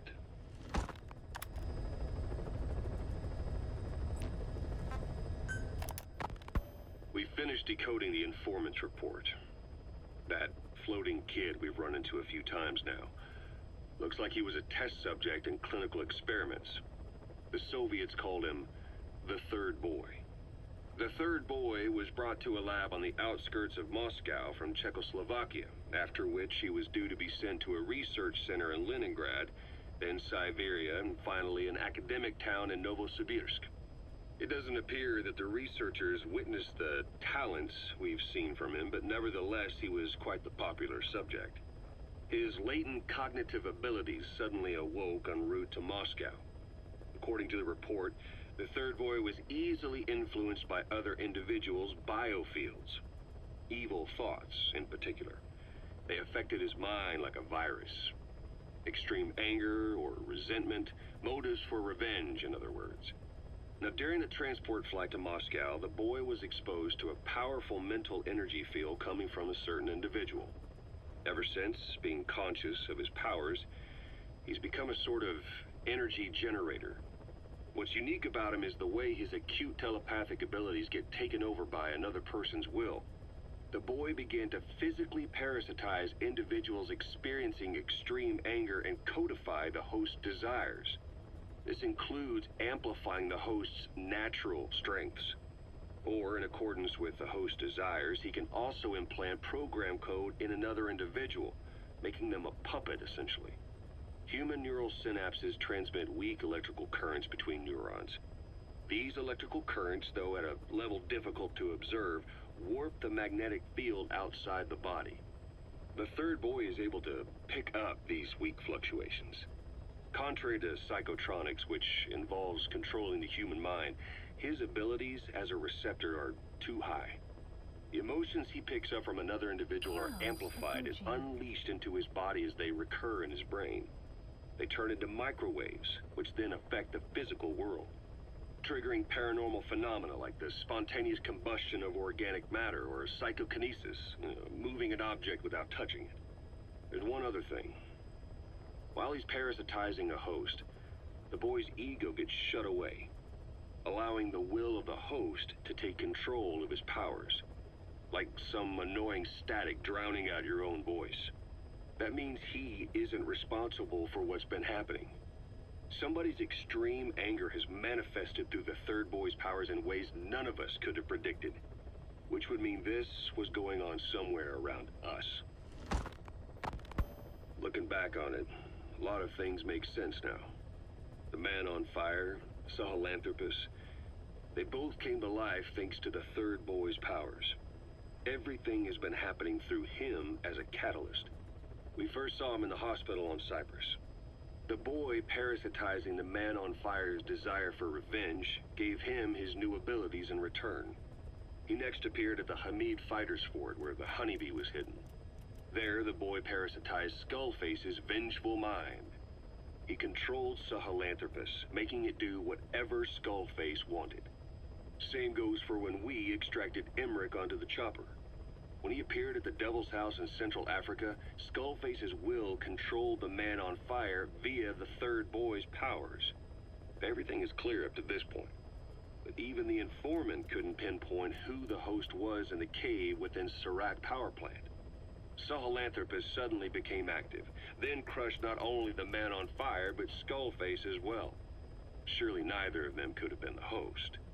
Who else was at that location and bore anger more extreme than either of them? Whose will was controlling Sahelanthropus? According to the report, emotions transmitted in children's brains affect the surrounding magnetic field more strongly. Cerebral nerves are covered with insulation called myelin sheaths to increase impulse speed. The reason for this leakage has to do with the fact that children's myelin sheaths are still developing. So, how many children do you remember being there? Children with a burning desire for revenge and bearing a grudge against you. I can think of only one. Eli. We don't know what kind of life he's had, but the resentment he's shown toward adults is nothing short of extraordinary. The third boy resonated with Eli's mind. And that means Eli bore the strongest animosity of all individuals within the boy's reception range, estimated to be a 3-mile radius, beating out even Volgan and Skullface. The third boy has probably remained hooked on Eli's anger since. You remember at the Devil's House, the third boy showed an interest in Shabani? That must have been his ego making a rare appearance. He may possess abilities far beyond anyone else in the world, but he's still a kid. Maybe them both being kids was enough to bring them together. And if so, maybe with Eli, he isn't feeding off him, but acting in symbiosis with him. So what kickstarted the third boy's powers? If we look at the location and time that his plane went down, we can make a pretty good guess. When the plane experienced the first anomaly, it gave an accurate report of its position to a control tower, due north of the Black Sea, 125 miles east of Kiev. Dead south on the Black Sea is Cyprus's Green Line, so the plane's position was directly north of the hospital where you'd been asleep for 9 years. And this anomaly was reported at exactly the same time that you woke up. The plane was enveloped in flame from the inside out. The fuselage burnt to ashes. There were no survivors, at least not publicly admitted. Your thoughts formed a synchronicity with the boy's psyche and were amplified inside his brain. That would have been more than enough to trigger his abilities. Your rage was like a big bang in his head, blowing the lid off his powers. The boy was then secretly moved to the lab outside of Moscow where Volgin was comatose. There, Volgin's thoughts resonated with the boy and he was awakened. Volgin became the man on fire, hell-bent on getting revenge on you. His instincts led him straight to you. Skullface knew Volgin from Operation Snake Eater, or perhaps from even before. Monitoring this pair of extraordinaries, he discovered the hospital and sent his assassin and XOF. Skullface was probably watching the situation from close by. Then, realizing how useful these two test subjects could be, he approached them. Reacting to Skullface's thirst for revenge, this time the boy let Skullface's will control Volgin. Volgin, at times driven by personal revenge, at times through Skullface's will, kept on moving, though his body was little more than dead meat. Perhaps there were moments where even your thoughts affected him as well. But without the boy's power, it was like the plug had been pulled from the socket. Everything was powered by anger, malice, revenge. This is how the end of the report sums things up. Both the third boy and the man on fire were originally test subjects of paranormal research for military applications, like telekinetically controlling the leader of an enemy nation and making him launch a nuke, or stopping the heart of someone on the wrong side of the Berlin Wall, experimenting with latent human abilities. They were used as tools of the Cold War. The boy's only crime was being born with unique gifts. But he was sacrificed on the altar of war. His life reduced to slavery under other people's wills. Turned into a living weapon with no will of his own. Eventually, the only emotion he could feel must have been the desire to get revenge for the hand he'd been dealt. Boss, it's you that awakened the boy's powers. But there's more to it than that. I guess the anger emanating from you was something he could truly relate to.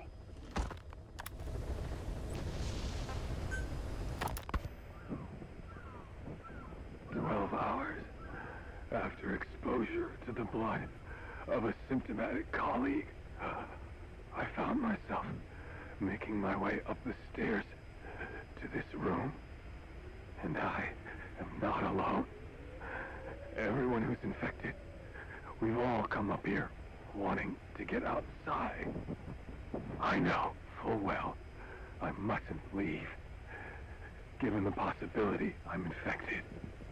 Yet, I can't contain this urge I feel inside me, like the alcoholic who tries to make any excuse for one more drink.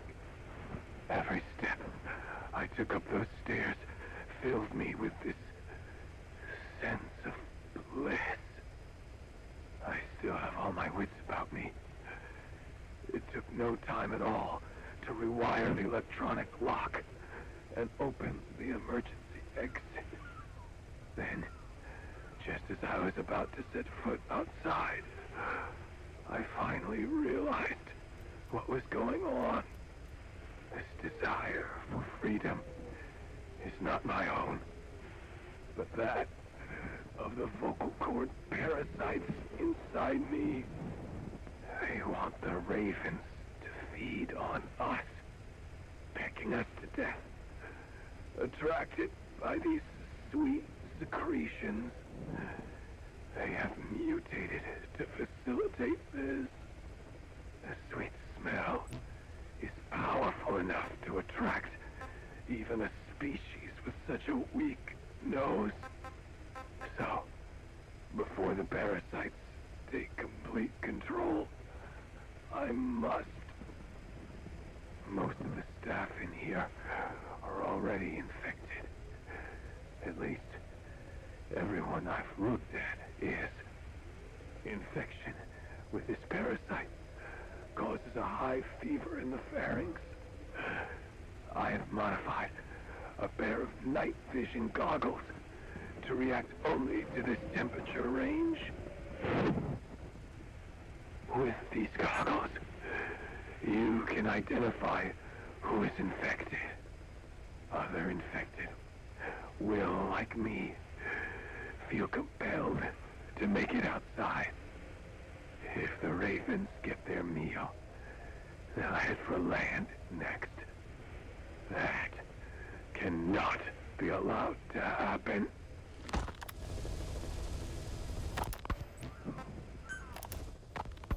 The whole idea of the vocal cord parasites was that they'd only copulate once exposed to a specific language over time. But the parasites infecting our men in the laboratory laid their eggs straight away. The larvae were eating their lung tissue almost immediately. What kind of mutation was it? Those who were infected and cured still carried the vocal cord parasites in their throats.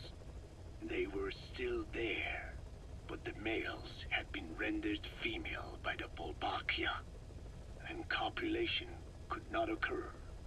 So we thought, but it is the Wolbachia that mutated. Not the parasites?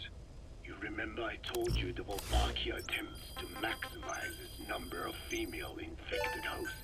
Yes, hence the male-to-female transformation. Precisely. But other Wolbachia strains use different methods. Cytoplasmic incompatibility, killing the males, and parthenogenesis. Parthenogenesis? Aphids? Aphids use that to reproduce via females only. Very good.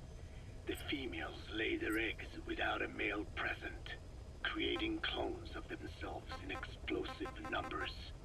Parthenogenesis was originally a means for an organism to take maximum advantage of abundant resources by increasing its numbers. Certain strains of Wolbachia forced this to occur, to create more and more infected females. And that's why our men develop symptoms in the blink of an eye. Wolbachia causing parthenogenesis is common in parasitic wasps. Of course, the Wolbachia I introduced to you men did not have this characteristic, but I believe the mutation, whatever it was, caused it to force parthenogenesis in its host, the vocal cord parasites. The Wolbachia we used to prevent egg laying became the agent of limitless reproduction. There's something else. The symptomatic infected in the laboratory all wanted to get outside, even knowing there was napalm waiting for them out there. You said the parasites made them act that way, but parasites controlling humans. Is it possible? Parasites altering the host's behavior is a common occurrence in the world of nature. Long ago, the vocal cord parasites had this ability, but even I never foresaw they might control humans. Until I heard the things your man said. You mean the researcher on the top floor? The bit about, I'm not a snail? Yes. Among parasitic worms, there is a genus called Leucochloridium that uses snails as intermediary hosts. As you know, snails prefer dark, gloomy environments. But once parasitized by Leucochloridium, they desire to be in the light. And that is not all. The parasitic worms thrust themselves into the snail's antennae, making them swell to abnormal size. The snail, meanwhile, frantically wiggles its antennae as the parasites squirm inside. The swollen, wriggling antennae soon resemble caterpillars. I don't get it. It is so they can be eaten by birds. Leucochloridium needs a bird as its definitive host. To breed, they require their snail host to be snapped up by a predator. So they make the humble snail appear to be a delicious caterpillar and lead it to somewhere in open sight. So you mean the staff trying to get outside was so the birds could pick at them. The parasites altered their mental state, making them crave higher places and to be outdoors. I can only surmise that both the Wolbachia and the parasites mutated before the ancestors of the vocal cord parasites infected humans. Their hosts were birds. What we saw in the laboratory was some throwback to that time. the parasites attempting to make birds their intermediary hosts. It sounds insane. A praying mantis that is host to a parasitic hairworm will dive into water and drown itself, just so the hairworm can lay its eggs in water. Rats infected with Toxoplasma gondii lose their instinctive caution and run right up to cats. Just some of the many ways parasites control the host. But we're humans. Surely our minds are too complex for that. I thought just the same. Free will is what makes us human, so it never occurred to me that the parasites could be controlling the symptomatic. But the mood, the will of a person can be easily affected by the balance of their cerebral substances. Take the toxoplasma I mentioned. It does infect humans, and it is thought the infected develop a more reckless attitude. But to think that mutations occurred in both the Wolbachia and its parasite hosts... Your observation is most apt. Both mutations occurring at once indicates the presence of a powerful mutagen. I see. Keep working on narrowing down what it was. I want to thank you, Code Talker. Your pinpointing the cause of the vocal cord parasite's mutation enabled us to purge an enemy from Mother Base. You mean that scientist? Yeah, I was convinced he betrayed us, but I was wrong. He was never on our side to begin with, so ultimately there was no traitor among us. And yet I made everyone distrustful with my talk of spies, the end result being men turning on each other in the laboratory. You must not blame yourself. They were all infected with the mutated strain. The outcome would have been the same. You know, we defeated Skullface, but it didn't lessen our pain. It's a pain we'll never be rid of. I see that now, but I thought I could burn it away. In the end, all I burned was our own men. Infectious diseases, parasites.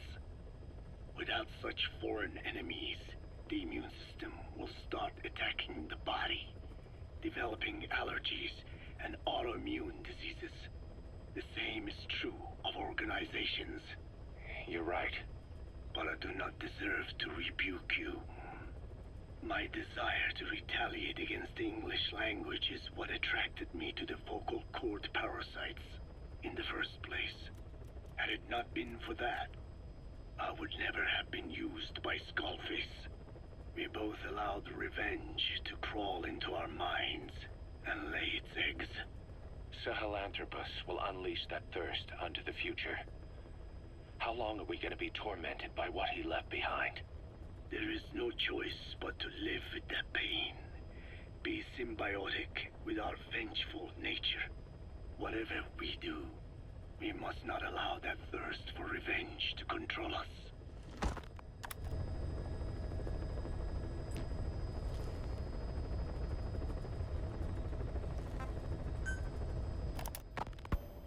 I have spoken enough. Your men can take it from here. Will you permit me to rest? Have something to eat? I thought you don't eat. I can subsist without food. But there is more to the act of eating than nourishment. We receive nature's blessings and reaffirm our part in it. And in doing so, we express our gratitude. Sorry, it's, hearing you say you don't need to eat and that you're part of nature in the same breath. Anyway, what can we get you? Not exactly a 5-star restaurant, but the kitchen's used to serving a lot of different appetites. Hamburgers. Hamburgers? Even we didn't have become Americanized. I eat them often back home. And you just can't let them go. Well, as far as symbols of the American Empire go, hamburgers are pretty good. The victory of capitalism. Your people suffered so much at the hands of America, and you asked for hamburgers. We have suffered more than you can know. But I do not see hamburgers an accomplice. A single dish, providing a balanced helping of nature's blessings. Meat, grain, and vegetable. How could anyone hate such a magnificent thing? Says the guy who can survive on photosynthesis. Balance has nothing to do with it. You just like a good burger. That is also true. Be warned, though. I have very high standards. Don't worry. I do too. All right then. One good old-fashioned all-American icon coming up. I look forward to it. I hope you brought a better hamburger this time, Kazuhira. Right. Well, the last one was lacking in every way. The patty was too thin, the bun too dry, and the lettuce days old at best. Hey, that was 100% all-beef patty, and no shortening in the bun either. Nature's blessings, unadulterated, in hamburger form. Is that it? But when taste falls short, so does our gratitude to nature. Making such precious blessings unpalatable is sacrilege. I hate to admit it, but I think you're right. I should have known better than to settle for second best. That's why I had him run some more R&D, develop a new burger. In fact, one of our researchers just dropped by with the latest results. Here it is. See how you like this? We shall see indeed.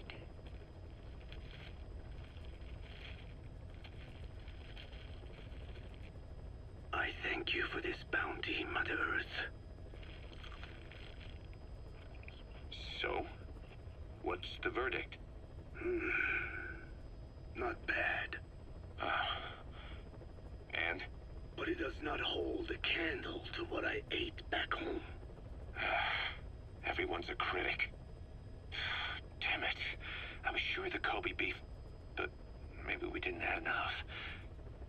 If we had any more, we're cutting into our profits. Profits? We'll be taking a loss on every unit. What are you talking about? Huh? Oh, anyway, I'll be back with another round of product. I will be waiting. Did you say product? Feeling hungry, old-timer? Old timer. I do not get hungry, no. But you have a new hamburger? You guessed it. And this time we use lamb. Lamb? You're not a lamb kind of guy? A hamburger is made of beef. Who ever heard of a hamburger without beef? Yeah, but we gotta stay fresh, stand out from our competition. You're what? Just give it a try. If you say so.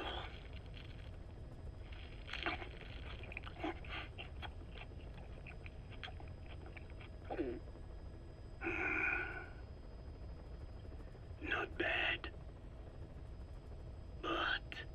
But I cannot call this a hamburger. I thought we were onto something this time. Maybe the problem is that it looks like a regular hamburger. Gotta think outside the box. Too much baggage if they come in expecting just another burger. Let's see, cotton candy? To make it look like a sheep? Yeah. Just a minute. You really think people would eat that? What is it you are planning? Are you using me? A taste tester? A one-man focus group? Well, actually, I've already started. I got a place called, Miller's Maxi Buns. You are kidding me. Well, to be honest, business hasn't been great. No one seems to like my, buns. The Ocelot said Diamond Dog's budget did not add up. But you don't mean to tell me. What? No. Our black budget's got it all covered. I'm not embezzling GMP or anything. Still, let's not say anything to Snake, okay? Very well. However, Kazuhira, it takes more than premium ingredients and a clever recipe to satisfy the palate. Okay, so what do we do? The palate seeks one thing: chemical additives. Chemical additives. There is nothing mysterious or spiritual about good flavor. The tongue simply identifies specific amino ¿Cómo acids pasamos de which the brain then recognizes. lo que pasó en el laboratorio a las hamburguesas de Miller? Therefore, No tiene sentido. all that is needed is to chemically isolate those amino acids and incorporate them into your products. To be clear, I speak of flavor. The rest is irrelevant. That seems a little extreme. Do not forget that I am a scientist after all. And using science for the benefit of others is a joy. In seeking coexistence with nature's blessings, not everything can remain in its natural form. When we fall ill, we must be treated. Otherwise, that very nature could cost us our lives. Agriculture is one of nature's many blessings. But through that process, we damage the surrounding vegetation. Yeah. Whether it's a massive farm or a tiny field, we always leave our mark on the land. The same is true of parasites. And for food preparation. If tapeworms in the raw meat of another animal enter the human body, they roam around trying to find their usual habitat. Sometimes even eating away at the brain in their confusion. So in looking through a scientific point of view, you see the necessity for processing food. Yes, it is also sometimes necessary to eliminate certain parasites, or selectively use or even modify others. Alternatively, we could say that if a man is part of nature, the work he does is also part of it. What is important is the balance. Yeah, you're right. Thanks, old-timer. You really opened my eyes. I fooled myself into thinking people today wanted high-quality, all-natural goods. But my favorite burgers were never about that. What they want is something like the first burger I had in America when I went to meet my dad. A Frankenburger loaded with additives. That's the America I knew and loved. I'll be back in a jiffy, old-timer. My next burger's gonna knock your socks off. Kazuhira, wait. What is important is how we balance the... quick for a one-legged man. Frankenburger. What kind of a dive did your old man take you to? Rise and shine, old-timer. It is complete. I had our best and brightest working overtime, fine-tuning the greatest burger the world has ever known. I call it the chemical burger. What on earth is that color? Now, don't judge a burger by its color. Go on, try it. I am not very hungry. What? Oh, I get it. Now, sure, it's loaded with additives, but each one's been approved by the WHO for human consumption. Come on, one little bite's not gonna kill you. Are you sure of that? Fine.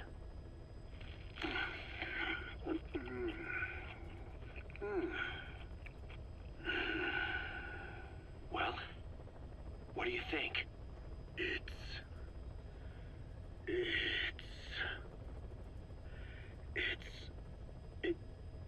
is perfect.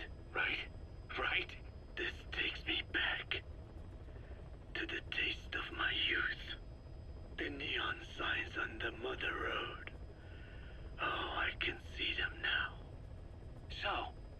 think of our signs now. And it doesn't just taste great. You won't believe how cheap it is to make. And because it's pumped up with preservatives, it won't spoil easily in regions lacking refrigerated storage or transportation infrastructure. This bad boy could even solve Africa's hunger problem. Excuse me. People will no longer fight over food or find reason to hate one another. Mankind will come together, reunited between these fluffy buns. Forget Pax Americana. Say hello to Pax Hamburgana. Pax Hamburgana. Skullface thought that destruction was the way to free the peoples of the world from American imperialism. But this is different. Tackling something head-on just makes for more conflict. Only by uniting the world can its various inhabitants truly become free. Having lived as an American parasite as long as I have, I know what I'm talking about. The chemical burger is poised to be the greatest liberating force the world has ever known. An ethnic liberator. Burger. Now all I need is a better brand image, starting with a name. Gotta run, old-timer. I'll catch you later. Bueno. 5 horas, 6 minutos. Solo tomó escuchar todos los cassettes. ¡Oh! Dios mío. Pero qué extenso. Es un montón de tiempo. No me acuerdo, creo que en Peace Walker estuve 3 horas o algo así. O sea, es mucho tiempo. Igual es curioso. Misión de envío. Ay, no, era... Pensé que me habían agregado la misión. No. Ok. Ahora como objetivo, teóricamente, tengo que subir la base a nivel máximo. Que es lo más complicado, creo que, del jueguito.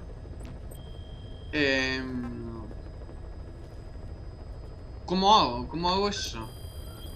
Tengo que juntar recursos. Un montón encima. 48k de los 3. O sea, 48k por 4, mejor dicho.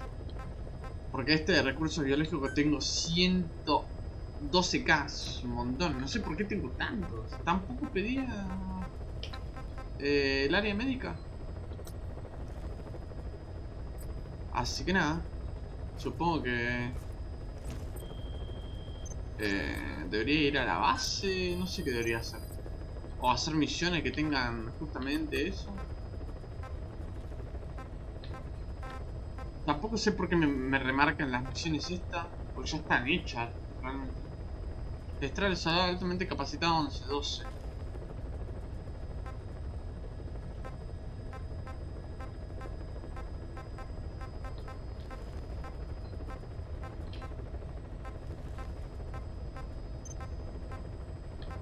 Supongo que se podrán repetir, pero...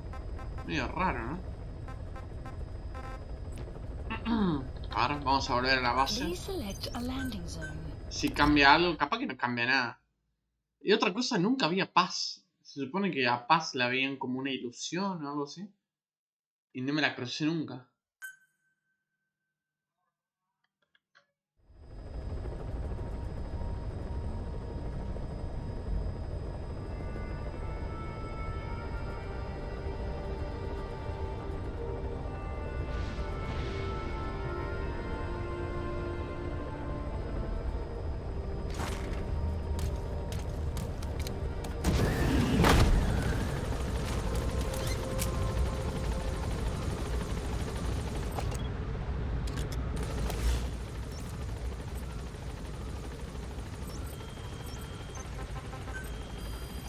Please select a mission.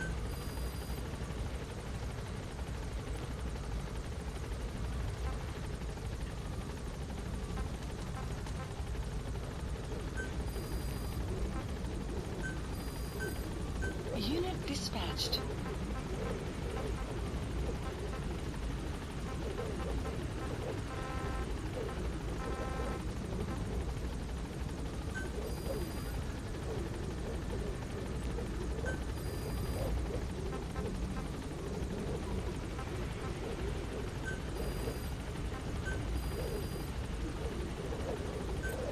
Unit dispatched.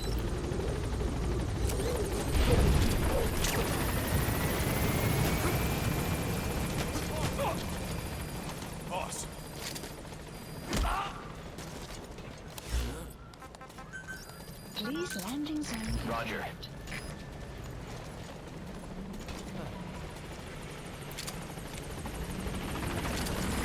This is P-Quad. On station at LZ.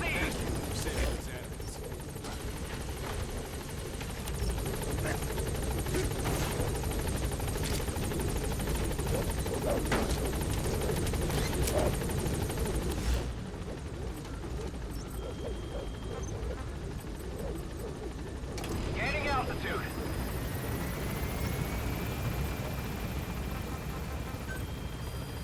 Please select a mission.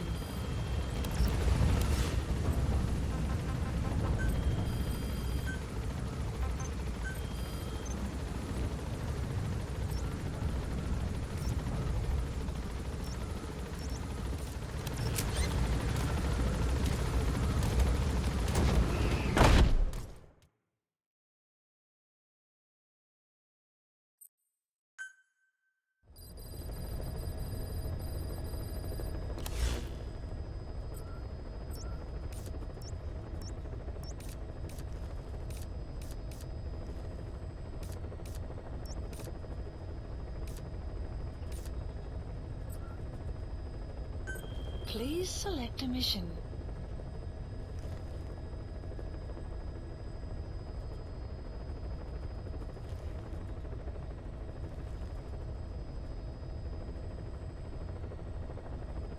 Ay, no, estaba muteado. Se agregó la misión 46. La última misión. Confirmar que iniciarás la misión inmediatamente sin preparación. Sí. Uy, estamos listos. La final. El final. El comienzo verdadero.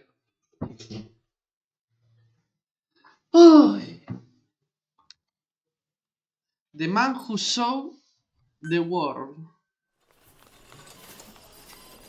16 de marzo del 75.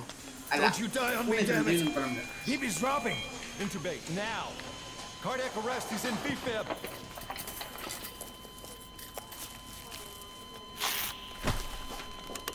Clear.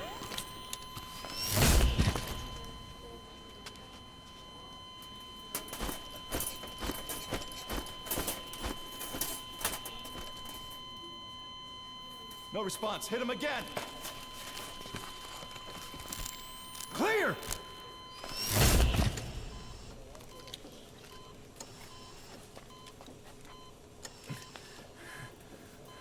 How's he doing? Well, he stabilized, but it took too long. He's in a coma. What about him?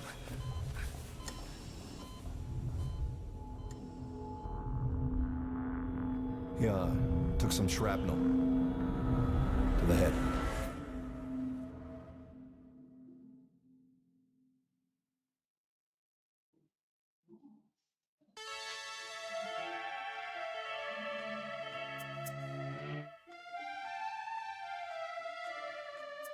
El hombre que vendió al mundo.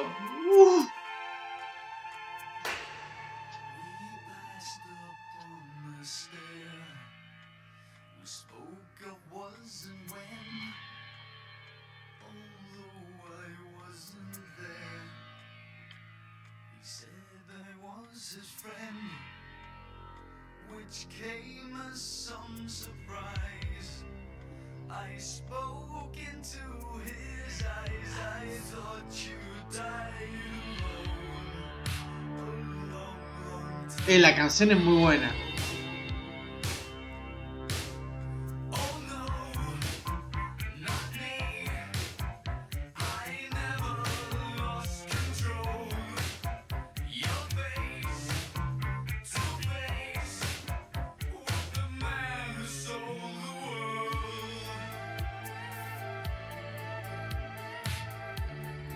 La canción es muy buena. ¿Puedo adelantar eso? No, es que no quiero adelantar nada por duda. Teóricamente es todo lo mismo, lo único que cambia es en el momento que chocamos con el auto, creo. Creo, me parece.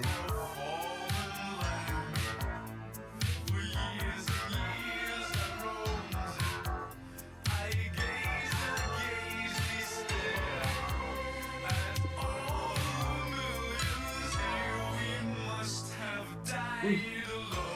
Lo cerré el avión.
Ay, estaba por leer tu nombre.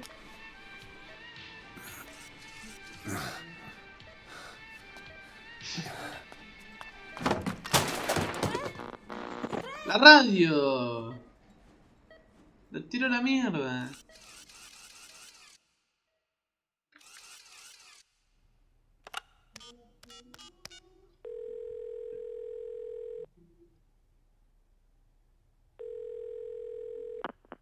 V has come to.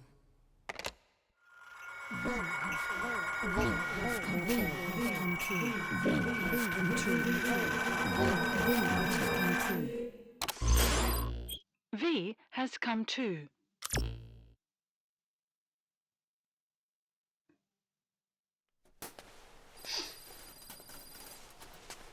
V. O sea, Venom.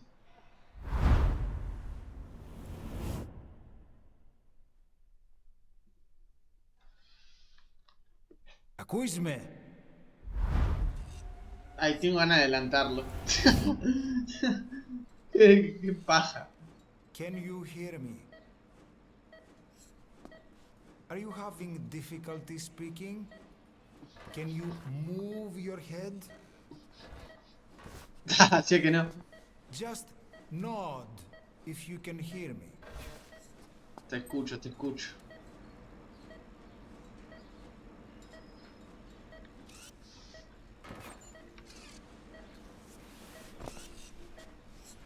Look up, please. Sube la mirada.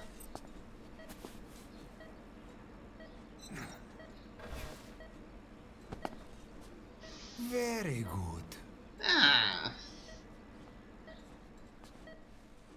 Please try to relax. There is plenty of time. I need to tell you something. Please listen and try not to panic. You've been in a coma for quite some time. Yes, yes, I know. You would like to know how long. I'm afraid it's been 9 years. Damn it! Nosocoma! Nosocoma! Nosocoma! Nurse! Calm down. Calm down. Try not to panic. Try not to panic. Now. You'll be all right.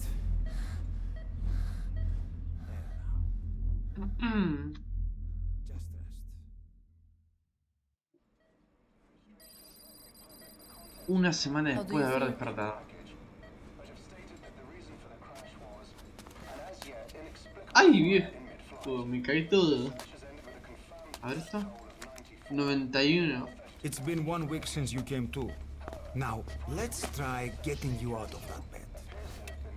Nurse. Don't worry.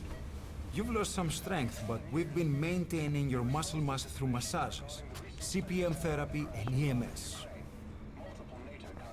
Now, I need to explain something, but you mustn't be alert. 9 years ago, you were injured in an explosion. Upon examination, we discovered 108 foreign bodies embedded within you. In addition to shrapnel, we also found fragments of human bone and human teeth. Most of it was removed, but some of the fragments still remain. They are located near your heart and in your skull.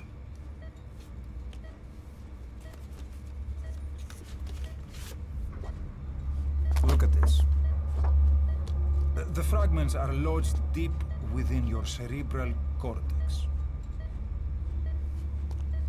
We couldn't give you an MRI, the metal, you see. But even if we were to extract it, you would most likely suffer a brain hemorrhage. Mental and physical impairment are unavoidable. However, your current status is not life-threatening. One more thing. This X-ray is of your upper body. You better look now. Best to understand your situation sooner than later. I know it's difficult, but please look down. It's best to see with your own eyes. Be brave.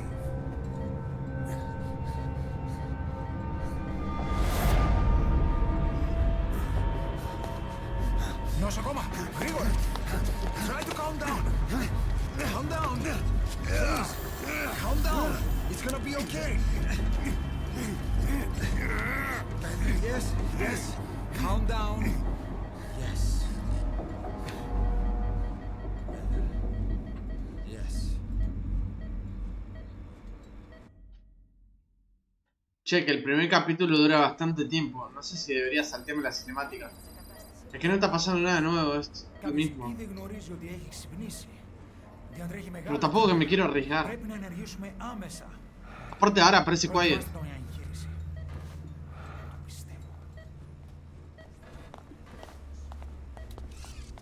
It's true. There are those who wish you would never woken up. You should be dead, but you're not. The wheels are in motion. Your enemies are everywhere. We must alter your appearance immediately. Otherwise, I fear you won't leave this place alive. It's a wide open world out there, so there's something we need to take care of first.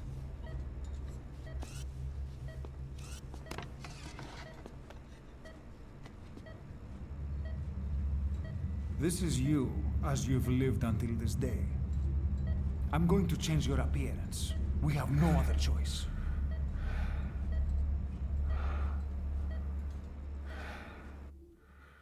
¡Ay! Me está matando los ojos, tanto se pone borroso. No me vas a hacer crear personaje de vuelta, ¿no?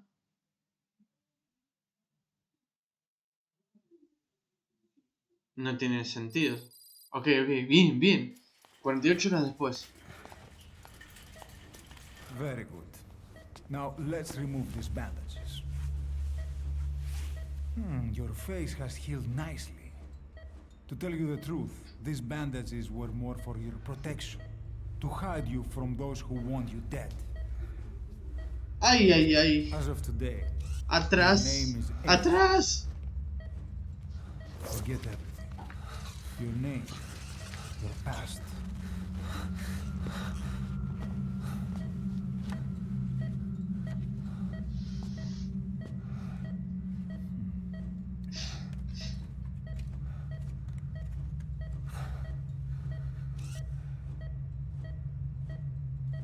Alta fotito, ¿eh?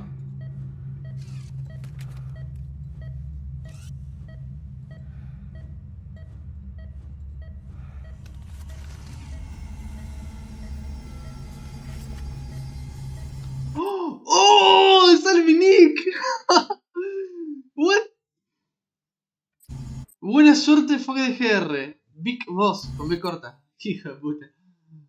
¡Ah! ¡Sale mi nombre!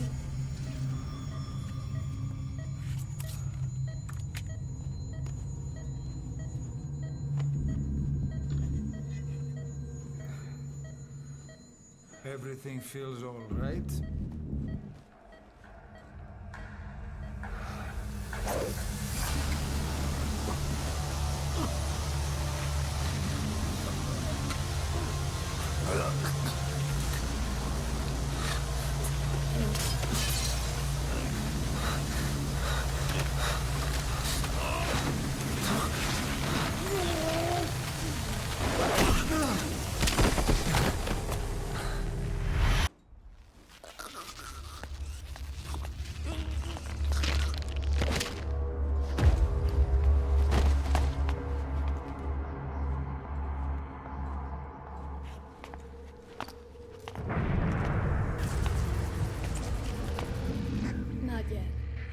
anticipation in the next bed's on my face. Of course, consider it done.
Okay, have time to go. What happened to the woman? The woman? We gave her a light. She took the short way down. Who are you? You're talking to yourself. Been watching over you for 9 years. You can call me Ismail. What the hell is going on? Well, the good news is, you're in the land of the living. Bad news? Whole world wants you dead. On your feet, soldier. The whole place is coming down. Need a little pick-me-up? Okay. Here. Nothing like a little digoxin to get you back in the game.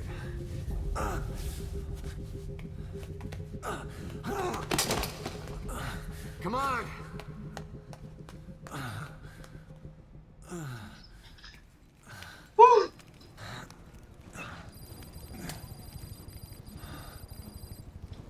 Can you keep up?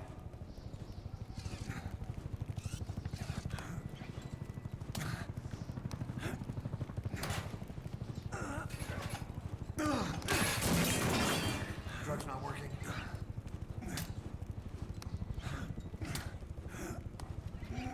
Qué increíble, en esta escena solo hay que mantener apretado un botón. Y es larguísima porque justamente por eso, para que se recupera bien.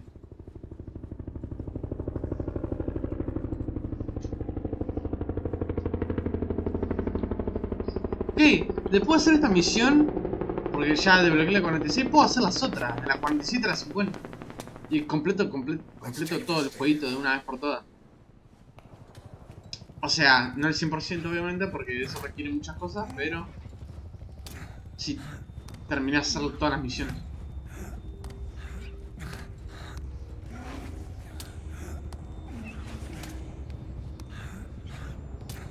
Gira... Ah no, gira solo.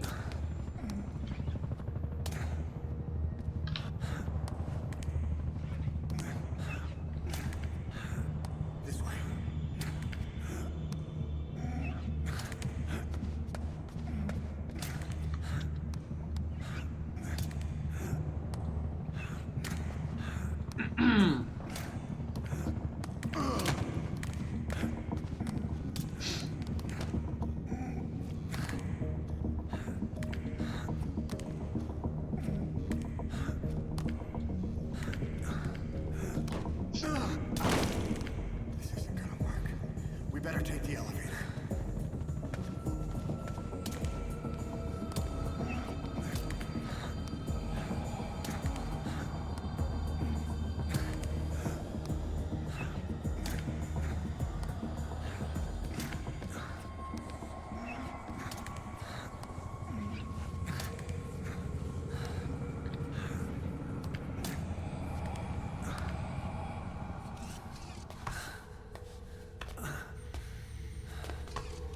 Oh. What the hell is that?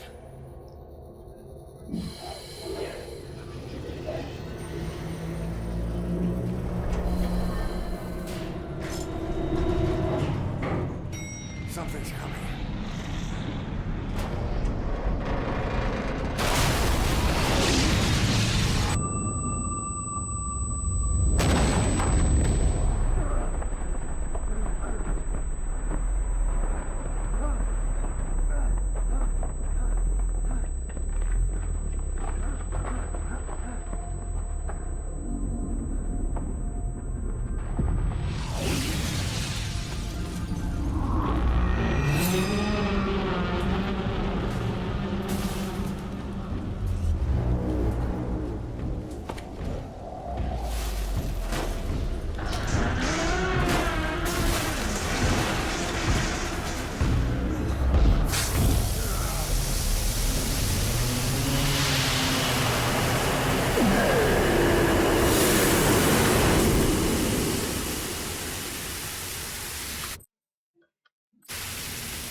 Ok. No quiero ver eso. O sea, no va a cambiar nada, no va a cambiar nada. Lo único que cambia es el final.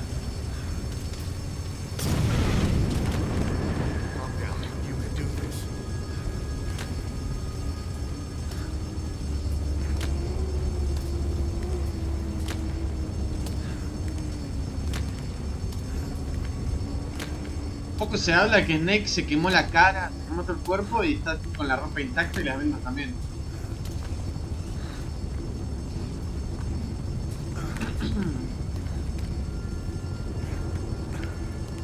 Drugs kicked in? Good, let's hurry.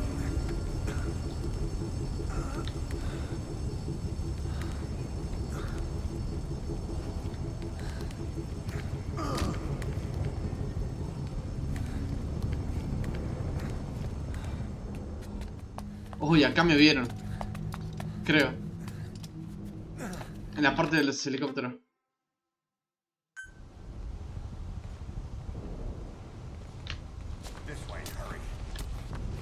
¿Dónde?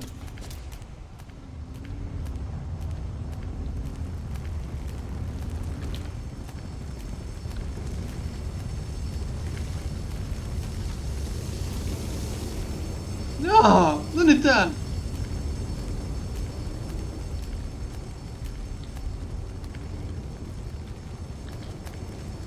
No me acuerdo. ¡No! No, la cagué.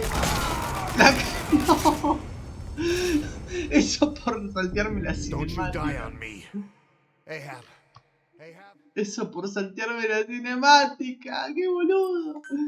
No se paró, no se fue Snake. Ah, qué tarado, se fue acá. Ahí va. Ok. Así que me llamo Ahab. No me voy a sacar una S ahora. Qué desgraciado que soy. Ah, igual no te dan puntuación en esta, pero... Bueno, sí, deberían, ¿no? Supongo. Ay, qué tristeza.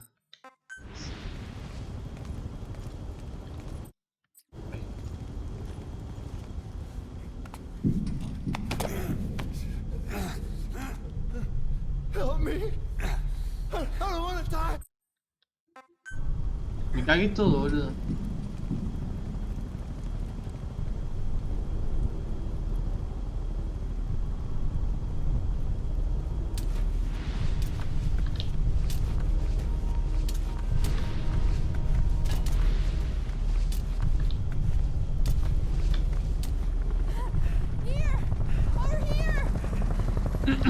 Ok, acá las cagan a tiro.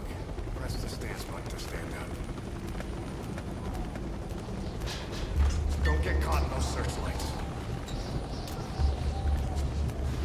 Now! Here they come, hurry.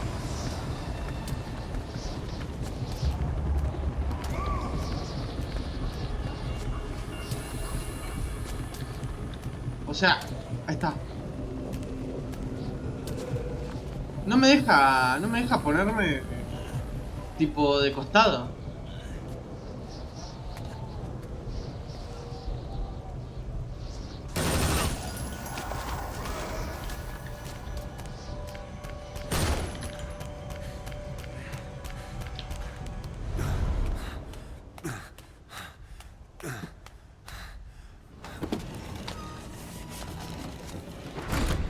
Amiga, alta puerta, ¿no?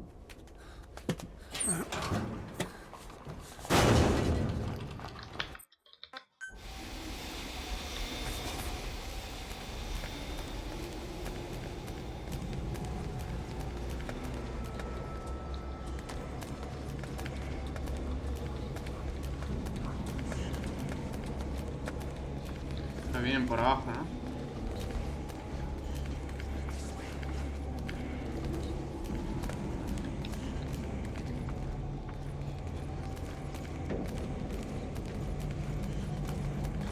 Shit! It's ugly down there. Turn back.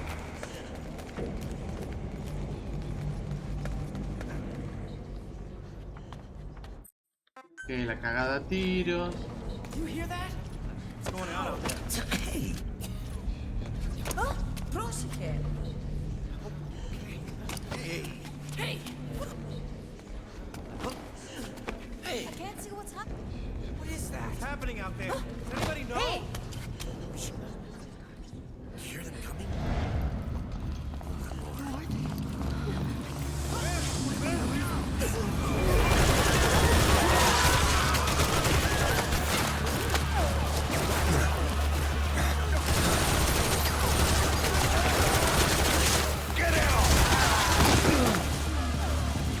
O sea, que no te hayan pegado un tiro ahí es un milagro.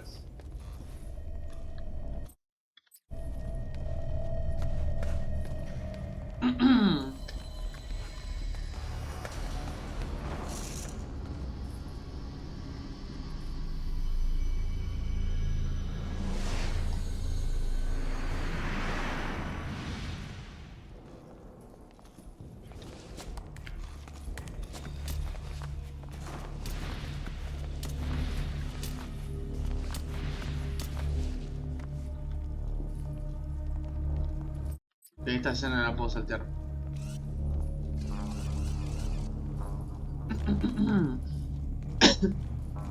Ahí me muero.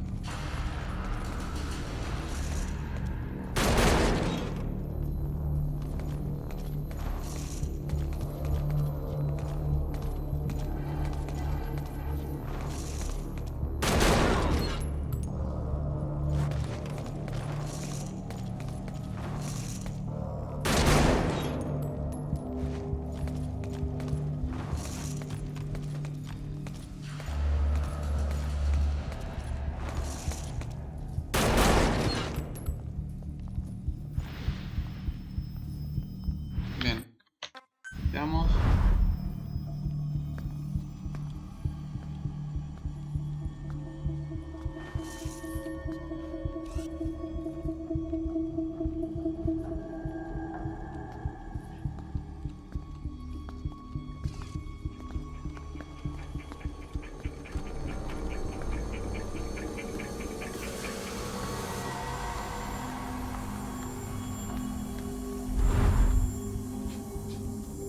Anything?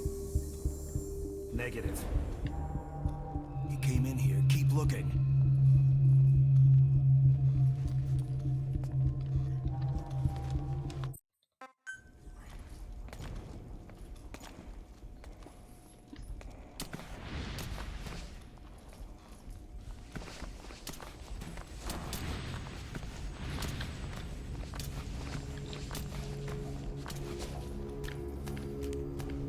We're sitting ducks. Blend in with the bodies. Get down on your stomach and crawl.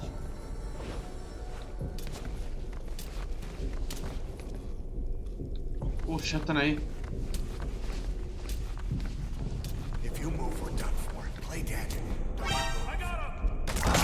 ¿Qué? No. Eso es técnicamente imposible lo que acaba de pasar. O sea, estaba quieto. What the heck?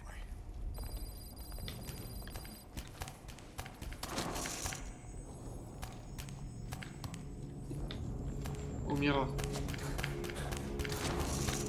Pará. Re loquito iba corriendo. Get down on your stomach and crawl.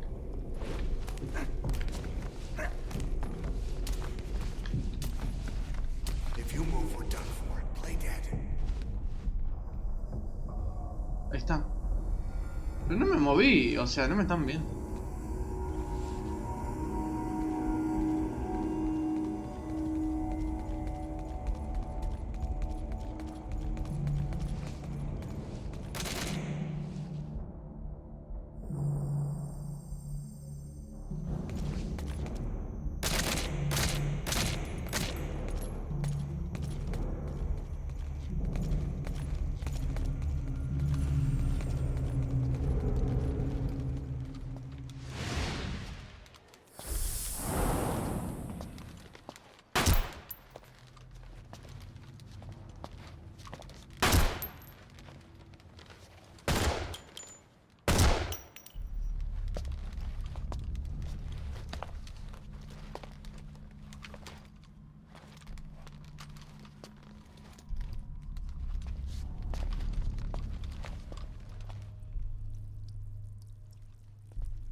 Ok, escena de fueguito. Hold on. We better stop and treat that injury.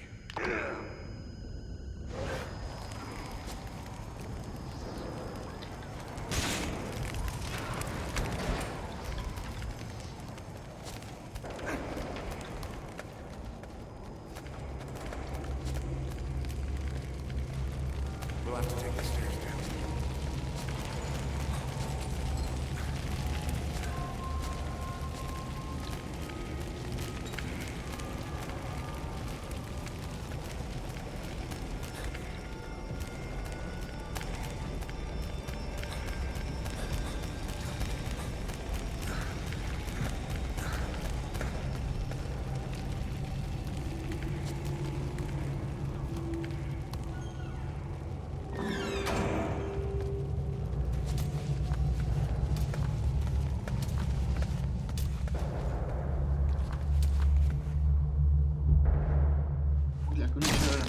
Oh, menos mal. No me ven igual.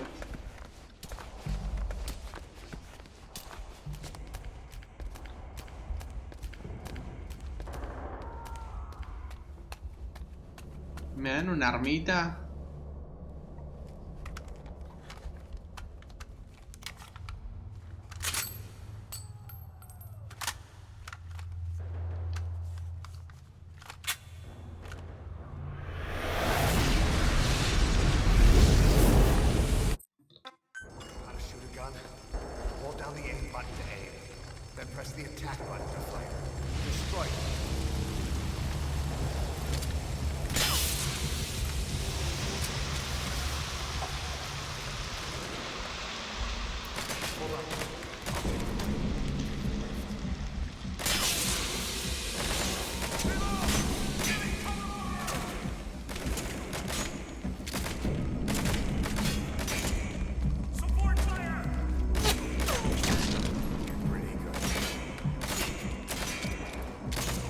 Lo matás vos, se supone.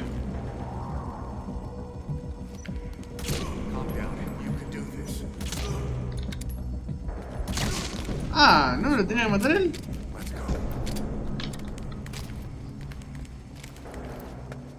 ¿Qué arma es esta? Ah, la M...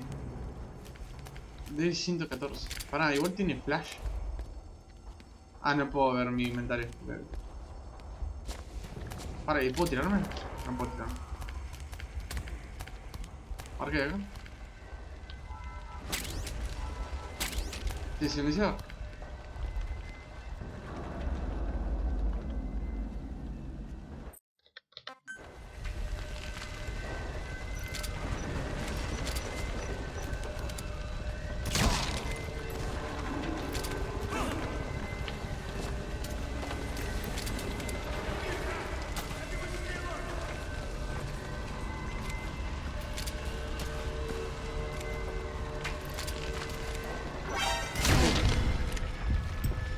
Ah, lo recagué tiro. La puta madre. Me ven todos.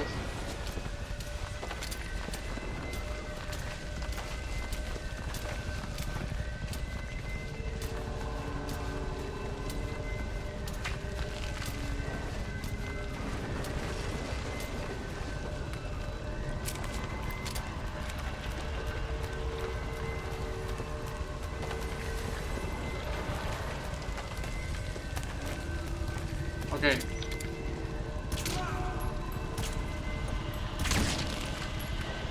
¿Es necesario matarlos igual?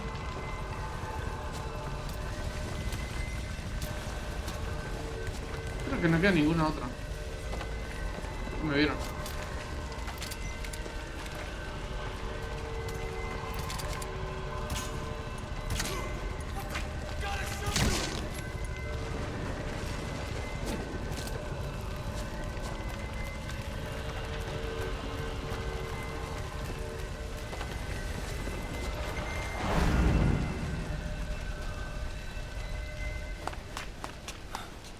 Ok, esto sí hay que verlo.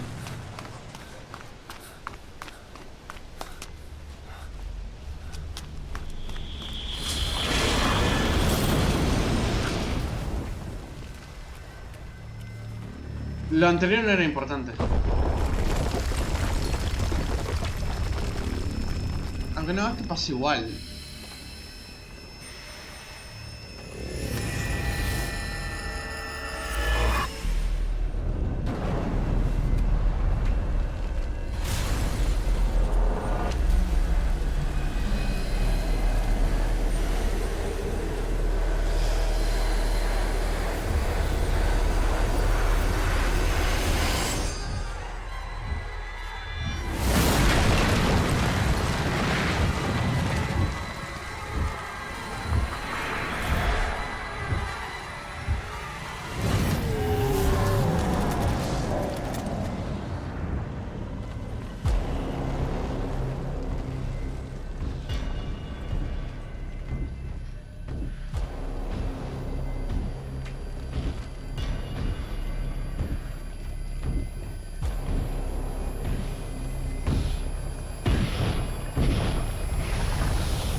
¡Ah! ¡Me quemé!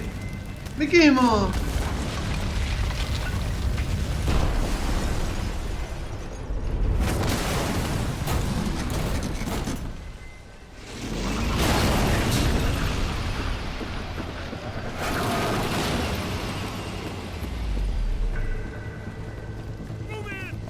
Go, go!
What the fuck, no pasó.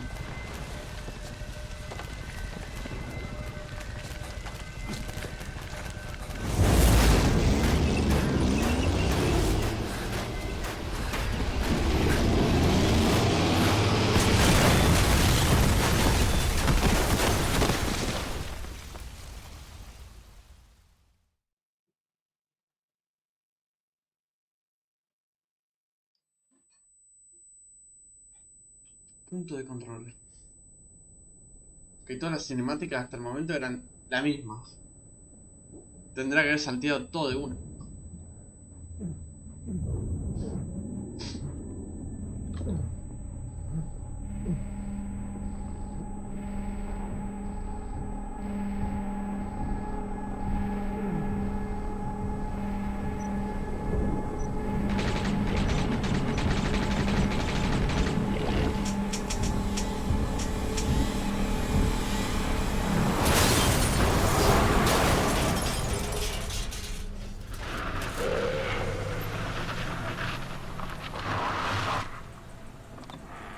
Get in!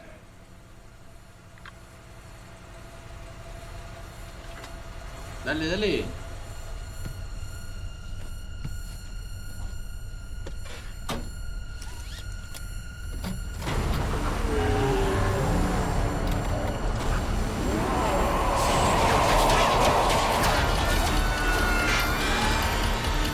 Si no le disparaban hacia eso, ¿no?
Ok.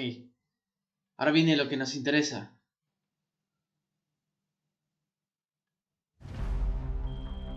¡Ah! No pasó nada.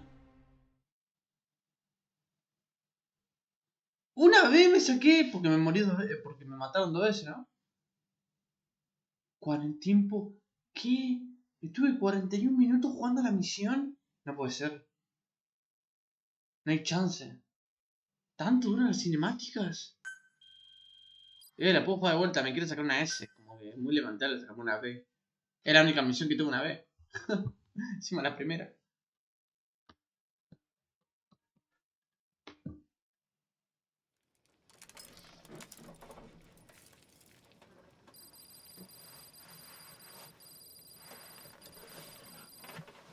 Ok, ok.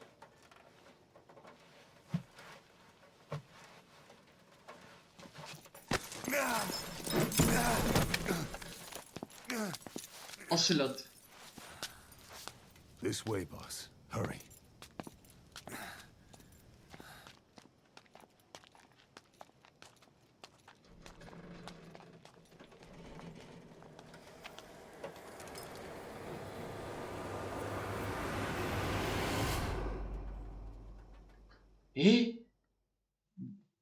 ¿Era Ocelot ese?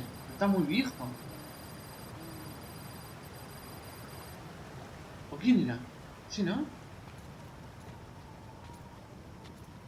Use that bike. It's tuned up and ready to go. Ah, sí, es Ocelot. Ah, me prepararon todo.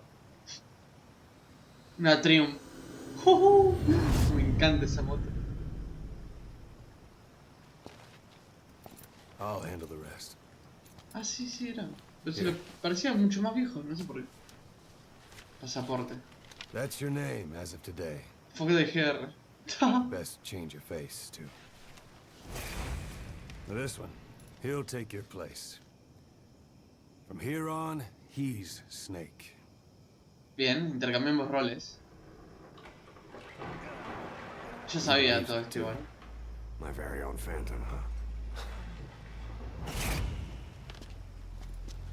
Boss, the whole world wants your head. Don't worry, he can handle it. Move now, quickly. Aren't you forgetting something? Un habano. Un cubano.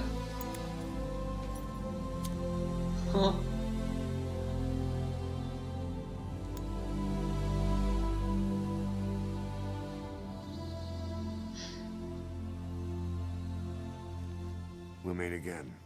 Right.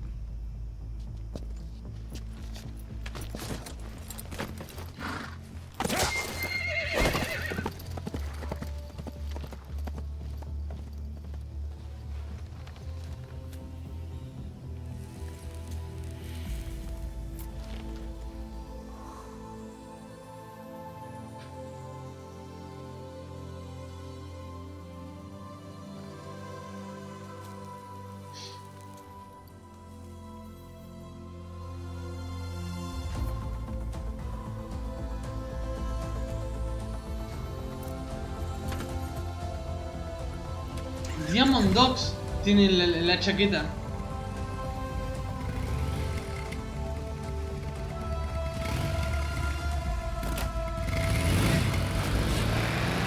Oh, cómo suena esa moto.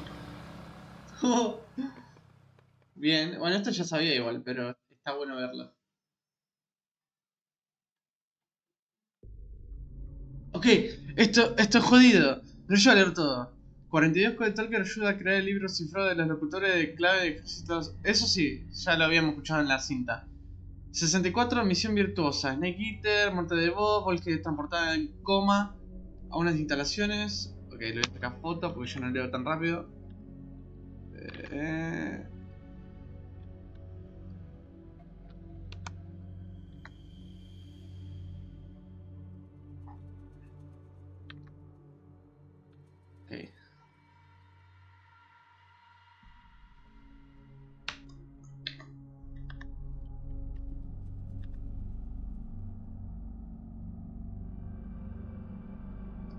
Mirá vos, es que el texto va muy rápido.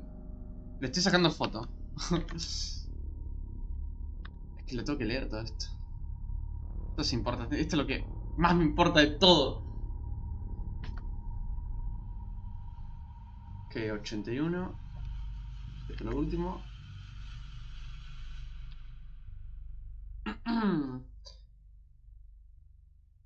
Outer Heaven.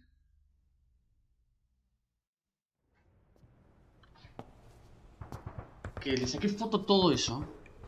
Lo pienso leer. Este es Venom. Se escuchan tiros.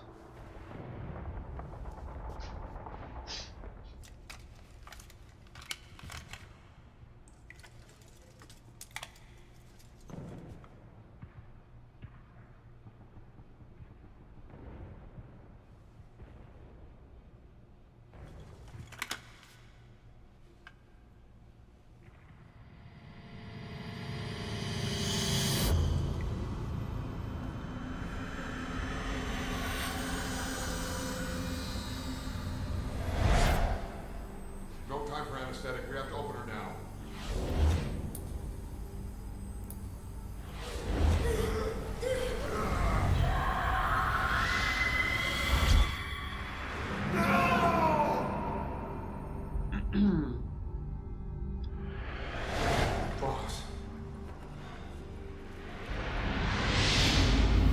Bien, la bomba. Pero ahí el chabón lo cubre.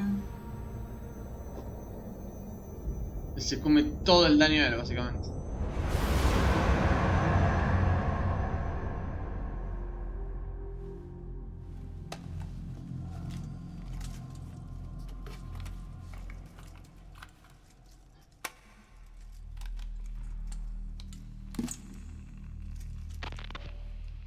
Now do you remember who you are? What you were meant to do?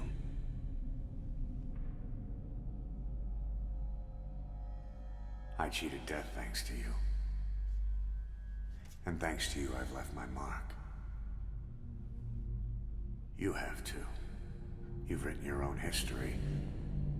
You're your own man. I'm Big Boss. And you are too. No. He's the two of us together. Where we are today, we built it. This story, this legend, it's ours. We can change the world and with it the future. I am you and you are me. Carry that with you wherever you go. Thank you, my friend. From here on out, you're Big Boss.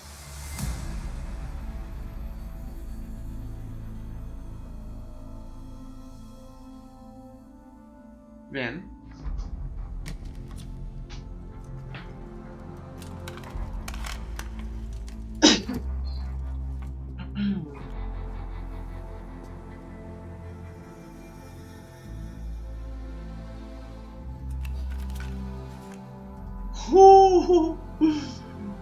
Ay.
¡Para! No escuchó la cinta.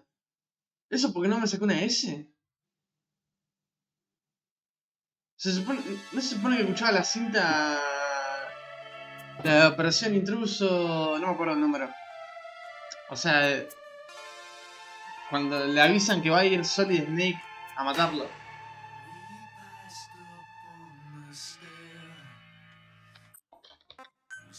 What was it all for? If the boss has some plan, what is it? The real big boss is working separately from us to create his new nation. New nation? A military nation above and apart from all. The true outer heaven. El verdadero outer heaven, Something sí. created to maintain world balance. Independent of the struggles for supremacy, for personal profit, the cycles of revenge between countries. It'll be an army, all right, but more. Big Boss is building a nation. But until it's complete, we support the other Big Boss. The Phantom carries on his legend, his meme. Su meme. That is Big Boss's plan. So that's the way it is. 9 years ago, I thought everything had been taken from me. But now I really have lost it all. The boss, and the future we were building together. One day, the age of Big Boss's sons will arrive. They'll likely want to settle the score with him. We have to shape that age. We'll each have roles to play. Building the foundation for a revolution led by both Big Bosses, the True One and the Phantom. No. Big Boss can go to hell. I'll make the Phantom and his son stronger to send him there. For that, I'll keep playing my role. You know, sooner or later, there will be only one boss. There's only room for one boss. His sons are fated to face each other someday, too. If the day ever comes that you go back to Cypher, I'll aid the other son. And then you and I will be enemies, too. One of us will have to kill the other. Fine by me. I'll be ready for the new age. Until then, we'd better get used to coexisting.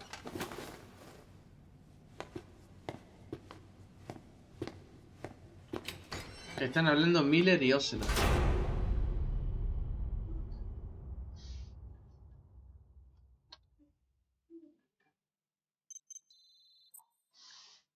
Ítem de colección recogido, Estrella de Belén. Certificado Master estándar. Registro de la verdad, otro cassette. El nombre código Big Boss.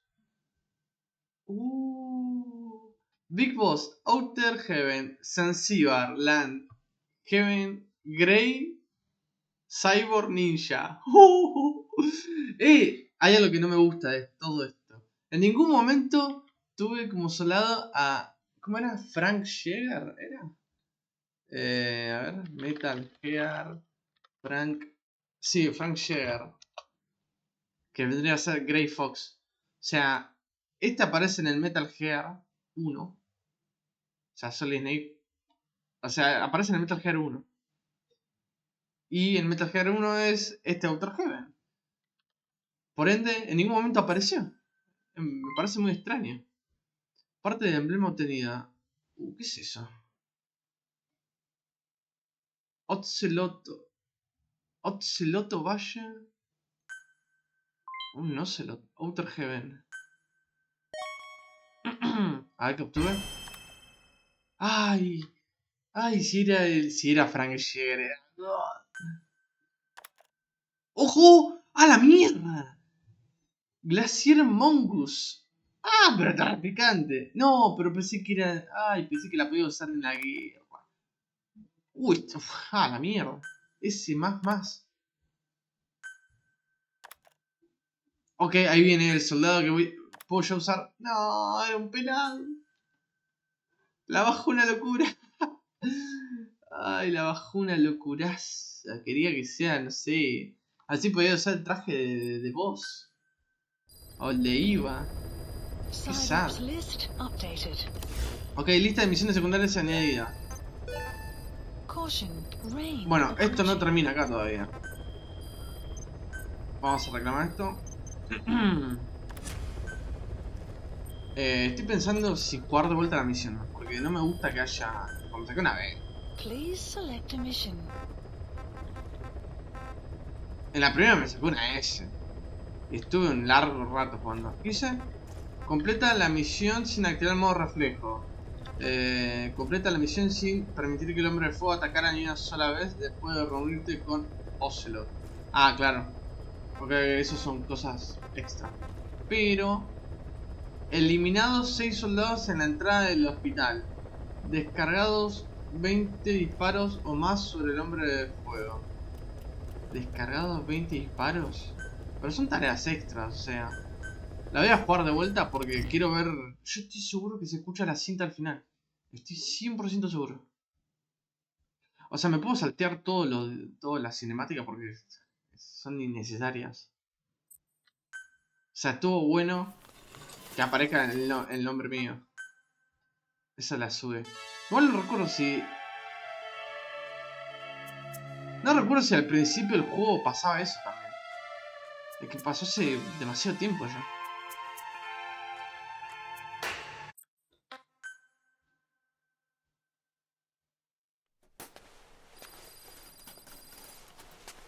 Quizme.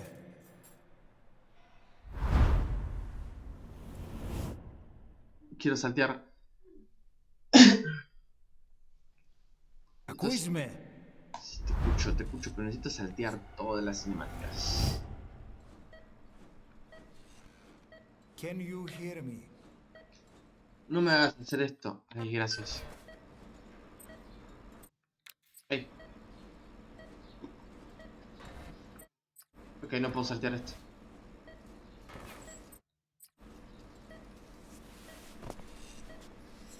Look up, please. Ah, me vas a hacer... Uy, tengo invertido el mouse. Tengo invertido el mouse. What? ¿Qué pasa? How do you feel? How do you feel? Y la verdad que ahora me siento curioso porque tengo el mouse invertido. Tipo, hago para abajo y hace para arriba. Parece que estoy jugando un juego de avión. A ver si se arregla. No, se arregló. Esto está bien, pero esto está al revés.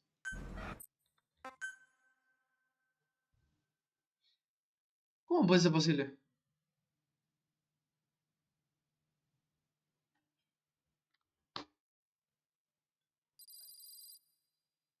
...48 horas después.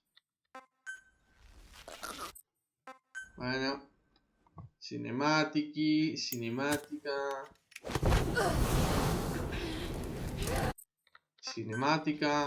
Vamos. Ok, ¿qué pasó acá? Opciones. Tipo de control. ¿Dónde está? ¡Mirá! No tiene sentido en qué momento se cambió esto. No sé cómo pasó eso. Ahí está, ahora sí. Se cambió la imagen. Digo, la imagen no, perdón. La cámara, se cambió se invirtió.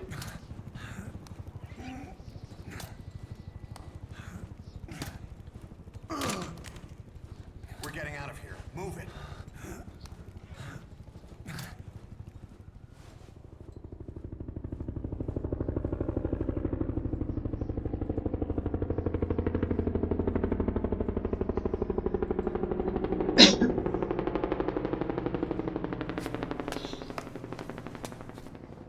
Let's take the stairs.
elevator.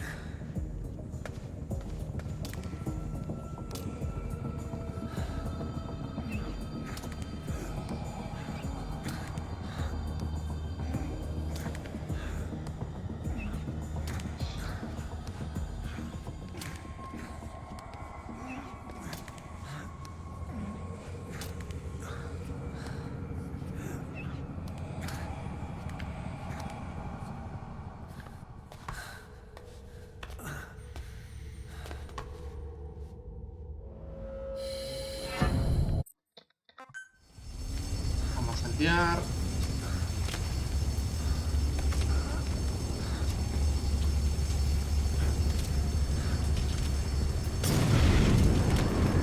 Calm down. You can do this. This way, hurry.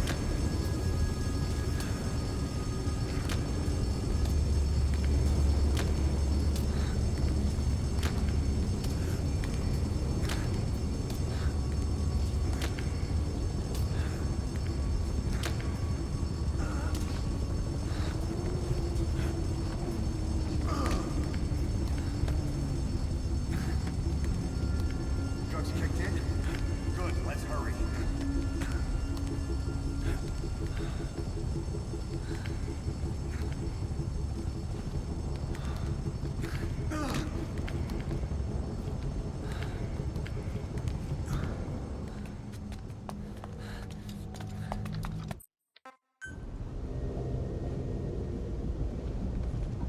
This way, hurry.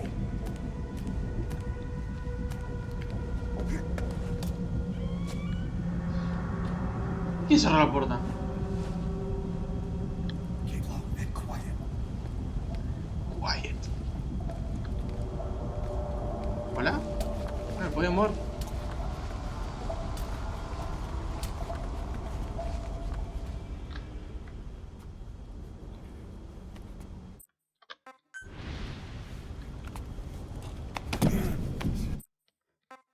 Claro, me agarran la pierna.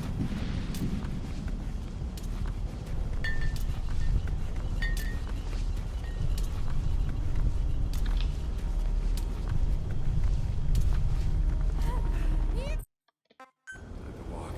Press the stance button to stand up. Don't get caught in those searchlights. Here they come. Hurry. Now!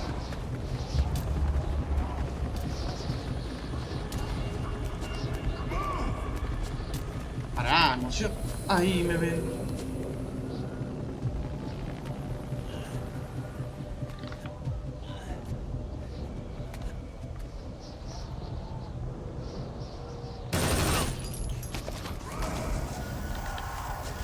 ¡Corre, Bochi!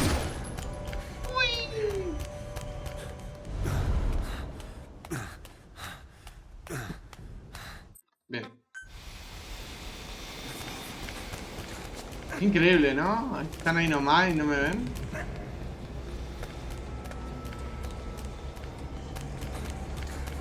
A ver, me parece que los vi.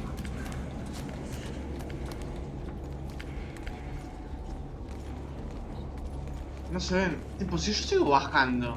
Yo sé que no tengo que seguir bajando. Pero me cruza alguien, me ve alguien. Au. Shit. Keep it on the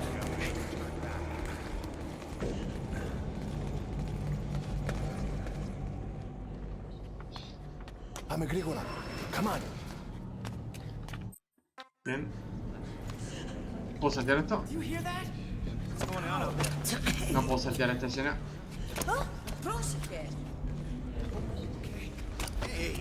La de Tuxia, ¿dónde está la rubia? What is that? What's happening out there? Does anybody know? Hey! We should be okay. Ay, me confundí. You hear them coming? Oh my lord.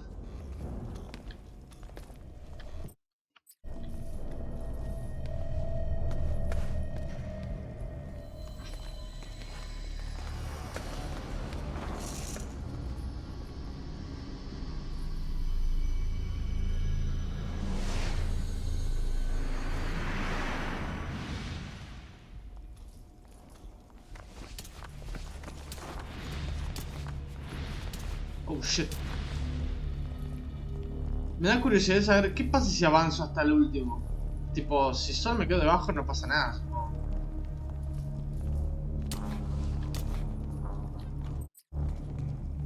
Ok, estoy debajo de la cama. Ahí. Ahora no hay que hacer nada, básicamente hay que esperar.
¿No puedo salir? Okay, salteamos. Ah, me la redí. No, ¿qué haces? We're sitting ducks. Blend in with the bodies. Get down on your stomach and crawl. Ok, bro. Pero no seas tan tosco. If you move, we're done for. Play dead. Don't move. No me muevo. Me quedo quieto. Que venga el hombre de fuego. Bueno, supongo que estoy bien. ¿Qué pasa si me quedo más atrás?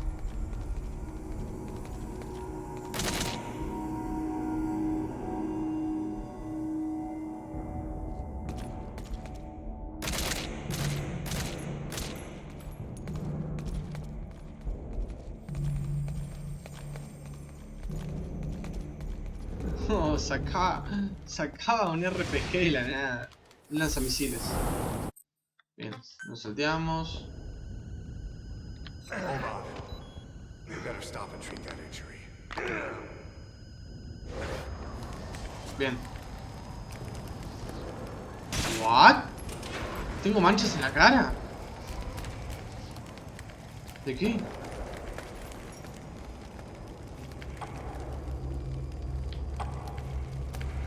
We'll have to take the stairs down. ¿Es sangre?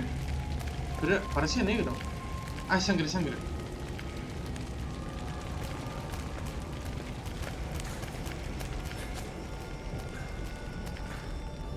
Dale. Dale.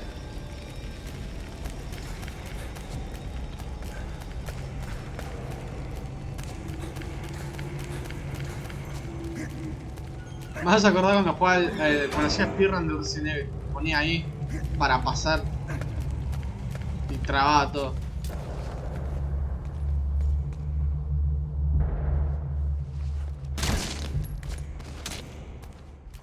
Bien.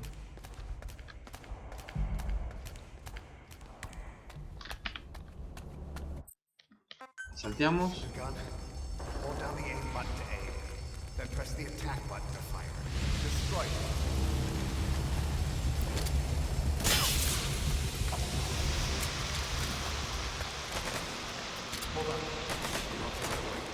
Iré por la derecha, tú ve por la izquierda.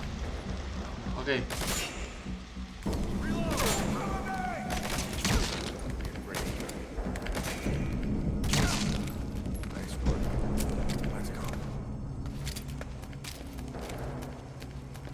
Vamos, vamos. Y nadie.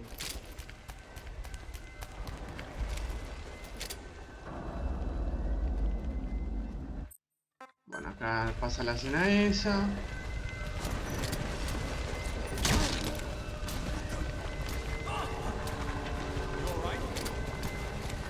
No. ¿Qué va a estar bien? Se está remuriendo.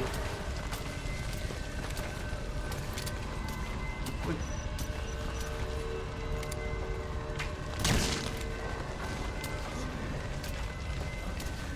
What's going on?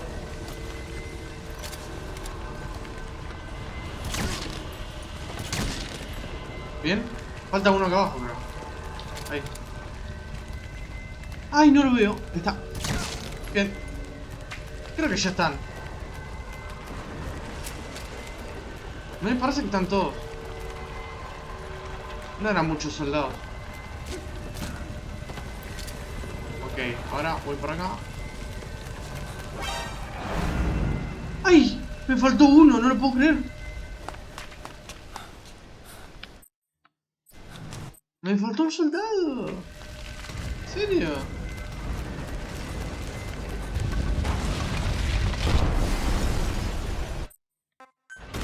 Cinemática.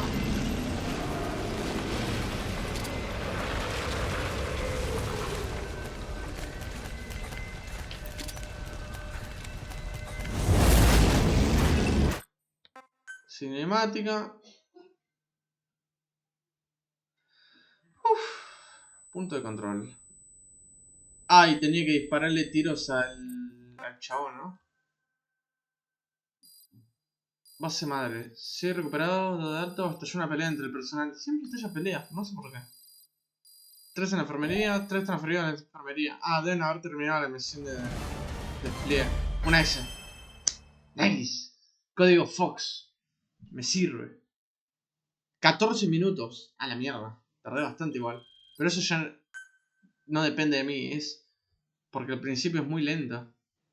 Pero me sacó una S. O sea, vamos a dejar pasar. Cinemática.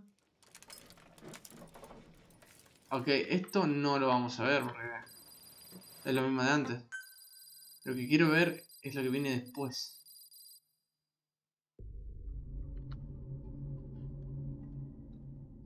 Bueno, lo mismo de antes. Eso lo tengo que leer. Tipo, le saqué fotos. Lo puedo leer tranquilamente. Code Talker comienza su investigación de los restos de Dien. Ah, mirá. La crisis de Congo llega a su fin. China efectúa su primera prueba con bombas de hidrógeno. Eva desaparece. Se le ve por última vez en Hanoi. ¿Hanoi? Ok. Para. ¿Dónde está? Ahí. 74. 77. Está todo desorganizado. Ah, bueno, está bien, esto es lo primero.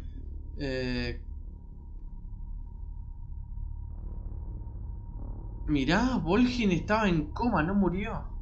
Eso ya se había dicho, pero es increíble. En 69 el Departamento de Defensa de Estados Unidos envía con éxito su primer mensaje usando ARPANET. ARPANET. En los 70 el Tratado de no proliferación de armas nucleares entra en vigor. El mayor cero disuelve Fox. 71 la República Democrática del Congo pasa a llamarse Zaire. 71, a ver. En el 72 comienza el proyecto Los Elephant Terribles. Ahí nacen los hijos de Big Boss. Eli, David. Big Boss se separa de Zero. Eso ya sabíamos. Que Talker descubre una cepa de la arcaea que metaboliza uranio. En el 73.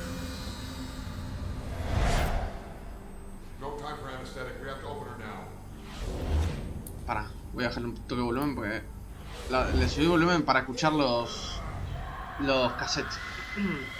74, la India conduce una prueba con una bomba atómica, incidente de Pete Walker. Bueno, Estados Unidos y la Unión Soviética acuerdan un borrador para el segundo encuentro de las conversaciones sobre la limitación de armas estratégicas. Está bien. 75, la base madre destruida. Zero esconde a Big Boss. Zero esconde a Big Boss en un hospital de Chipre y lo deja bajo el cuidado de Ocelot, Skullface es reasignada a África. Mira. Los parásitos de cuerdas vocales son resucitados a través de la evolución invertida. La campaña de un chino lleva a la caída de Saigón y la reunificación de Vietnam. Las naves espaciales Soyuz y Apolo se acoplan en órbita. Eso ya se sabía. El proyecto de los Elephant Terrible en el 76 abandonado. Llevan a Ellie a Gran Bretaña. Zero sufre daños cerebrales debido al ataque de Skullface con parásitos. Por eso estaba casi muriéndose, decían. Ok. 77. Se descubre un centro de pruebas nucleares subterráneo bajo el desierto de Kalahari. Ante la presión internacional, el gobierno surafricano abandona el lugar. Zero visita a Big Boss, luego desaparece y nunca más es visto en público en el 77.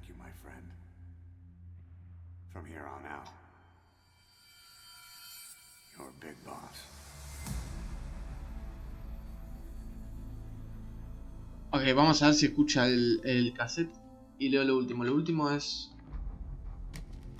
del 79 al 81. Al 84.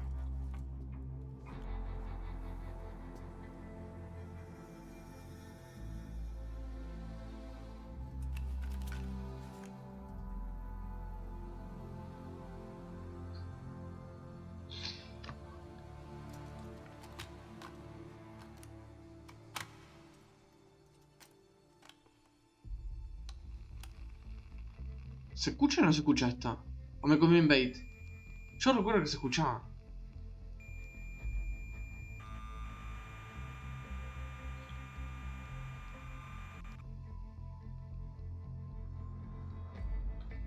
Me comí en bait, no se escucha.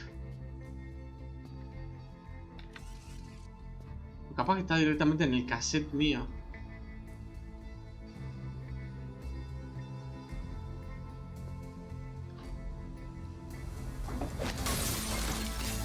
Ok, no pasa nada. ¿Salteo? Nah.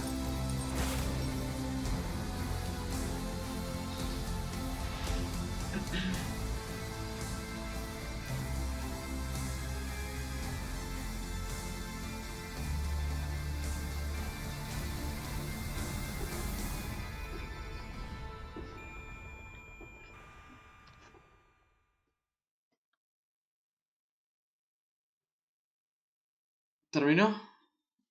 Ok, bien. ¿Por qué fue todo esto?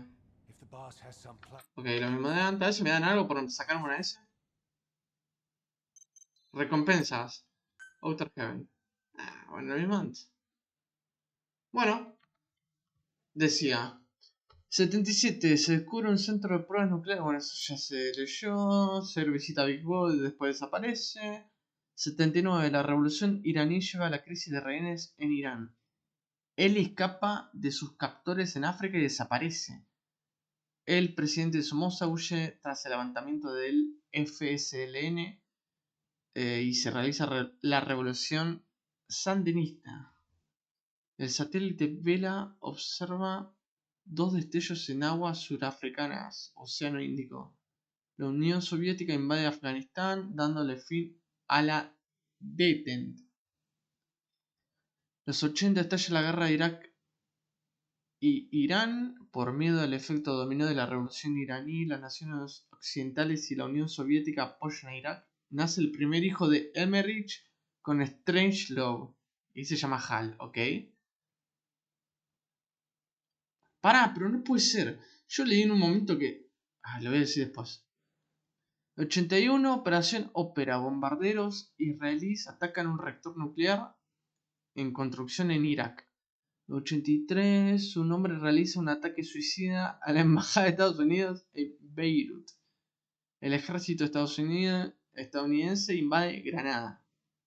En el 84 muere el secretario general soviético Yuri Andropov. Me suena ese. Snake despierta. El avión civil que llevaba al tercer niño se estrella en las montañas de Ucrania. Quiet sufre quemadura en todo el cuerpo en Chipre y es tratada con parásitos para sobrevivir. Skullface muere. Skullface muere.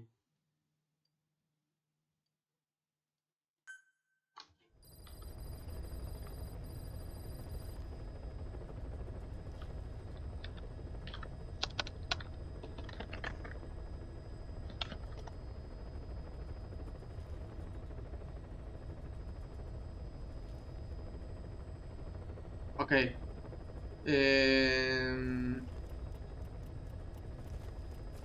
Ah, está bien. Está bien, está bien. Nace, muere en el 84. Todo pasa todo el mismo año. Pero acá hay algo raro. Acá hay algo muy extraño. Se supone que deberían decir... Please select a mission. Ah, los mando, a ver qué onda. Me la rejuego. 54, 50-50. Si pierdo, pierdo todo. Acá. Puedo mandar también. Unit dispatched. Se supone que... Hay una parte del final que decían que Paramedic la mataban. No lo vi en ningún momento eso. Acá hay algo raro. A ver, cassettes.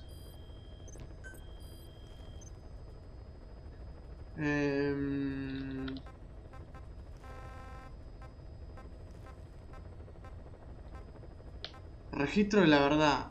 Ay, Dios. Ay, no puede ser. Razonamiento contradictorio. Los Elephant terrible. Informe para Big Boss. La economía de la guerra. Control de información de Cypher. Han atacado a Zero. A Zero. 1 y 2. Grabación secreta ante Paz y Zero. Historia de Paz. Ubicación de Zero. Eso es bueno. Grabación secreta de Ocelot y Zero. Grabación secreta de Miller y Zero. Ah, la mierda. Todas las grabaciones secretas. Skullface y Zero. Grabación de Zero visitando a Snake. Ay, pero en ningún momento dicen lo que quiero. ¿Y esto? Soldado con dolor de estómago. Ok, ok.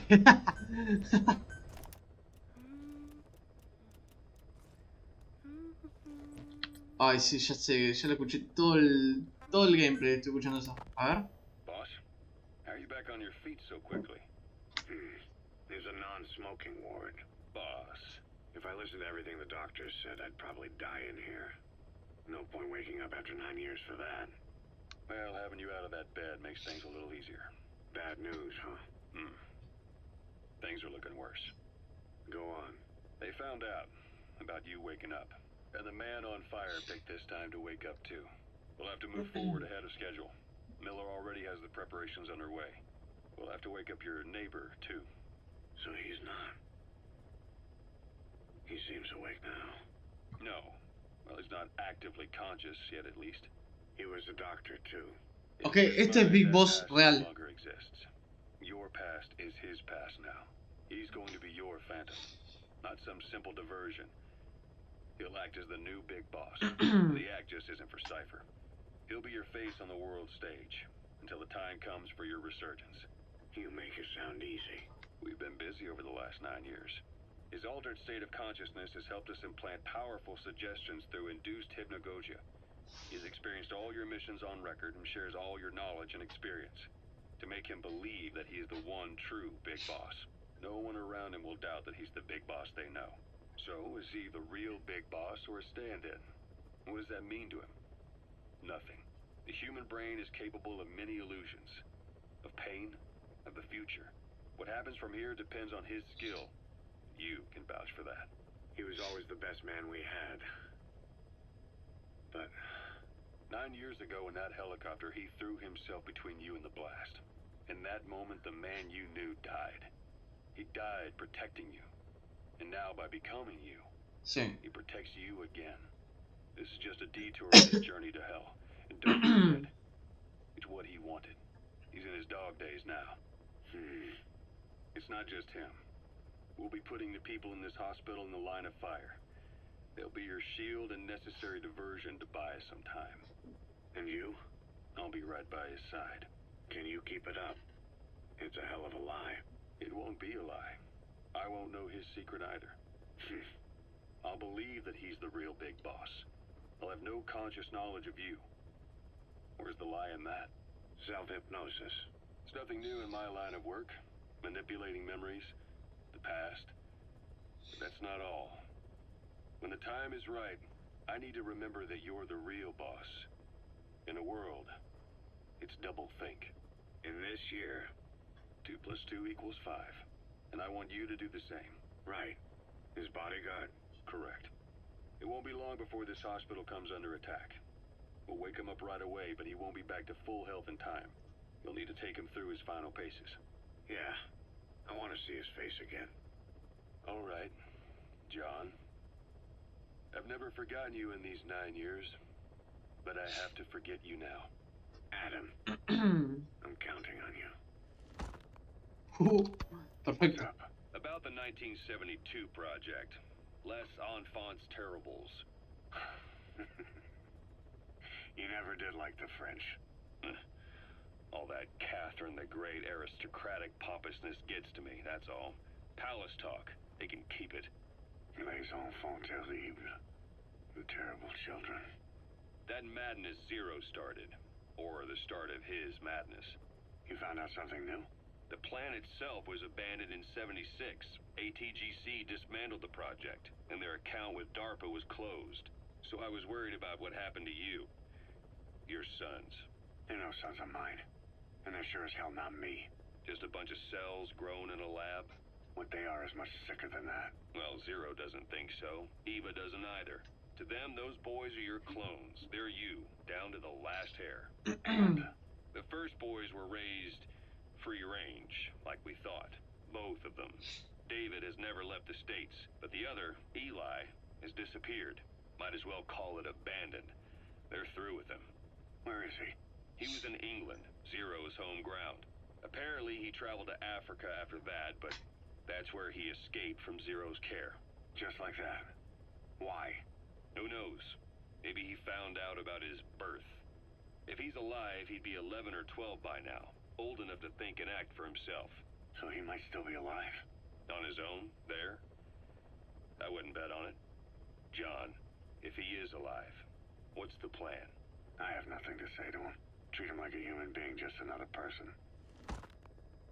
Bueno, bien. Boss, this war business you and Miller started. Since the industry spread out to the... Para. No leí. Boss? Boss, this war business you and Miller started. Bien. Since the industry spread out to the PFs, it may have a favorable influence on Cypher. To a ruler, an everlasting enemy is convenient. By directing the public's animosity outside his borders, he can unify their frame of mind. Guns for hire continue the war. Then enrich the economy with their spoils. War as a business will become a permanent tool for manipulating the public mind. A new business model. You might even call it a war economy. Before long, Cypher, or rather the Patriots, will be drawn to this. Probably only a few decades before it takes hold. It's not far off at all. Still no leads on Zero. We don't even know whether he's still alive. But the protocol he put in motion's making steady progress. Every day, SIGINT's web covers a little bit more of the globe. Total information control. Big Brother Zero. And it'll happen before anyone even realizes. I don't like it. You're the big brother of the battlefield. You've earned a firm grip on the world's military power. But soon, Zero will have nations in his. He'll erase the Cold War. All war from people's minds. And with it, the world's borders. Zero's will, his influence, will be unleashed, with nothing to stem the tide. When that happens, opposition will no longer match the lines on the map. And boss, with no borders left, what difference can we make? War will have lost any true meaning to the world. Just one more gear keeping the wheels of economy turning. Another product bearing down the capitalist conveyor belt. The future your friend Miller wanted. That's all there is in store. Perhaps it's already too late. But human will should only be handed down and nurtured by human hands. It can't be entrusted to the system, especially not that soulless phantom that Zero's left in his wake. No matter what happens, we'll have to fight someday to reclaim our truth. Until next time, Big Boss. Someone has successfully struck at Zero. Since Zero's using a private network, we get information, but we have no way to trace his location. That means the details are still fuzzy at this point, but apparently some new bioweapon was used. As soon as he noticed the dip in his vital signs, he had his stomach pumped and even underwent blood dialysis. But he didn't fully recover. Ironically, if Zero kept more company, he'd have been safe. Since the incident, his speech and actions have been getting more unhinged by the day. He's probably been rushed to another safe house for intensive care. But the location is a complete mystery. That's the way he operates. He went to incredible lengths to make sure his great escape went unnoticed. So far, I know at least Langley and the Pentagon were involved. He had a blackout triggered in New York to disrupt the transportation and information grids, and at least 2 submarines were sighted off the coast. The personnel involved were working off a cover story. Naturally, the White House was fed the same thing. The project is buried under a pile of dummy ops and backup plans stretching across multiple organizations. It's safe to say not one of the people involved knew what they were moving or to where. All top secret, no trail, no leads. He's living up to his name as usual. Only this time, even I can't find him. Now, the only record of his location lies within the Cypher AI that was at the heart of the escape plan, and that's closed off with its data sealed away in a secret location. Skullface was able to put together this assassination attempt, but even he can't possibly know where Zero is now. I'll keep searching, but when you're up against he who controls information, it's gonna be a long battle. Boss, it was Anderson after all.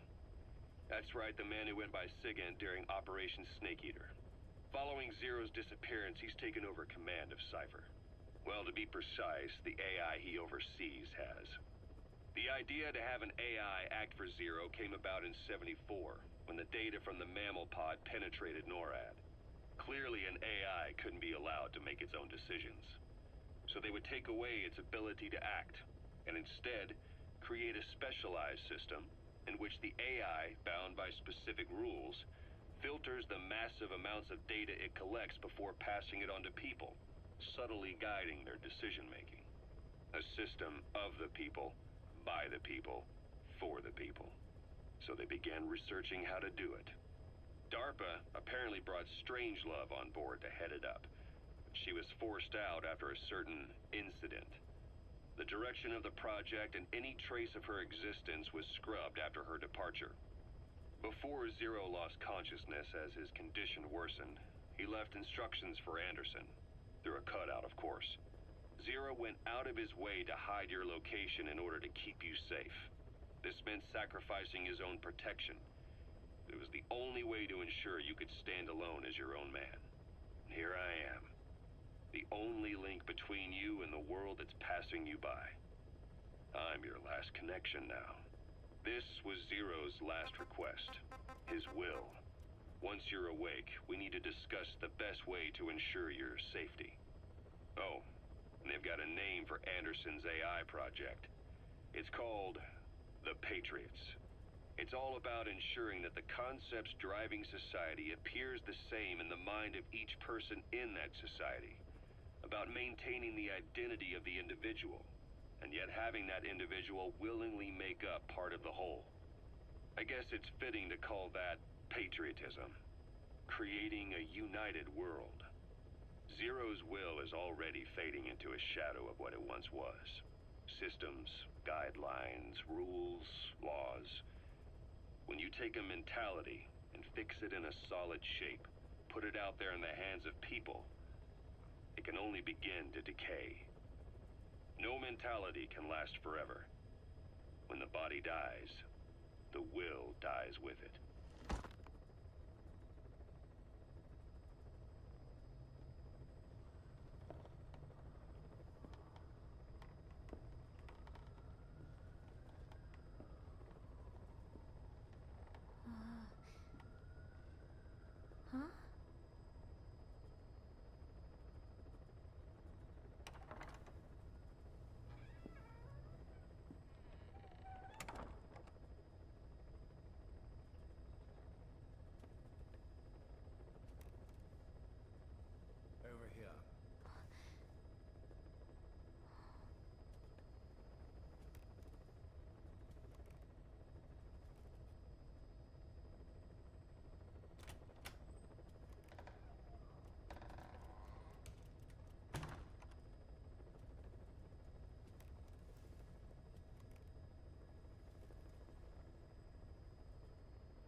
Hello? Not there. Here. Huh?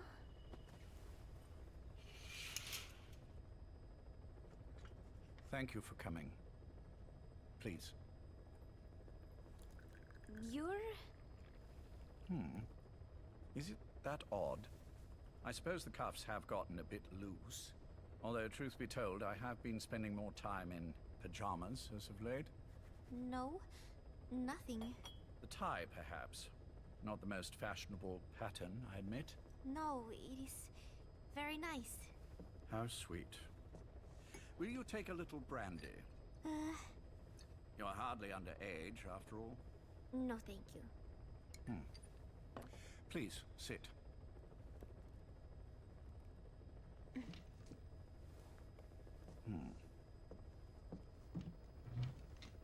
Pacifica Ocean. What?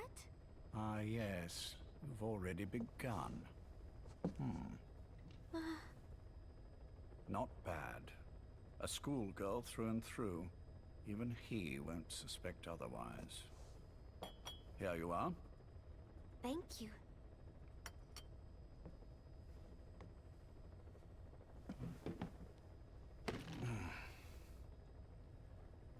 I heard you were sick? Poppycock. I just like to take a little time off work. You? You must feel that way sometimes. Well... Anyway, I could hardly greet my first guest from that damned bed. I, missed my chance to catch you snoring. Now I'm twice as glad I got ready in time. Drink, before it gets cold. English breakfast tea. All I have, I'm afraid.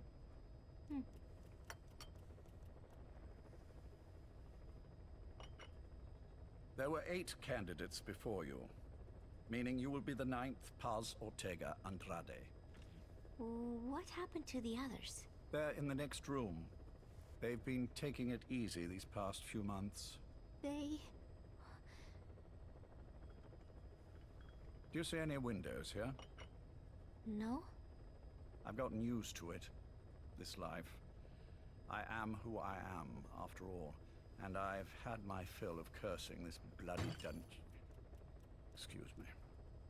But I can't help sometimes wishing I could see the stars. What should I do? Well, you could go outside, go up to the roof, wait for the clouds to pass. You would have a view of Manhattan, and a pretty one too. But once the wind blows and the clouds pass, you can look up and see a sky full of stars, even here. You've had a hard time getting to where you are. Yes.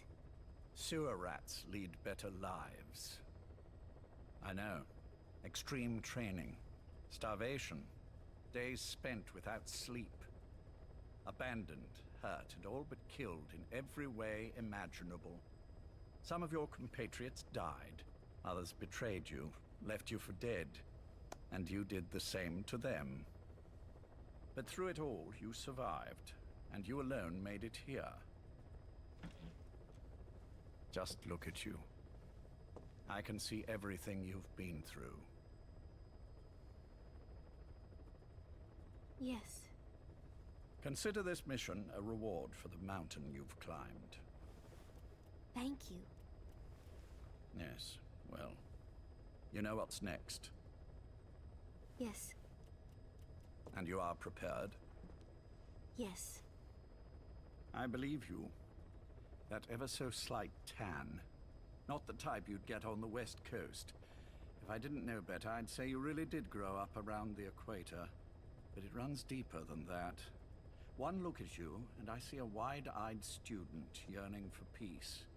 Born and raised in Central America. I can see it all. How much preparation have you done? A little. You'll be perfect for this, to strike back at Snake. I'll share everything I know about him. But you mustn't forget who you're dealing with. If he were to get the better of you, Well, I deeply regret having put you in that position. But beyond that, I'm putting my life in your hands. You can trust me, Cypher. None of my friends call me that. Caution, rain approaching. Tea's gone cold. Shall I make some more? I know we are the only ones here. There's no one in the other room. And how do you know that? You said I was your first guest. Oh, I haven't had this much fun in quite a while. All right, then. Cypher's been in hiding ever since his grand experiment. No one's seen him in years. All we hear are orders delivered by proxy. Except you. You met with him, face to face, in order to contact Big Boss. Tell me where he is. Where is Cypher? Where is Zero? I've never known choice. Where I was born, the language I speak. I've never had the freedom to choose for myself. But you, right now, are free. Do as you will. This will save Big Boss. It may. Will you really kill Zero for me? Not for you.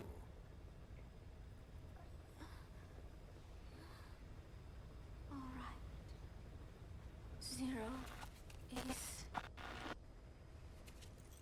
Hell's Kitchen, 10th Avenue. He is undergoing treatment there. Not exactly Hyde Park. His medical needs keep him from moving around. That is why he summoned me there. The other residents are of varying race and ages, but in reality, all 40 units are Cypher personnel. It took him 10 years to replace the original occupants. He has got places like this all over the world. No better place to hide a needle than a stack of needles. Zero is on the top floor. A room with no windows and no doors. Even the elevator does not reach it. Officially, the floor does not exist. The only access is by a secret staircase, one floor down. Room 702. Shades of World War II. Nobody realizes the entire building is a setup. People go in and out all day. But they're all Cypher. The building blends right in with the rest of the city. They disseminate rumors that a gang operates out of the building. That keeps most outsiders away. And most of them are there as security in case of an emergency. But even they don't know what they're really protecting. Foot traffic, goods coming in and out, phone lines, water and sewage. It is all monitored remotely by satellite and cameras inside and out. Should he need it, there is a sealed-off water conduit that can be used to escape to the Hudson River, and from there to the sea. But from the outside, it is just another building. A perfect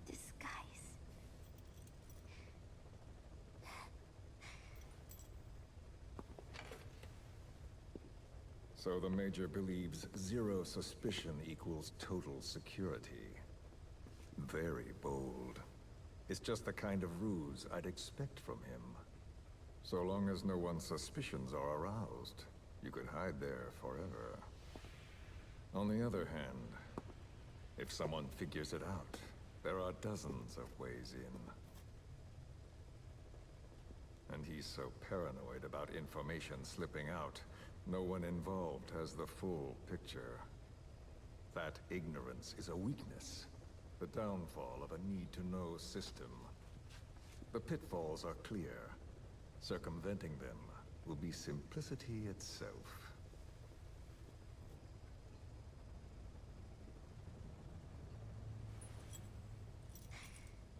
You hate him, don't you? Hate? He never left me to die. I owe him my life. I'm bound to repay the favor. Any way I can.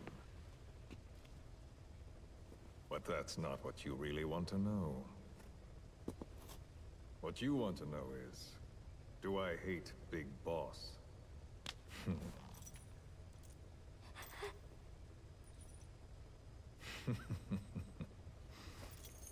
I don't hate the man.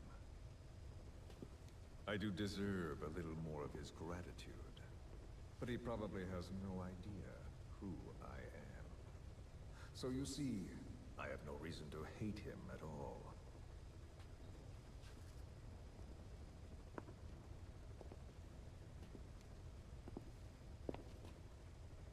I mean to have my revenge against Zero.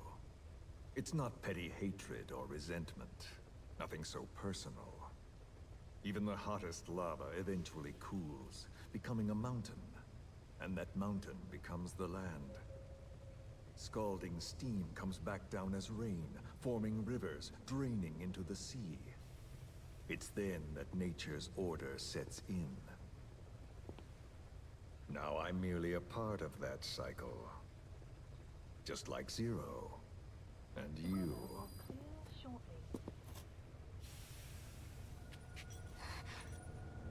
And Big Boss. Don't do it! That lava, that vengeance, is already set as stone. Too late to change things now. Don't kill him! The choice is not mine to make. Please, let Big Boss live! Proceed. Please!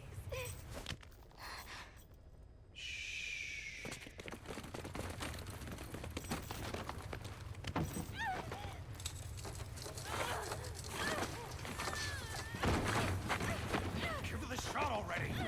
Hold her still! It's me. Ocelot. It's been quite a while. Yeah, I'll say. Took a lot longer for you to surface than I expected, Major. I wasn't planning on coming back at all, but I had no choice. Well, after the Caribbean. My hunch was proven right. You wouldn't believe who was behind it. Oh, I have an idea. How did you respond? Immediate disinformation campaign. Most bought into the story, but not everyone. It was quite an incident, after all. I couldn't cover everything, but I did hide the fact that Snake survived. And that should buy us some time. Where is he? En route to an old foxhole of mine. A base in the British sovereign area of Cyprus. The military hospital at Dekelia? Ava's leading the operation. Ava? Following your orders? Funny, isn't it? That we should all reunite like this. This is an emergency. Otherwise, I sure as hell would... Yes, I don't expect you to bury the hatchet between us. Something simply won't ever happen. Even I can appreciate that.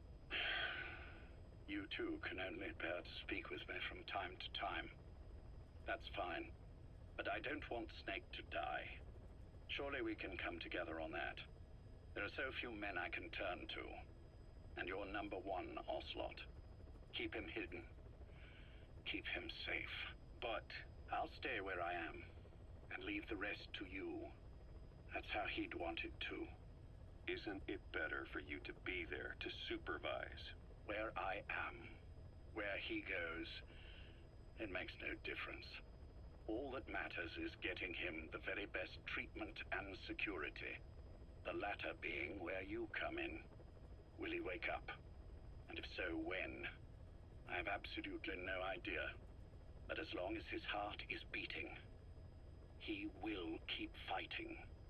So please, watch over him. This location, it's safe? No one will find him.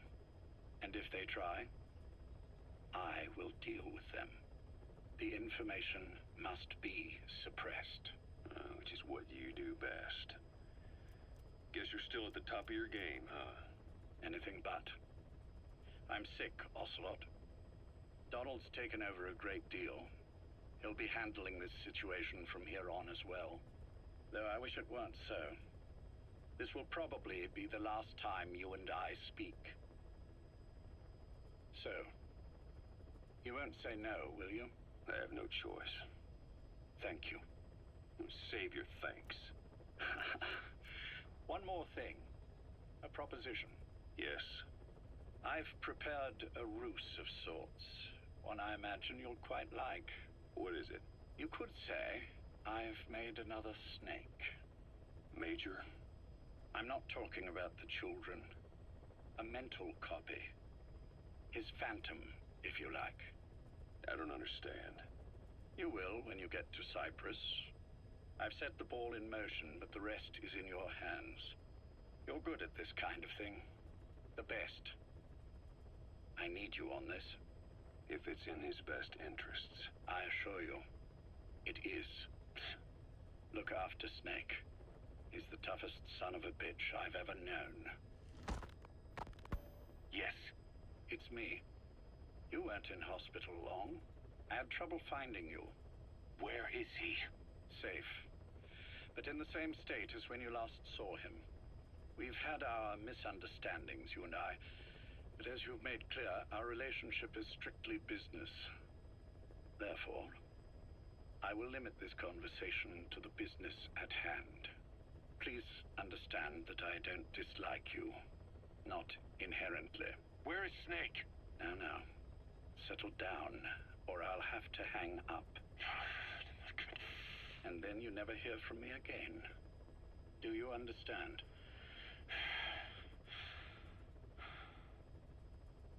First, about your boss.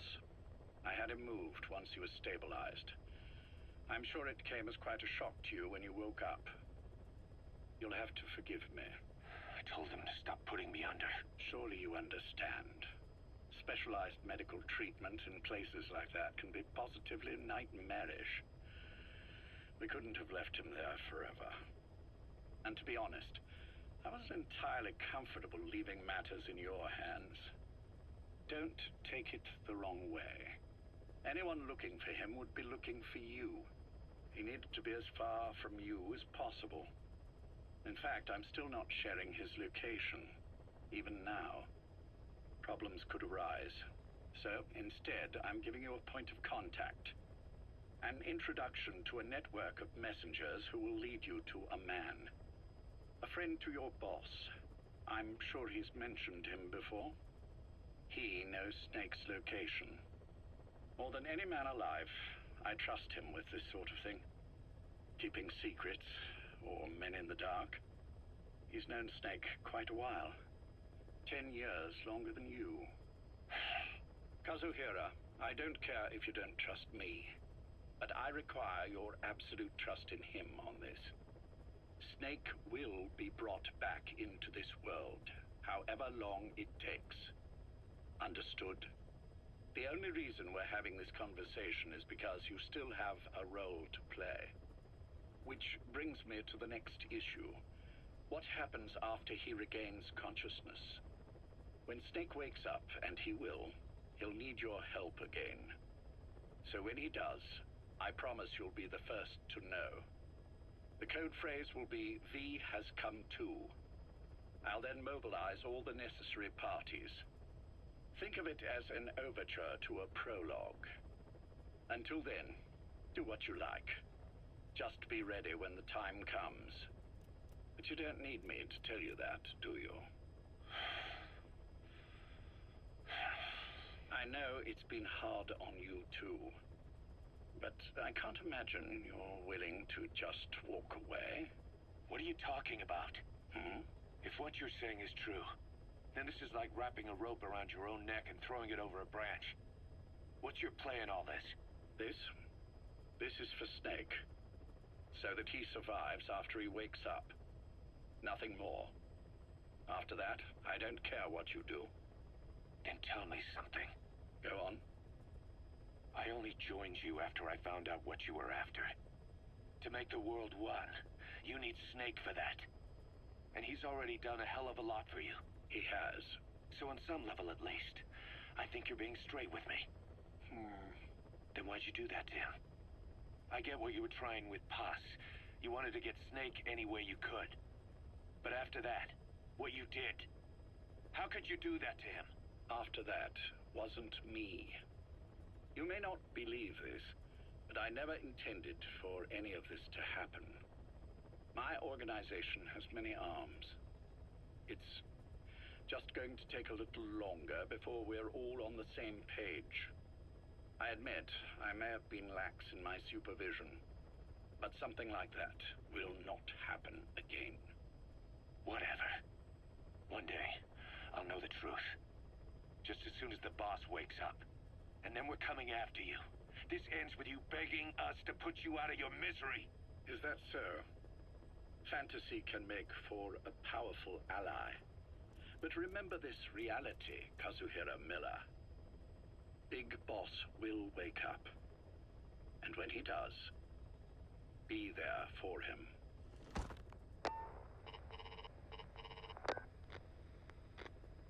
Major, I wondered whether you'd really call. Exer, I presume this was your doing? Do you like my gift? I've been searching a long time for this. It is what you were looking for, yes. The winged dagger of a comrade lost to the sands of Egypt. He served under the boss back in Rayforce. I delivered this pin to her after his death. We were both so very young. From that moment on, she never let it leave her side. She was still carrying it in Selino-Yarsk. How about the back?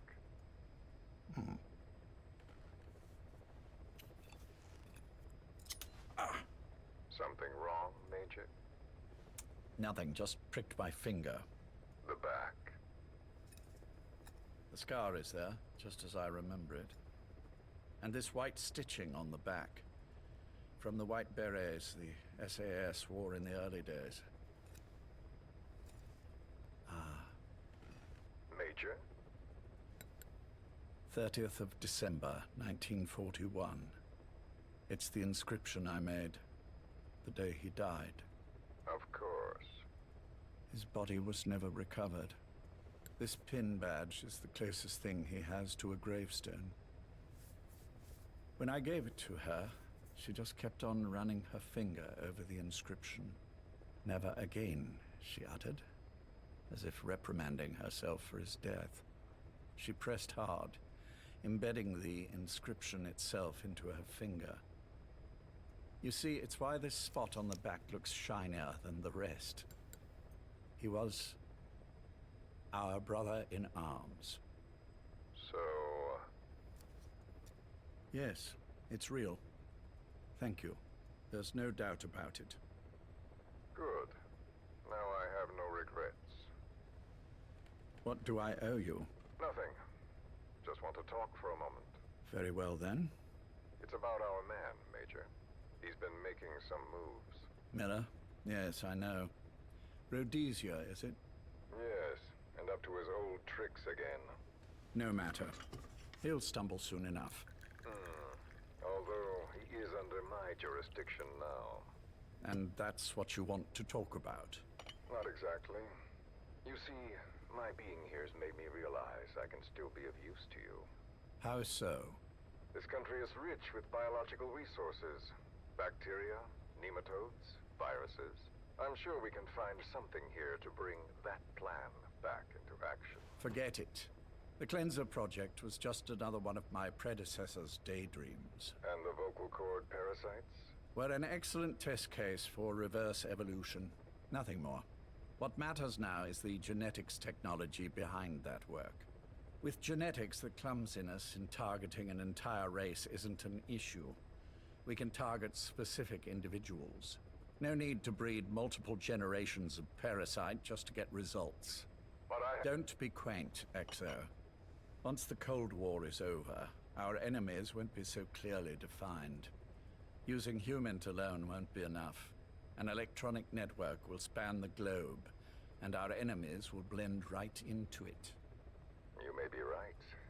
But will people really settle for an enemy they can't see? Men want to feel righteous, need to see the evil in the enemy they fear. Without it, they'll turn their aggressions inward, find an enemy inside. You know this is true. I see what you're saying. Just as those robbed of their parasites develop allergies and autoimmune diseases, a man robbed of his enemy develops self-destructive tendencies. And I know all the symptoms. Ethnic conflict, religious strife, terrorism. And with asymmetrical conflict, deterrence is a joke. That's why we must depend on information control. People need an appropriate context for their lives. A context that's stimulating without being destructive. That balance is the basis of equilibrium. You mean to say people will blindly accept your context without developing any allergies? If we're to unite the world, literacy must be suppressed. To suppress the information immune system, to borrow your metaphor. Immunity to information. But to ensure there's no allergic reaction, while the immune system fights off parasites and pathogens. It's done, Exo. This world will become one. I have found the way. The world that the boss envisioned will finally become a reality. Race, tribal affiliations, national borders, even our faces will be irrelevant. The nature of communication itself will change, and it will make mankind whole again. Some things can't be undone. My face was taken from me. There's no taking that back. A face means nothing when one's soul is able to communicate directly with another. I have no intention of hiding behind your technological veil, Major. I wear my broken visage, this skull in the open, so that I may never forget what I've lost. You. What are you? The chain of retaliation is what will truly bind this world together as one.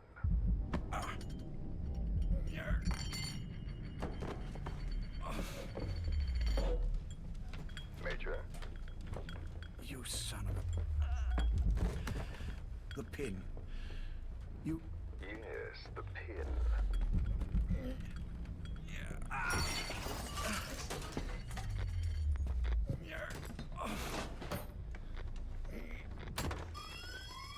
It's too late. They can't extract it. You see, Major, some things can't be undone. How did you find me?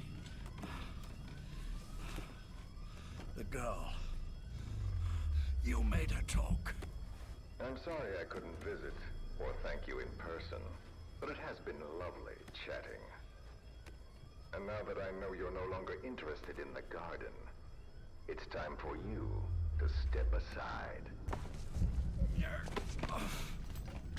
You're a busy man, lots to do, so I've left you a little time. Go to hell! How dare you?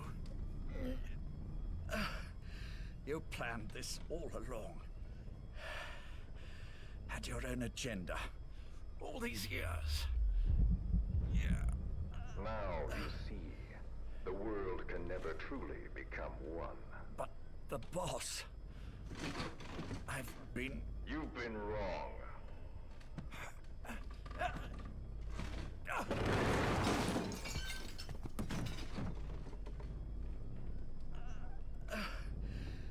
no different.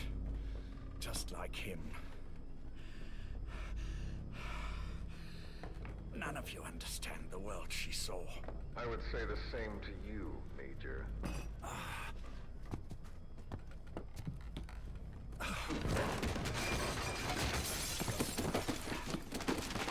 You steal it all away. Everything. The boss said the same thing. Only I understood what she meant. Major, I'll handle the rest. Oh, and one more thing. That pin badge, it was a fake. I held on to the real one. I'll take good care of it. And continue the boss's work.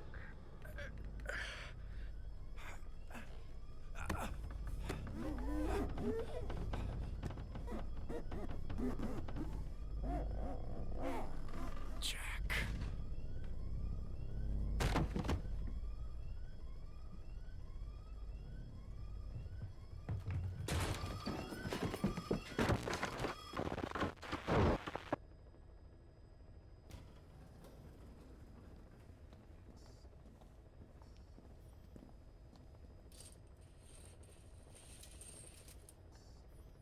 Clouds approaching.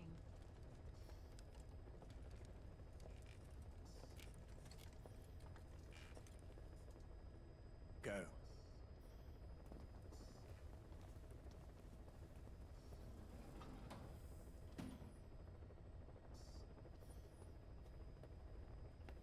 I almost thought you wouldn't come.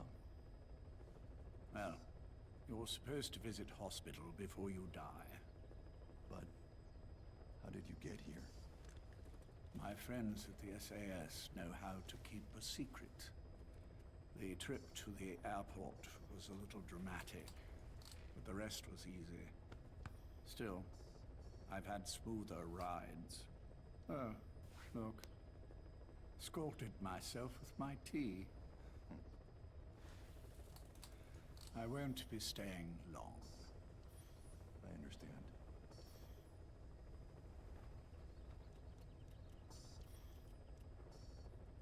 Which one is he? On the right. And the left? We did just as you instructed.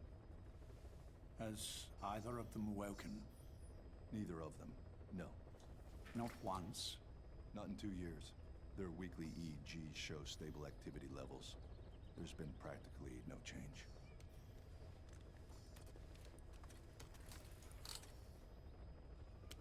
Jack? Jack? It's me. You look fit to run a country mile. Every 4 hours, we move all of their muscles, subject them to load. They're stable, but eventually... Yes, of course. We've done everything we can to ensure they're ready to move, should they wake up. Still, it's been a pretty long time.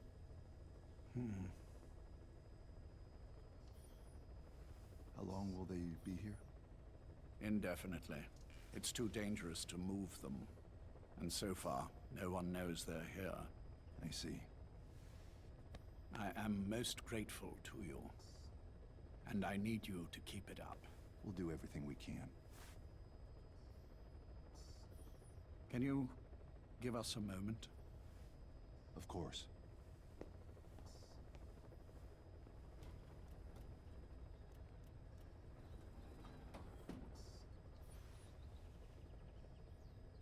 Jack, can you hear me?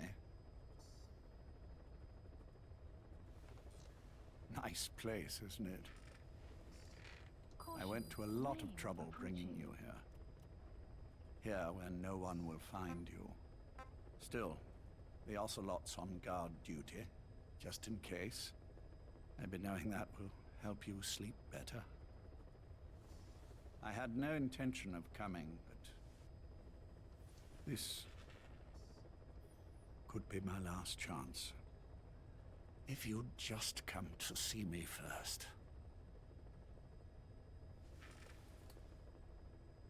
Do you remember the last time I visited you in hospital? Our first mission together. After the boss threw you in that river. Broke your arm. Ah, the good old days. I never told you this, but I had another team at my disposal back then, with a very special man leading it. Maybe he didn't like the arrangement. In any case, this man, he seems to have done something to me. Which is why I'm quite sick myself. Up here, there's nothing they can do. I always was the forgetful type, as you know. I'm all right for now, but they say it's a one-way street. If you don't wake up soon, I won't remember you when you do.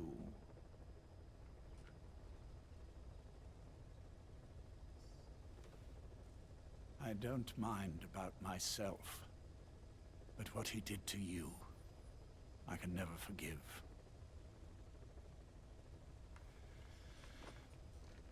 I've sent him to Africa, and I doubt he's coming back.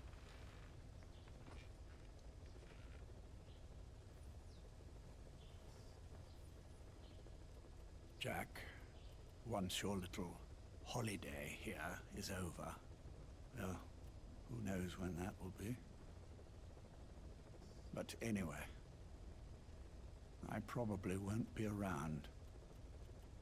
I'll be somewhere even you can't find me. A tombstone chiseled into the code of a machine. That is all I leave to mark my existence.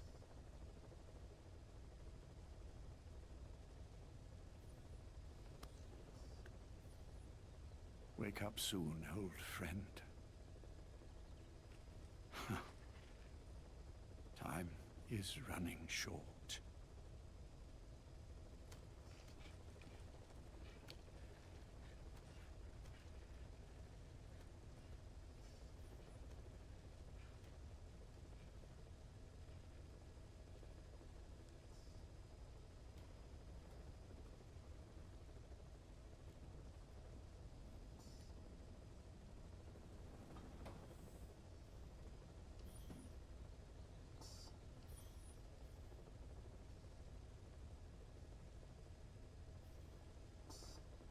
Bueno, ahí termina. Ahora sí, se supone que terminaron todas los cassettes. Increíble, increíble los registros, la verdad.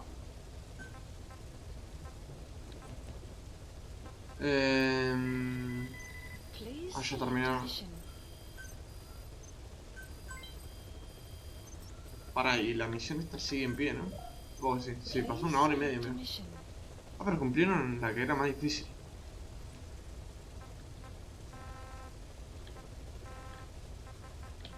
Qué sé yo, tengo para crear algo ya.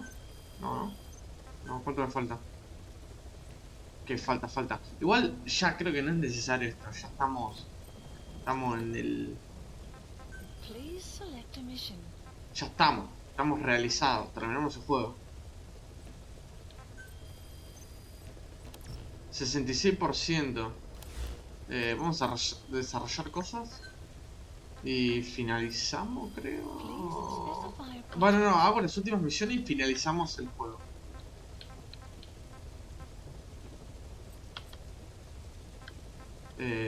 Acá hay. Parece que hay cosas nuevas.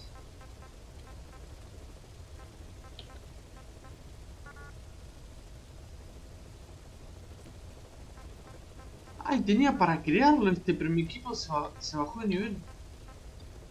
Chaqueta de cuero. Mirá, chaqueta de cuero. Bueno, chaqueta de motociclista que mantiene al usuario sano y salvo. Incluso bajo las condiciones más inclementas. Uno de los favoritos de el hombre quien vendió el mundo. El nombre código Big Boss. La voy a usar. Gris urbano. Bueno, y son las mismas cosas. El overall de Eva. Listo. A ver, acá, ¿qué tenemos? Vamos a crear cosas. Creemos cosas. Por crear. Bueno, acá no hay nada. Nunca... Mi objetivo era conseguir esto y hacer las misiones sin matar a nadie. Pero bueno, al final no se dio. No se dio, no se dio. Vamos a gastar platita. Ok, esto no.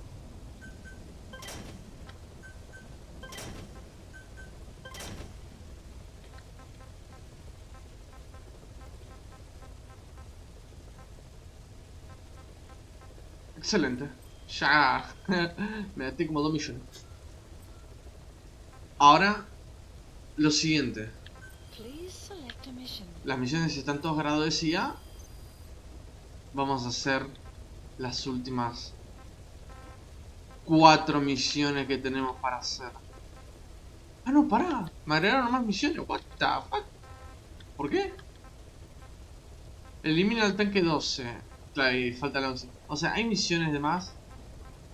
Pero, o sea, no voy a hacerlas.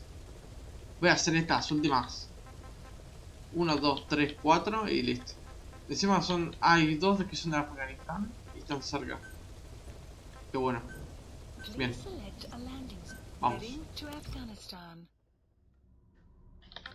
Equipo compañero.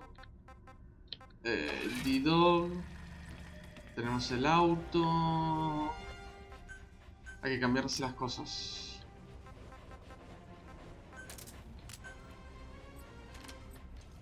Ametralladora tengo. Esto. Secundaria. A ver, ¿es mejor esta? Alcance efectivo, tiene menos alcance. Pero dispara más rápido. Nah, no me gusta.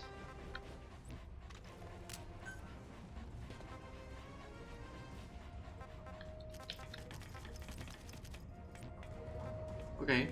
Ítem de apoyo, está todo normal. Me voy a llevar esto, me llevo porque me gusta. Y... ¿qué hay acá? Ítems. No hay nada. Bien, comenzamos.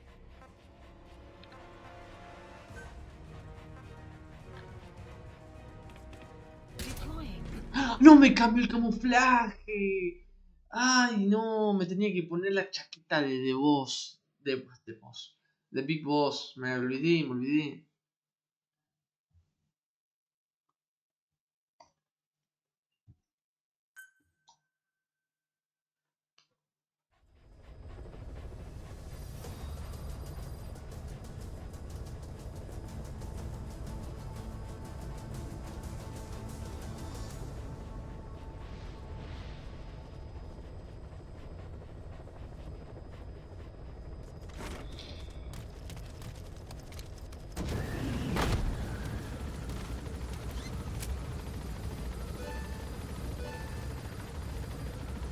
Unidad de combate subió.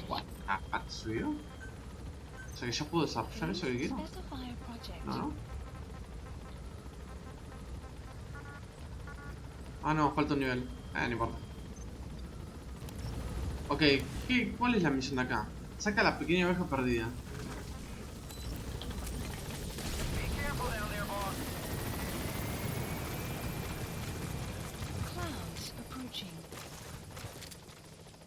O sea, ¿qué sería la pequeña oveja perdida?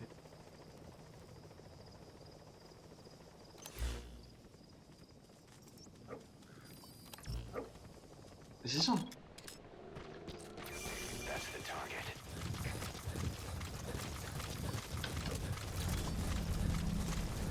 Hay un poquito de enemigos por lo que veo.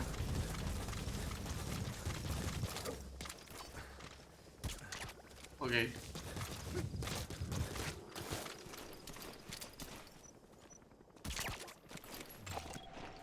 Analysis complete.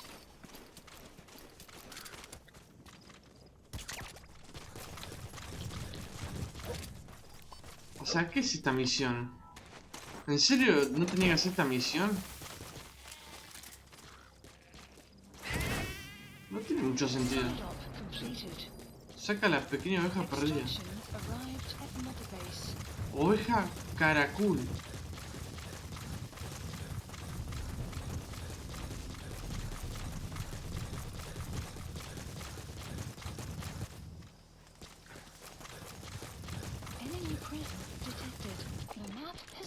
Acá hay otra oveja, ese no...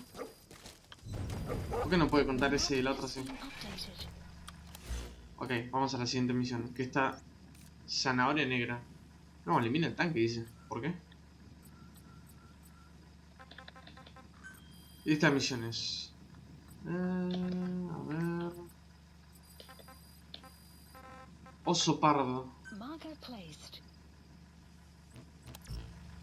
Oh, estamos re lejos.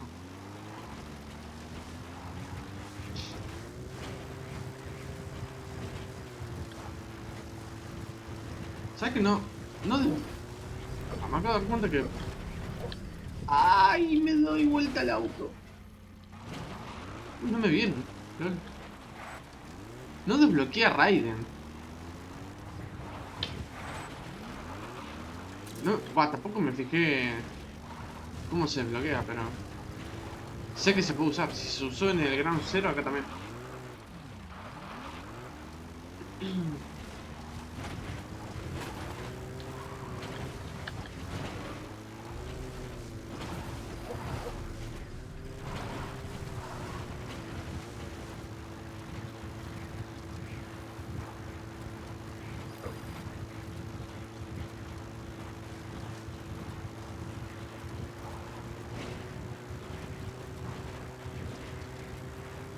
Ah, las últimas 4 misiones. Últimas 4 misiones. Che, ¿dónde está el...? Ah, está re lejos.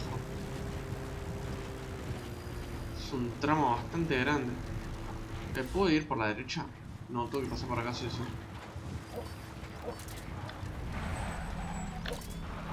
Ok, paso por arriba. Debería pasar por abajo, pero bueno.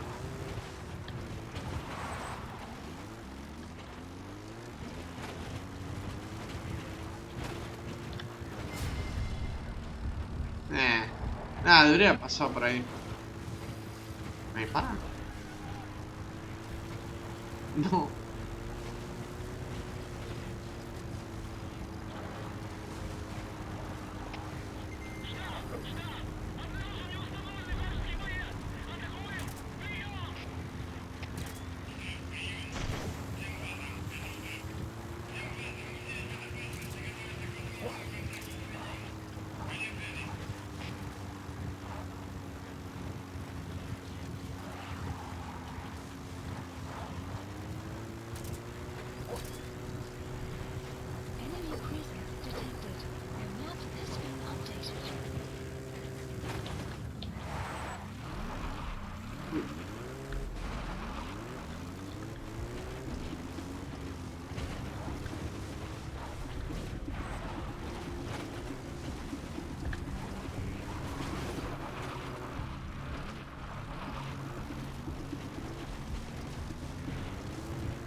No, ¿dónde me metí?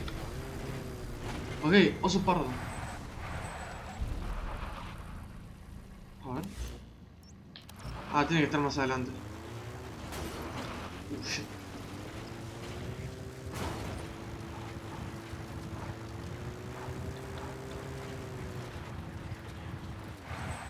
Pues ya tengo un oso pardo, ¿por qué? Tipo...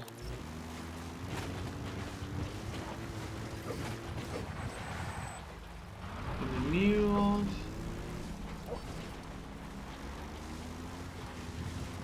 Tiene que estar por acá. Ah, no hay nada.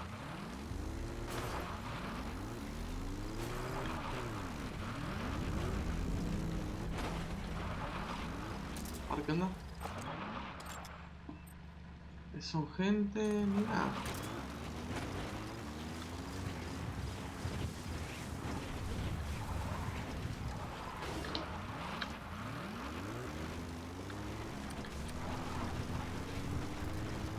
¿Será que allí me detecta el oso?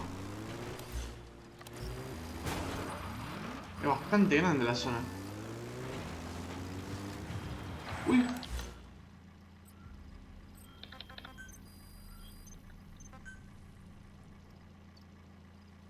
What? No me deja. Pará, pero... Desarrollo... Tuki... Creo que ahora sí. Antes que baje de nivel. Me gasté 2 cada recurso, pero bueno, ya está. Sí, igual no voy a terminar la base nunca.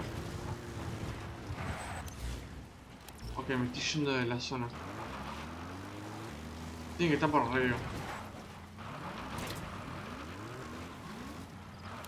O sea, es bastante grande. Tiene que andar a saber dónde está.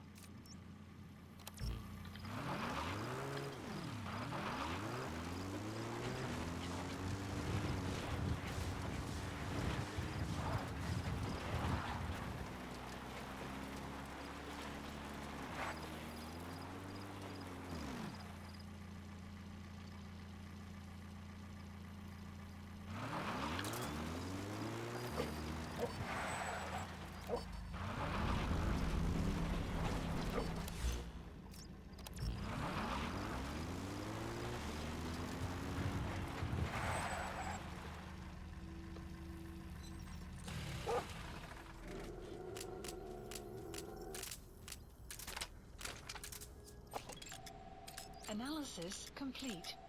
Analysis complete.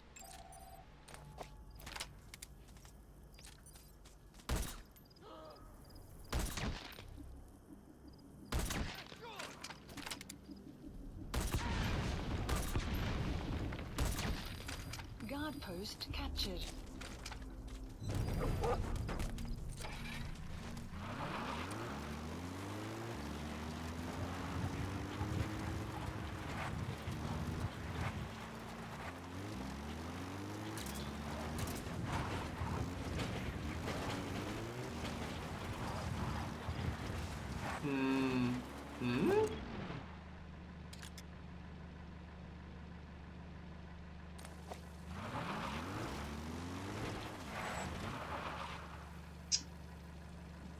¿Dónde estará?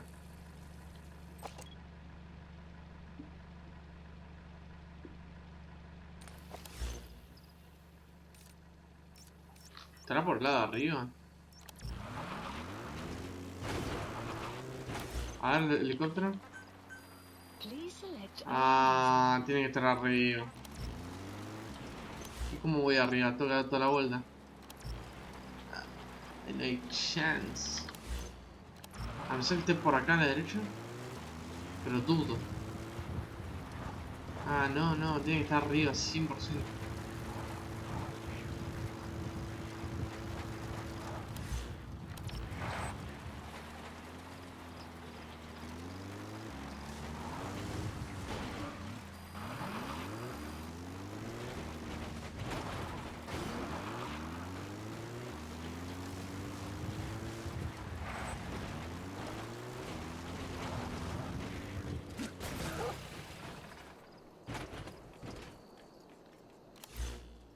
Bueno, helicóptero. Please select a landing zone.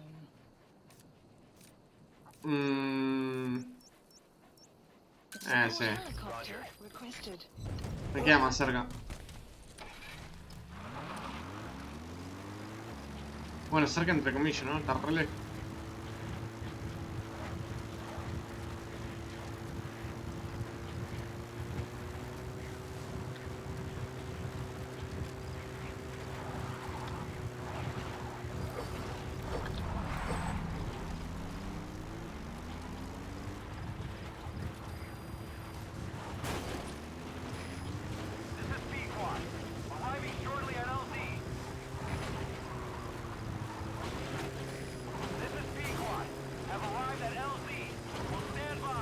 No.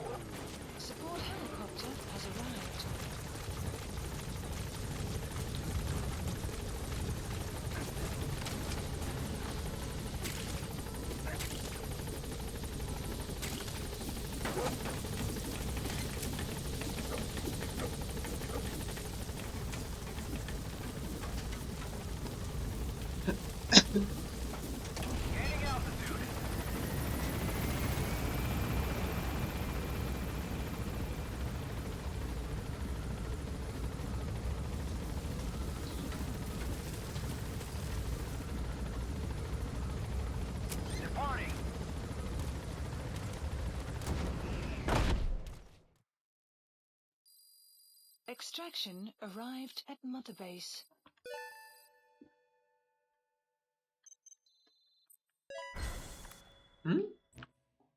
¿Dice?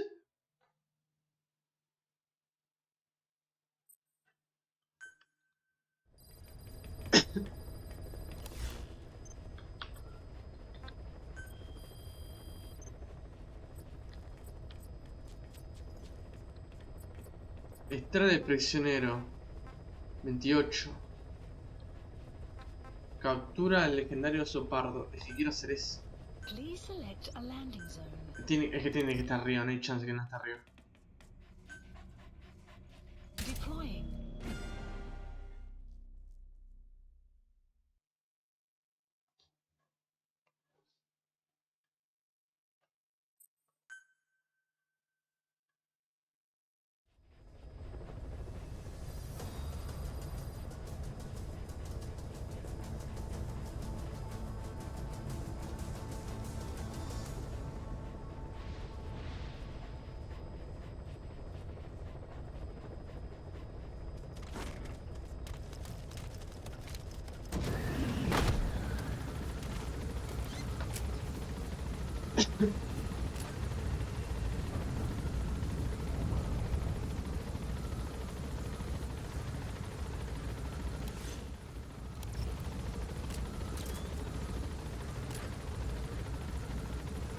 No veo ningún oso.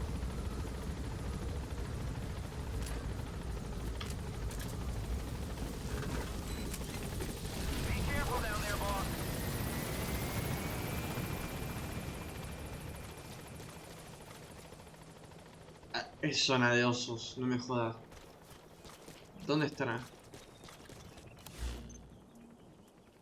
Captura el legendario oso pardo. Que no hice otra cosa encima.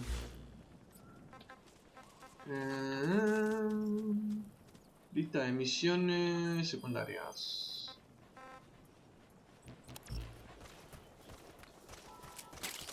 Vamos a andar con el auto y Didi lo de alguna manera u otra.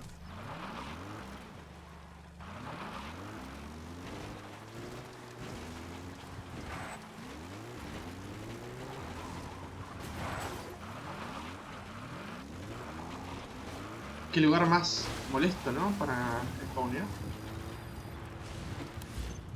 Ok, estamos adentro. Oh.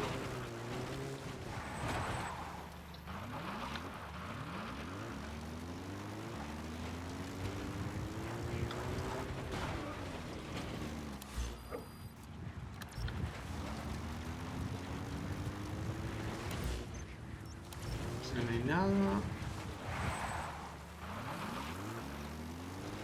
Es que el perro las detecta de re lejos.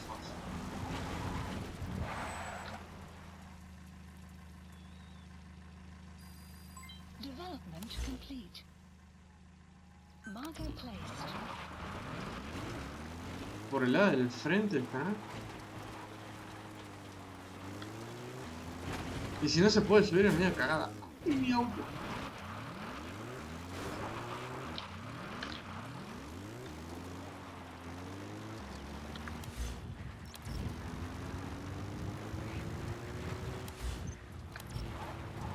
No me jodas, esto es zona de osos.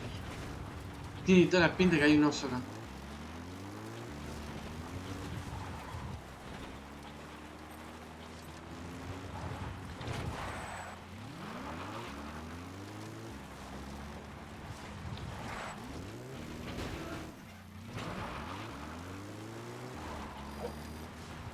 Planta medicinal.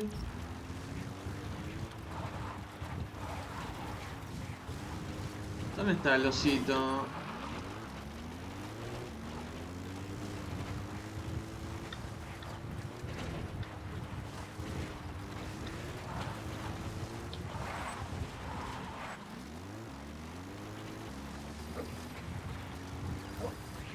Animales abajo.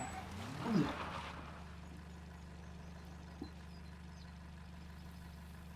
Ahí, 83 metros.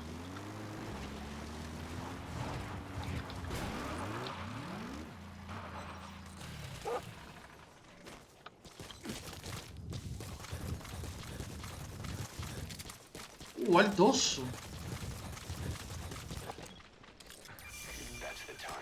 Es blanco. Me vio. ¿Qué mira, oso de mierda? Uy, viene.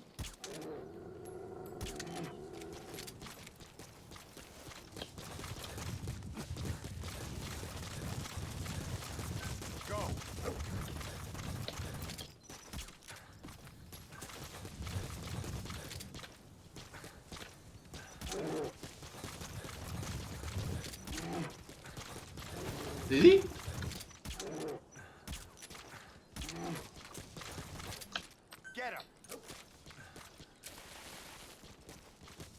Che, ¿qué onda el oso de mierda este? ¡Ah! ¡Corre!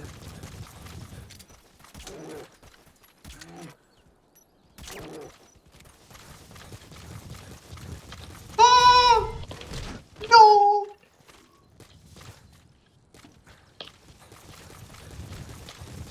¡No puedo dormir! ¡Oh! Pero... ¿Pero qué carajo?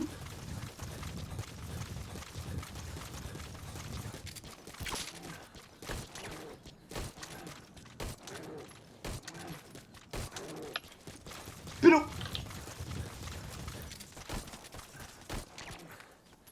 ¿Sí? ¿No? ¿Pero qué carajo es ese oso?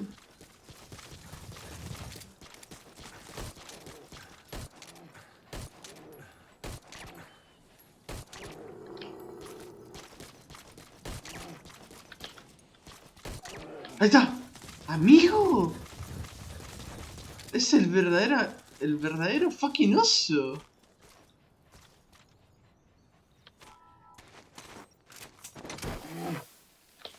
Le gasté todas las balas.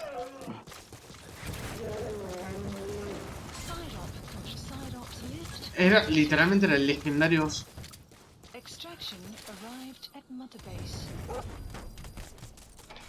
Nunca vi un oso tan polenta. Ok, hay que ir parte.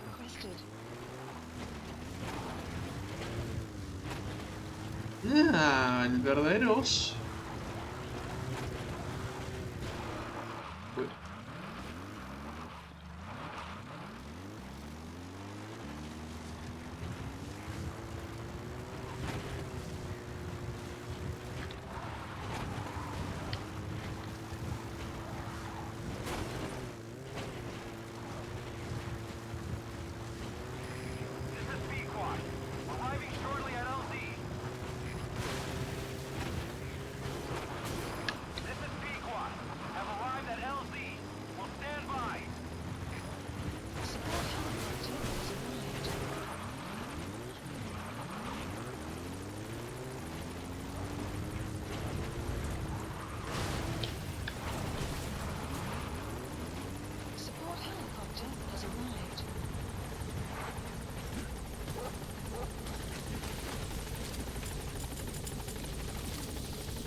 Vamos.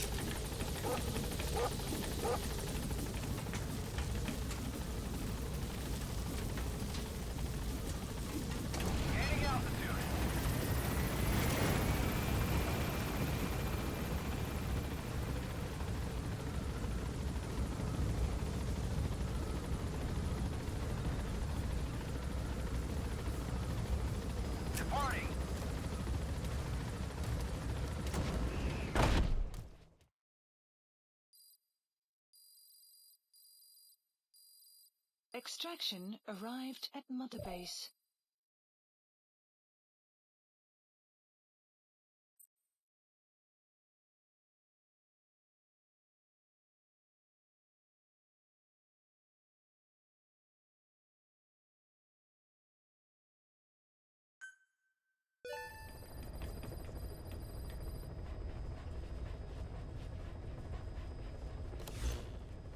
Bueno, siguiente misión.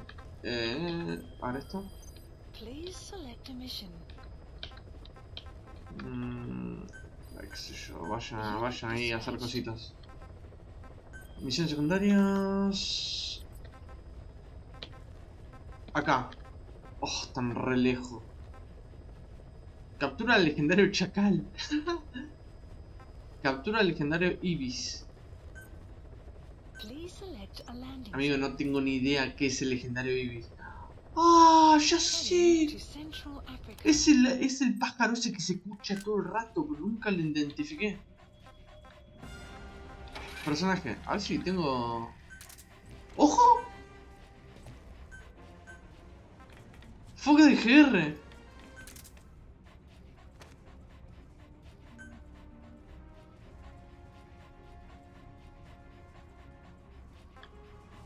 Ok, este es es Venom. Bueno, Venom, este también es Venom. Qué pelotudo. Pero, o sea, se entiende, este es el personaje que creé yo. Es horrible, no me gusta. Aparte, mira este está re picado, tiene ese más. O sea, es mucho mejor que... Bueno, en las otras estadísticas no, pero en combate, teóricamente sí, es mejor. Recarga rápida. Pero me cae más usar un personaje así, loco. Le puedo poner el traje que quiero. Igual, qué buena onda, FoxdieGr.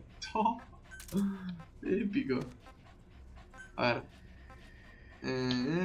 Chaqueta de cuero. Buah.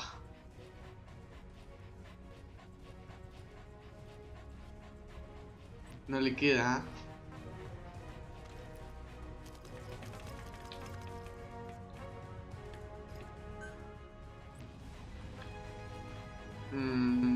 Igual yo quería ver esto. Personajes.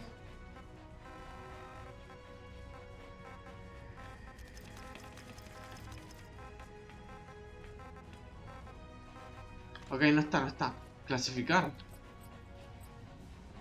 Idoneidad de la unidad de combate. Habilidad. A lo mejor si tiene habilidad está cogido, ¿no?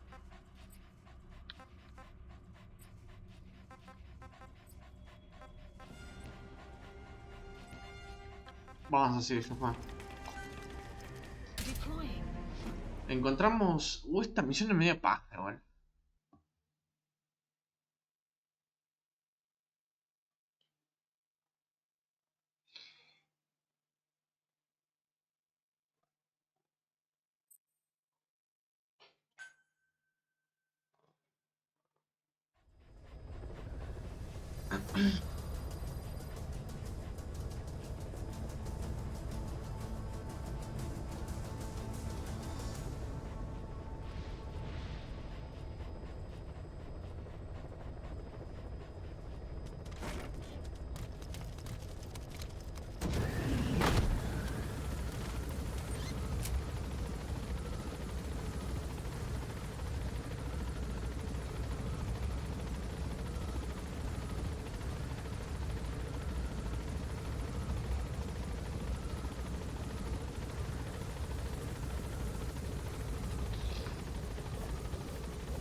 Bien.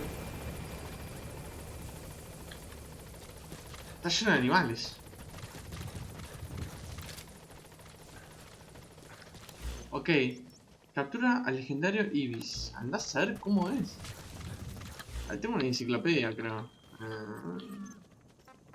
Enciclopedia. Acá, base de datos de enciclopedia.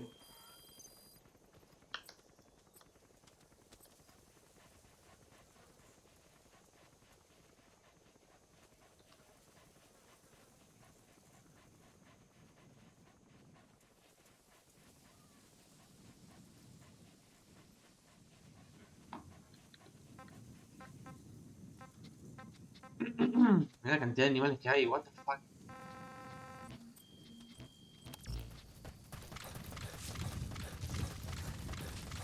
¡Hola, burro! ¡Ay, casi le pego! ¡Oh, sí!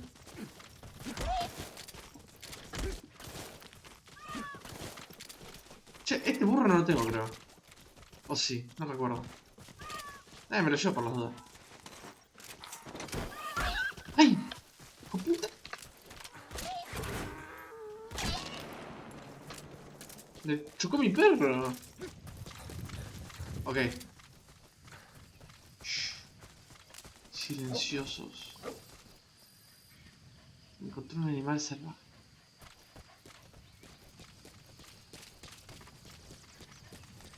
¡Ay! Se escuchó.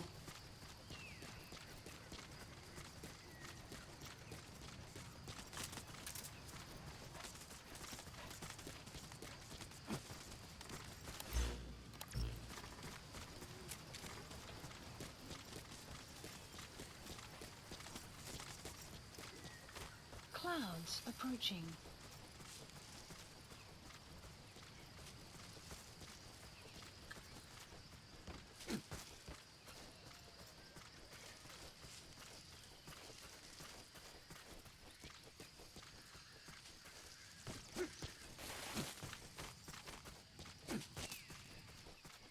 ¿Esa caja?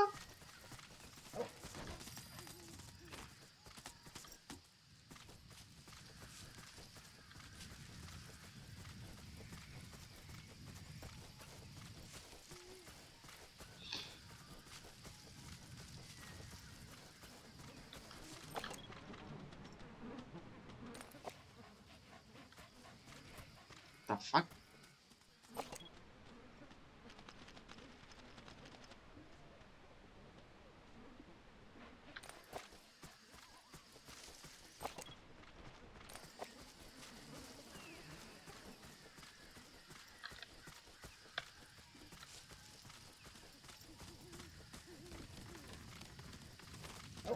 Enemy presence detected. ¿Cómo que amenaza? ¿Dónde?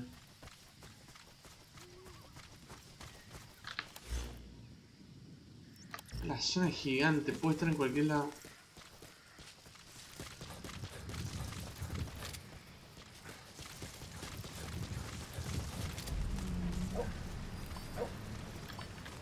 Ok, hay enemigos. Ah, porque acá es donde está la mansión, es verdad.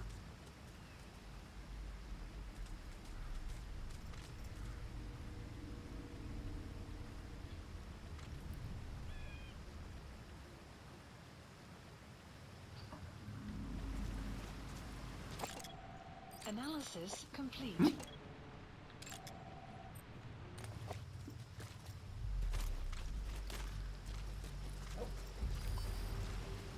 Animal salvaje.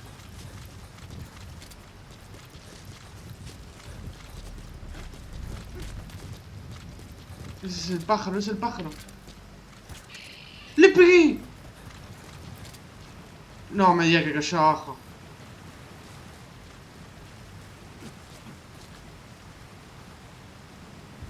Le pegué un tiro.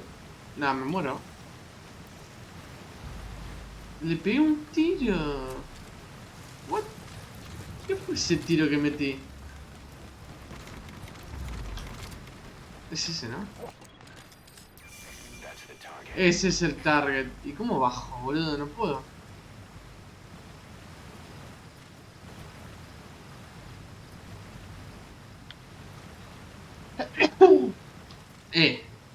A ver, ¿ese es el mismo?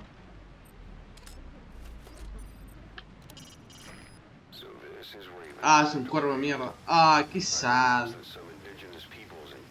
A ver, puedo dar la vuelta quizás.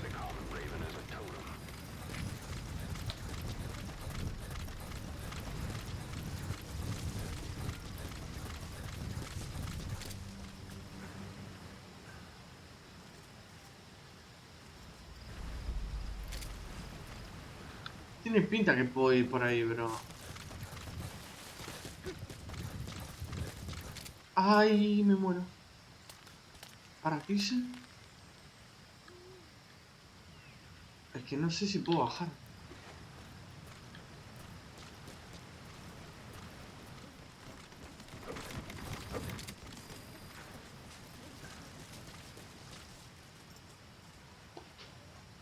Tiene pinta que me muero si bajo.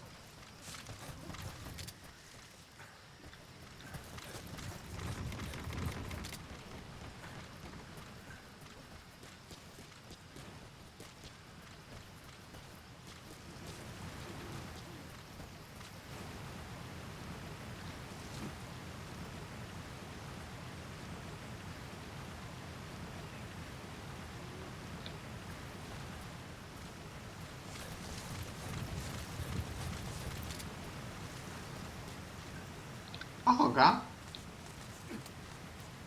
Me la juego. De última me muero. Ok, no se puede, no se puede. Tuve mucha mala suerte entonces. Hey, quit kidding around. Snake? Tuve mucha mala suerte en que se me haya caído el pájaro.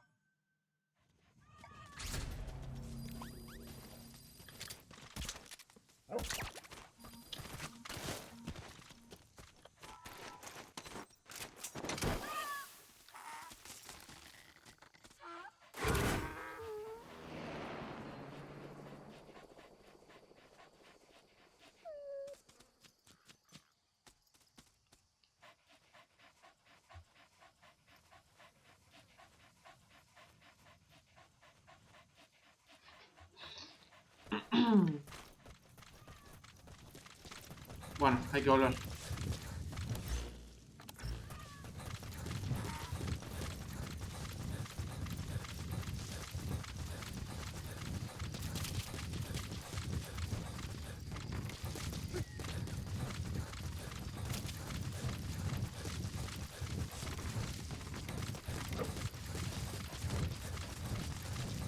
Vamos, vamos.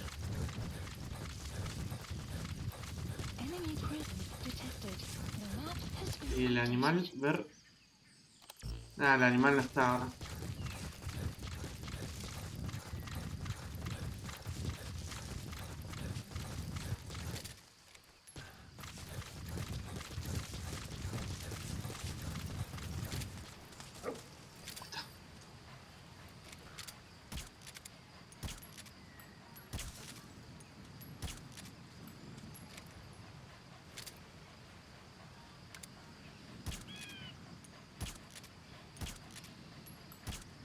Ah, tuve mucha suerte con el tiro de ese entonces.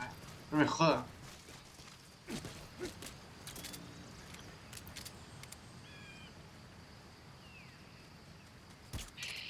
Ahí está. A ver cómo es. Un pajarito azul. Clouds approaching.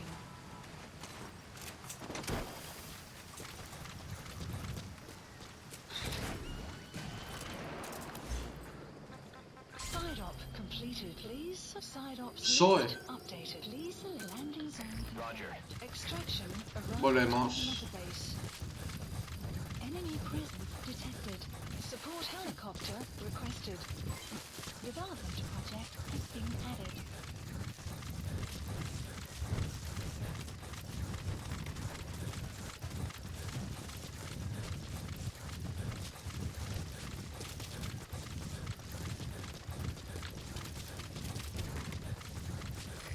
This is B-Quad. Arriving shortly at LZ.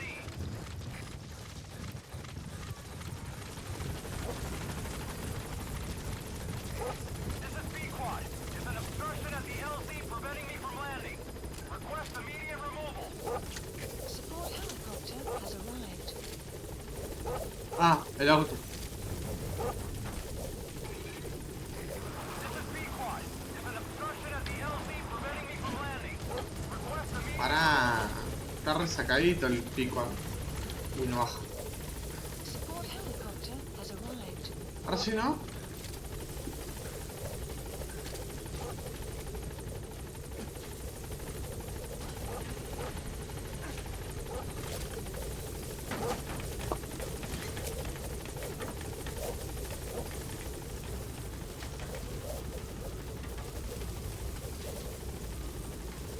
gaining altitude.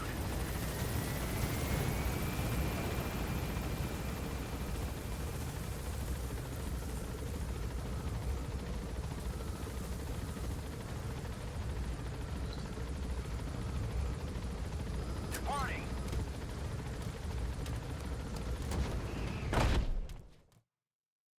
Extraction arrived at Mother Base.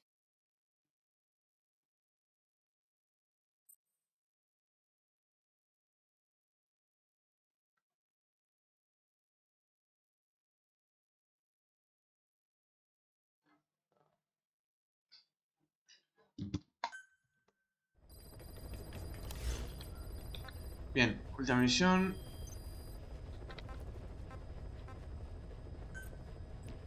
Legendario chacal.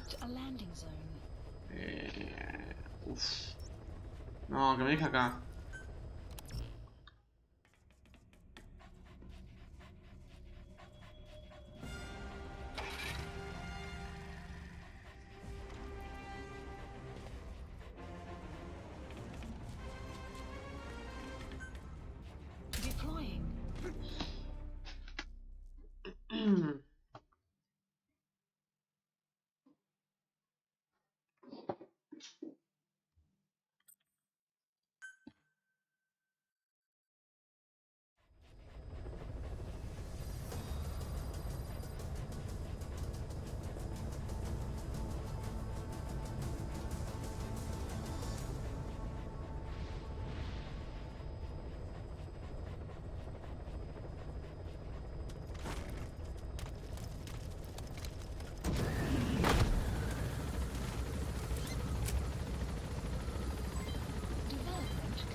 Uy, se creó una banda de cosas.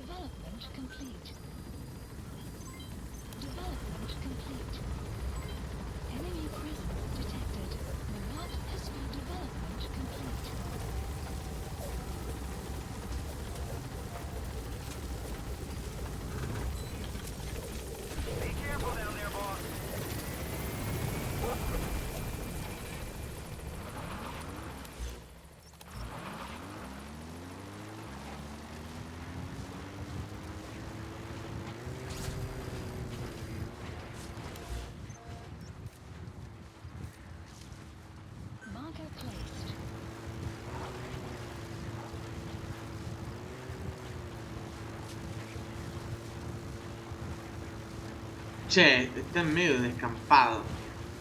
Puede estar en cualquier lado. Ok, ya lo encontramos.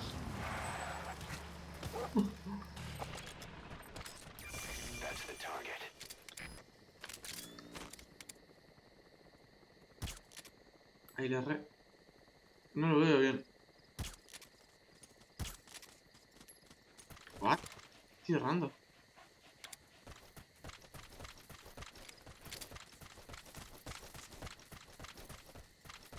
No le veo la cabeza. Ahí. Está. Hola, amiguitos.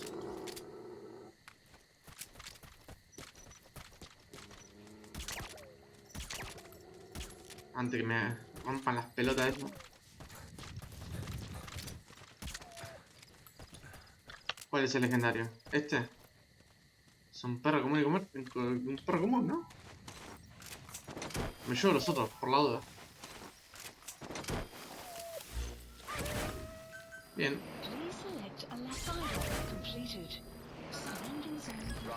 Volvemos a la zona. Extraction arrived at Mother Marker removed. Support helicopter requested.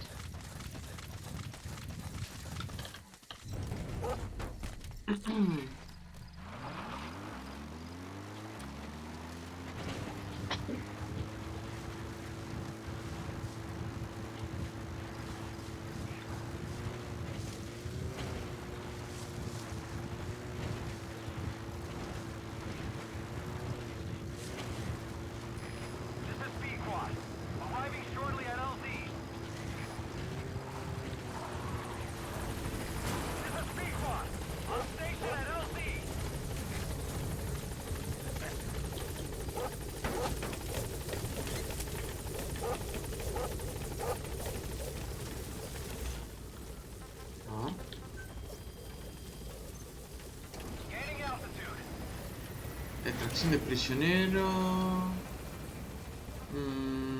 Perro desafortunado, ¿qué era esto? Miembro de la personal, digamos. Ah, es que la capturaron así. Batería pesada. Es que ya son repetidas las misiones. Y capaz que la de rescatar a alguien puede estar buena, pero. O sea, capaz que es alguien que puede ser interesante. No sé.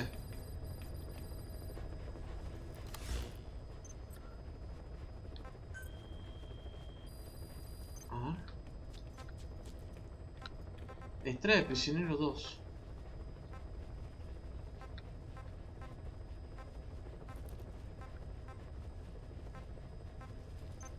Es que ya está. ¿Hay un cassette nuevo? No. Base de datos, enciclopedia.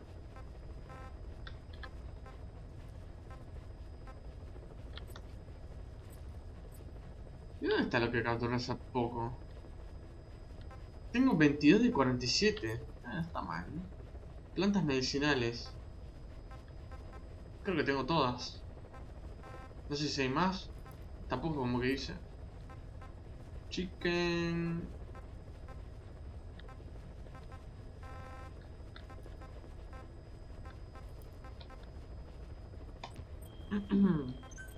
¿Acá qué hay? Son planos. Ah, los planos. ¿Y eso? Ah, son fotos de recuerdo.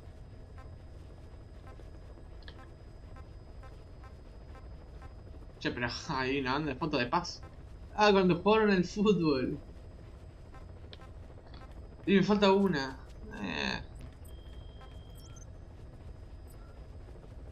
Please select a mission.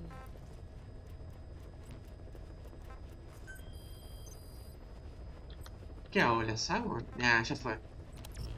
Vamos a volver a la base. Please select a landing zone. Heading to Mother Base. Volvemos a la base. Y terminamos Metal Gear Phantom Pain. Y seguimos después con Metal Gear 1. Ese sí que va a estar complicado.